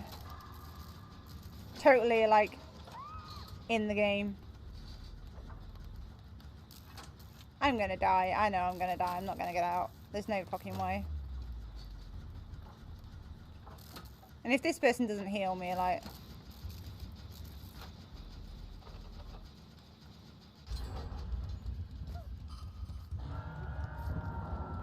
And he knows we're here. He knows we're here. So he's coming straight over here. Because we've just done that, Jen.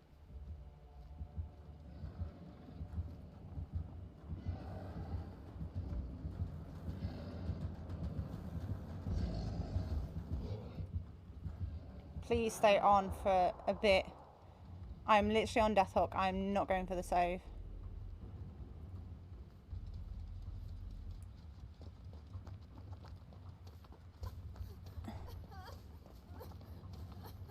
Where's the... There's the Nia.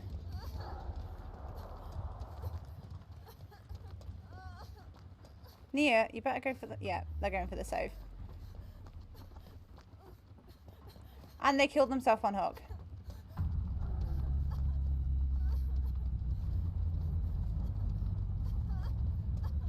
They killed themselves on hook. Like, I may as well just let myself die so then Nia can have a chance to get out.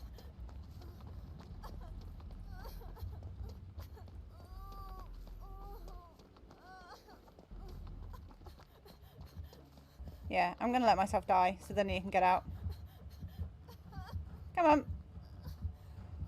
I wooed your daughter.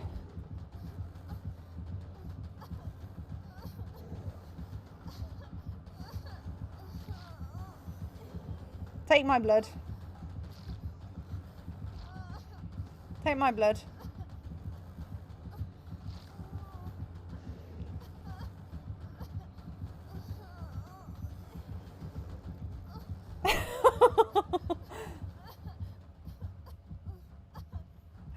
He's taken my blood and he's like, no, you're okay.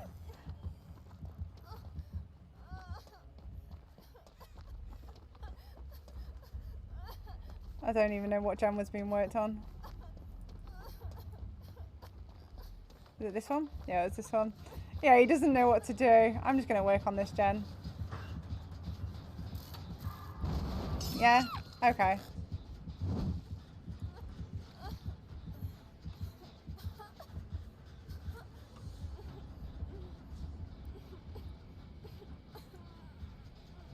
They are literally right there.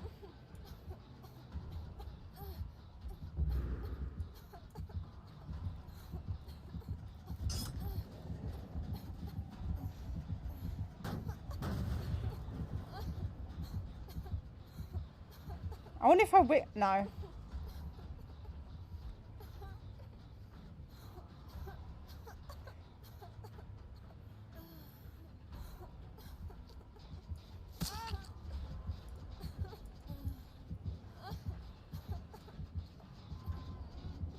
Oh, he's found her. He's found her.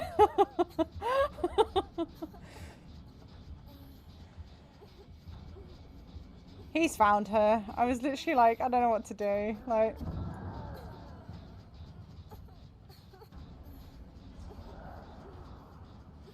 I'm gonna bleed out. Oh dear.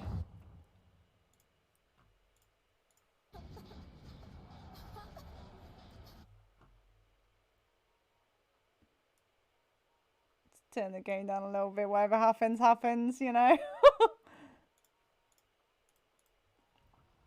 Oh, well.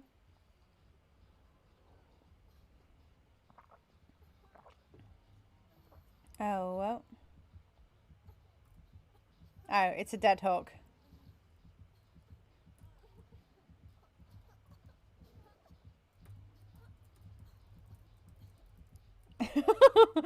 Slugworth!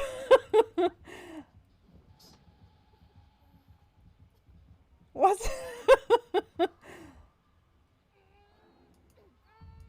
Oh, he's letting me go! Oh, dude.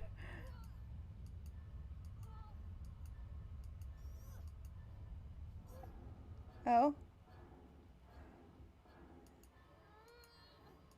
I didn't know if he was...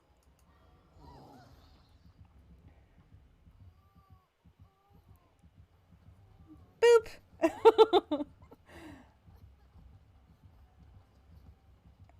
Can't boot the Oni, but...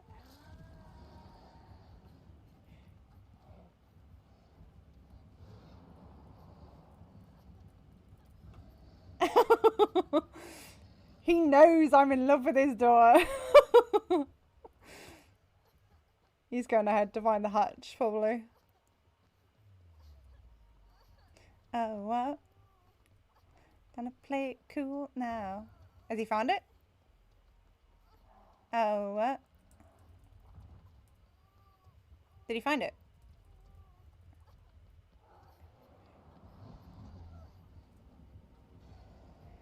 Thank you! He must have had this psychic thing going on in his head. He knew.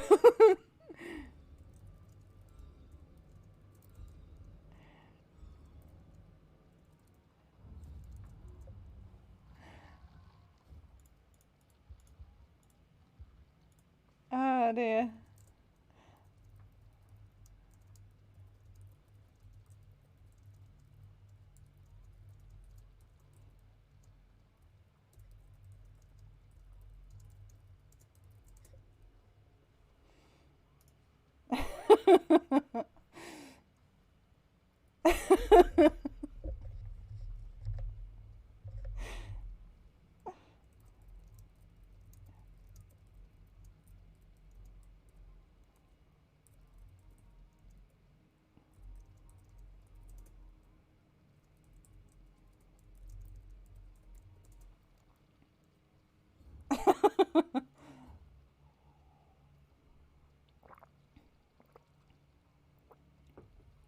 It's the five greats, the great great great great granddad. Oh dear.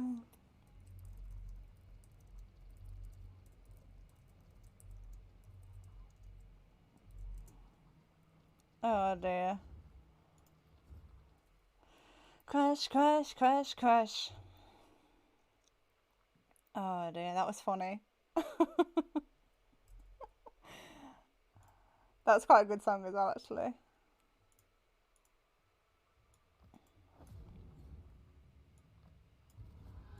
I'm so far back on the bloody riff, man. It's unbelievable.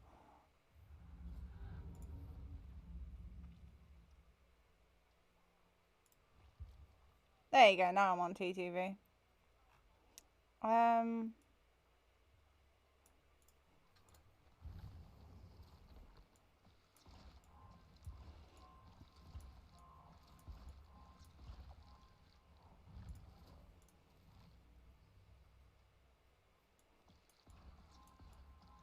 Walk right every night, looking sweet and looking fine.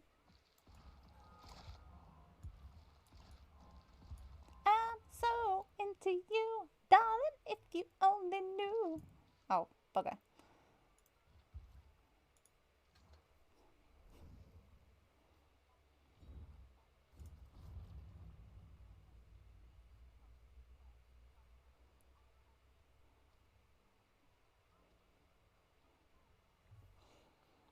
Last game and then it's off for the night.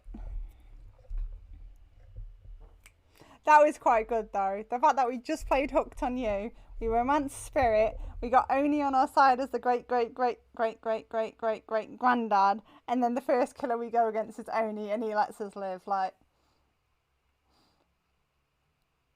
if that isn't like pure luck and sort of, I don't know what the fuck that is.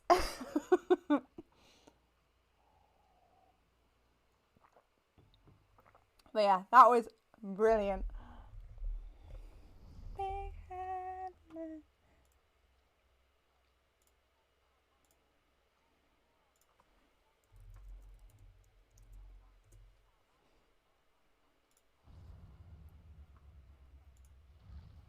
we have anything we could...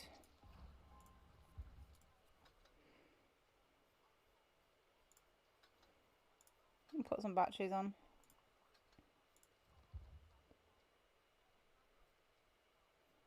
Actually. Oh, bugger! Oh well. Oh well. We've got a very boring... Ooh, the flans. Oh, I've got someone... Serena actually thinking about it. I've not decided what I'm playing tomorrow, so it might be a full Dead by Daylight night tomorrow.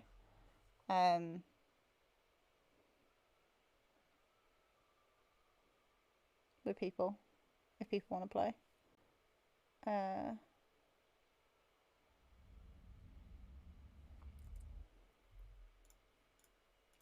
remix.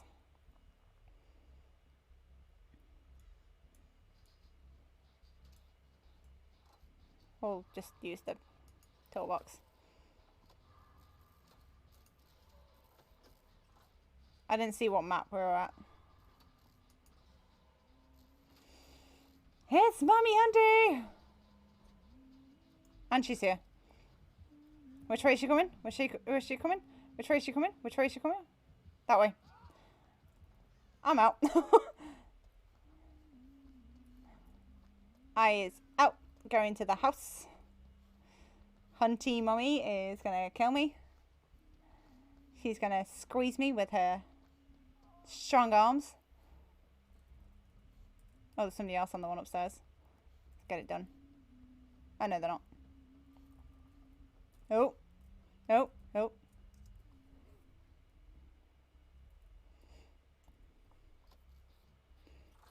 Oh, the angle of the house has changed.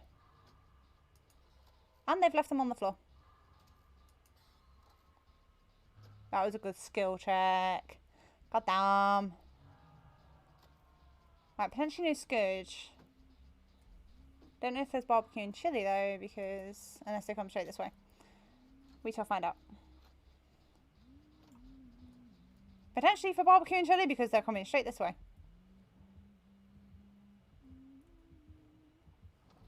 Oh!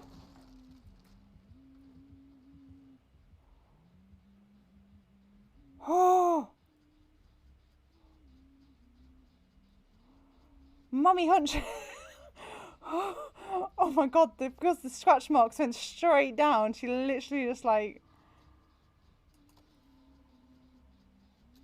Mate. Because he did that, I'm fine to get this gen done. We need the gen done though. We've got no way otherwise. Well, we've potentially got way, but... Oh no.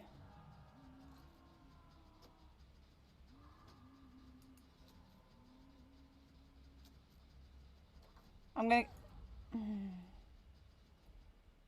Fuck. You absolutely... Oh, there she is. Right. Nobody wants BT anymore, but here you go. Hey, wait. Do you want to go in?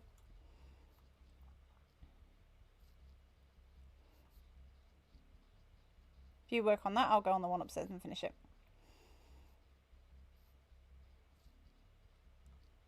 I do think they need to put the hooked on you outfits in this game though. Like, especially Spirits' like outfit like that is goddamn fine, man. Oh no.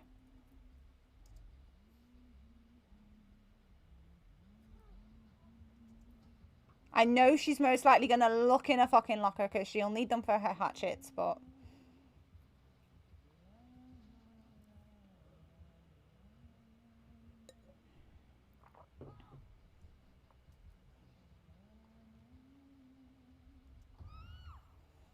I did also think she's probably got... Where? I need to run very far away from this scene.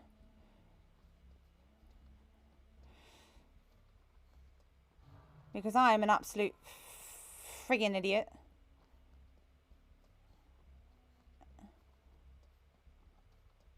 And didn't consider the fact that... That gen done? Yeah, it is. Okay, this gen's done. I need a totem.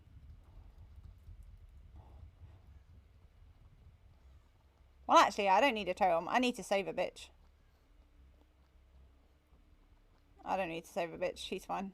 Somebody got him.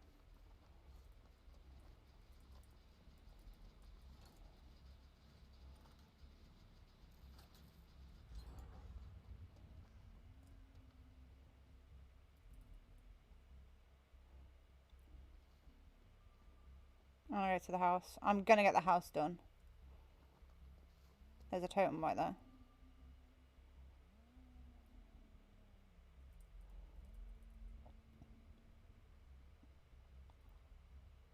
I don't know where she is.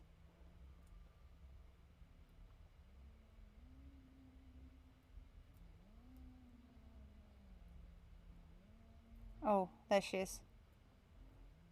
She's on someone. Okay, let's get it done. She's kicked my chin!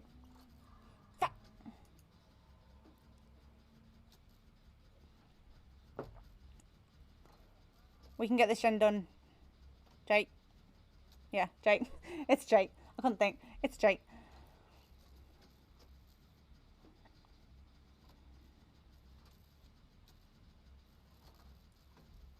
There we go.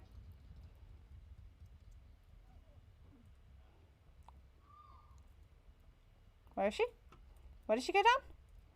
Quite far away.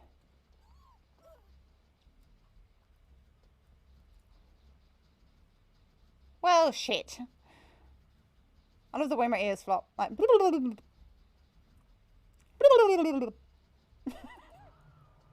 Where is she? All the way over there. Don't come straight down there. I'm just going to keep an eye on it from a distance.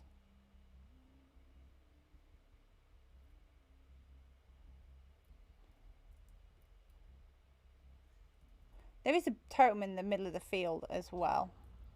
Oh my god, it's blocked back up again. Okay, I'm going to stand behind here. Unless nobody's going for the save. I don't think anybody's going for the save. So I'm going to go. And I can't hear her, so I assume she's the opposite side of the map.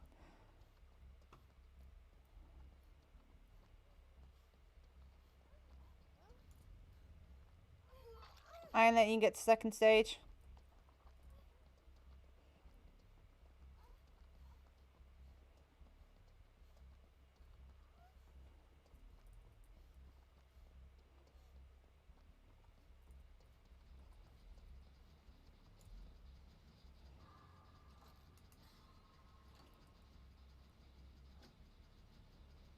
She's obviously got something like... Oh, she had a med kit, didn't she? So she was fine.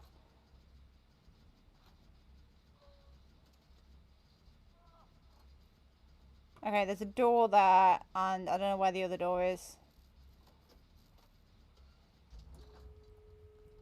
Over there. Okay, I'm going to get this 99.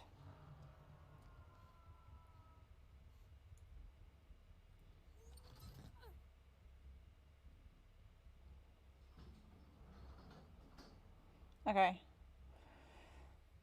Get it 99. Try and get the other door 99.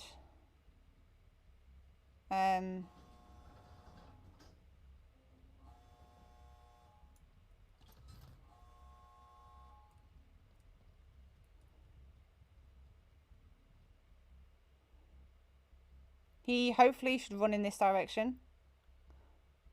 If he was looking around the map.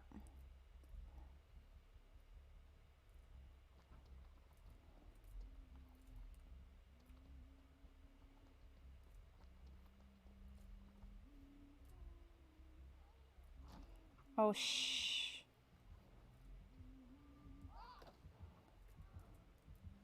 Shit.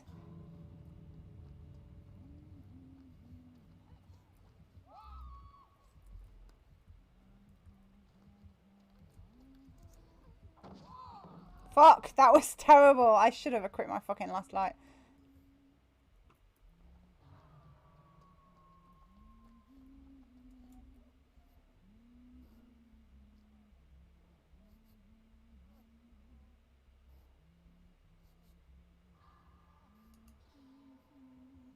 Fuck, get you healed, get you healed.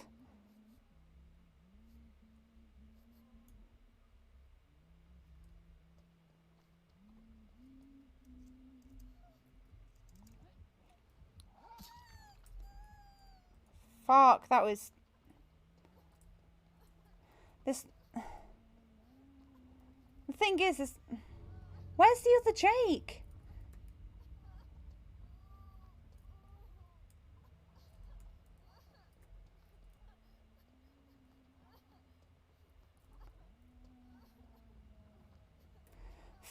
Fuck, where's the other Drake? I don't know what to do. I'm so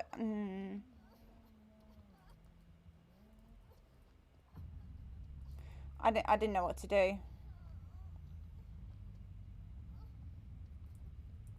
If I'd have known where the others were, and I hadn't have stupidly fucking slow vaulted in front of her.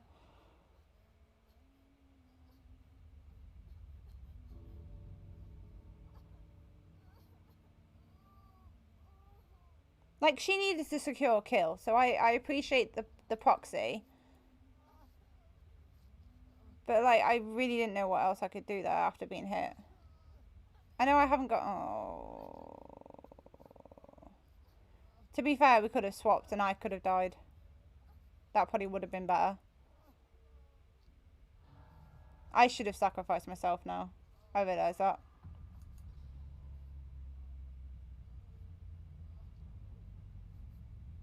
I realise I should have sacrificed myself now so they could have got out. Now she's got a 2k.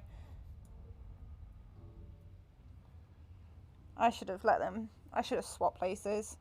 I should have swapped places.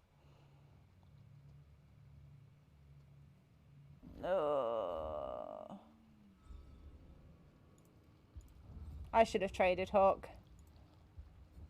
I would have died, but I would have traded Hawk. I should have traded Hawk on that one.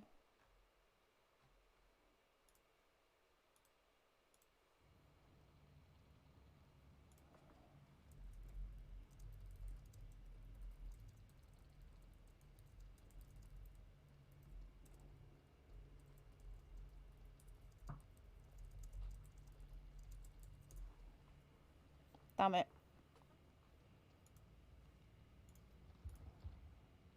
Alright, they've all left. Yeah, I should have traded Hawk so they could get out. Oh well.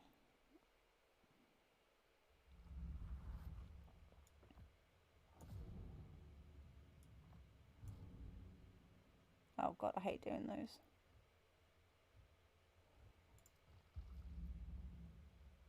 Hate doing them. Anyway, we've had our 2 games. I need to go to bed so I can go to work, get ready for... Well, I need to get ready for work tomorrow. So, just looking over everything.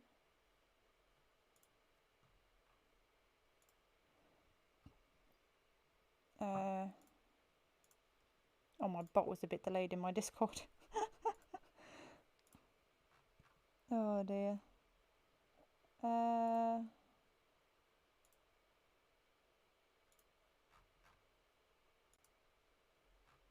What else I'm thinking?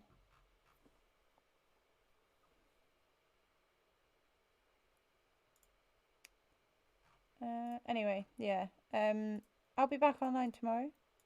Potentially playing just DVD or playing something else. I don't know yet. I've not made my mind up.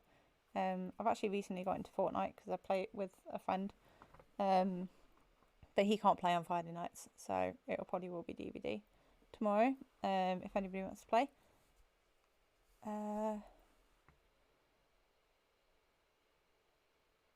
But yeah, no, it's been really fun tonight. It's been fun to play Hooked on You. Thank you again for the raid, Earning. I do massively appreciate that, and for the follows from you guys. I do appreciate that. I'm now at 351. Yes, I will at some point get John to teach me how to play Hell Let Loose because that was my target of 300 followers. And every time I ask him to do it, he freaks out and he has a panic attack and he's like, "No, I don't want to be on stream." I was like, "You're not going to be on stream though. Your voice has been on stream before and you've been fine with it. I just want you to teach me how to play Hell Let Loose on stream, but you're not going to be on it." But he'll be playing with me, so I will get that sorted at some point. I keep telling him we need to do it because he likes playing Hell Let Loose, and it was one stream that I want to do. It's just like a one-off and play the game and have a laugh with him. It's a game that I want to play with him anyway, like off stream, because we don't play many games together. So, but yeah, it's been fun. Thank you guys for being here. Thank you everyone for popping by. Because you guys make the stream, I don't. I'm just the face. you guys all come in and see me and like hear my stupid rants and raves and screaming and stupid comments. You're the ones who make the stream, and I do appreciate you all. You're all amazing people, and thank you so much for being here. Again, thank you for the raids, thank you for the love, thank you for the follows, thank you for everything, and I hope you all have a lovely day, and I'll see you tomorrow. So have a good one. Love to you all.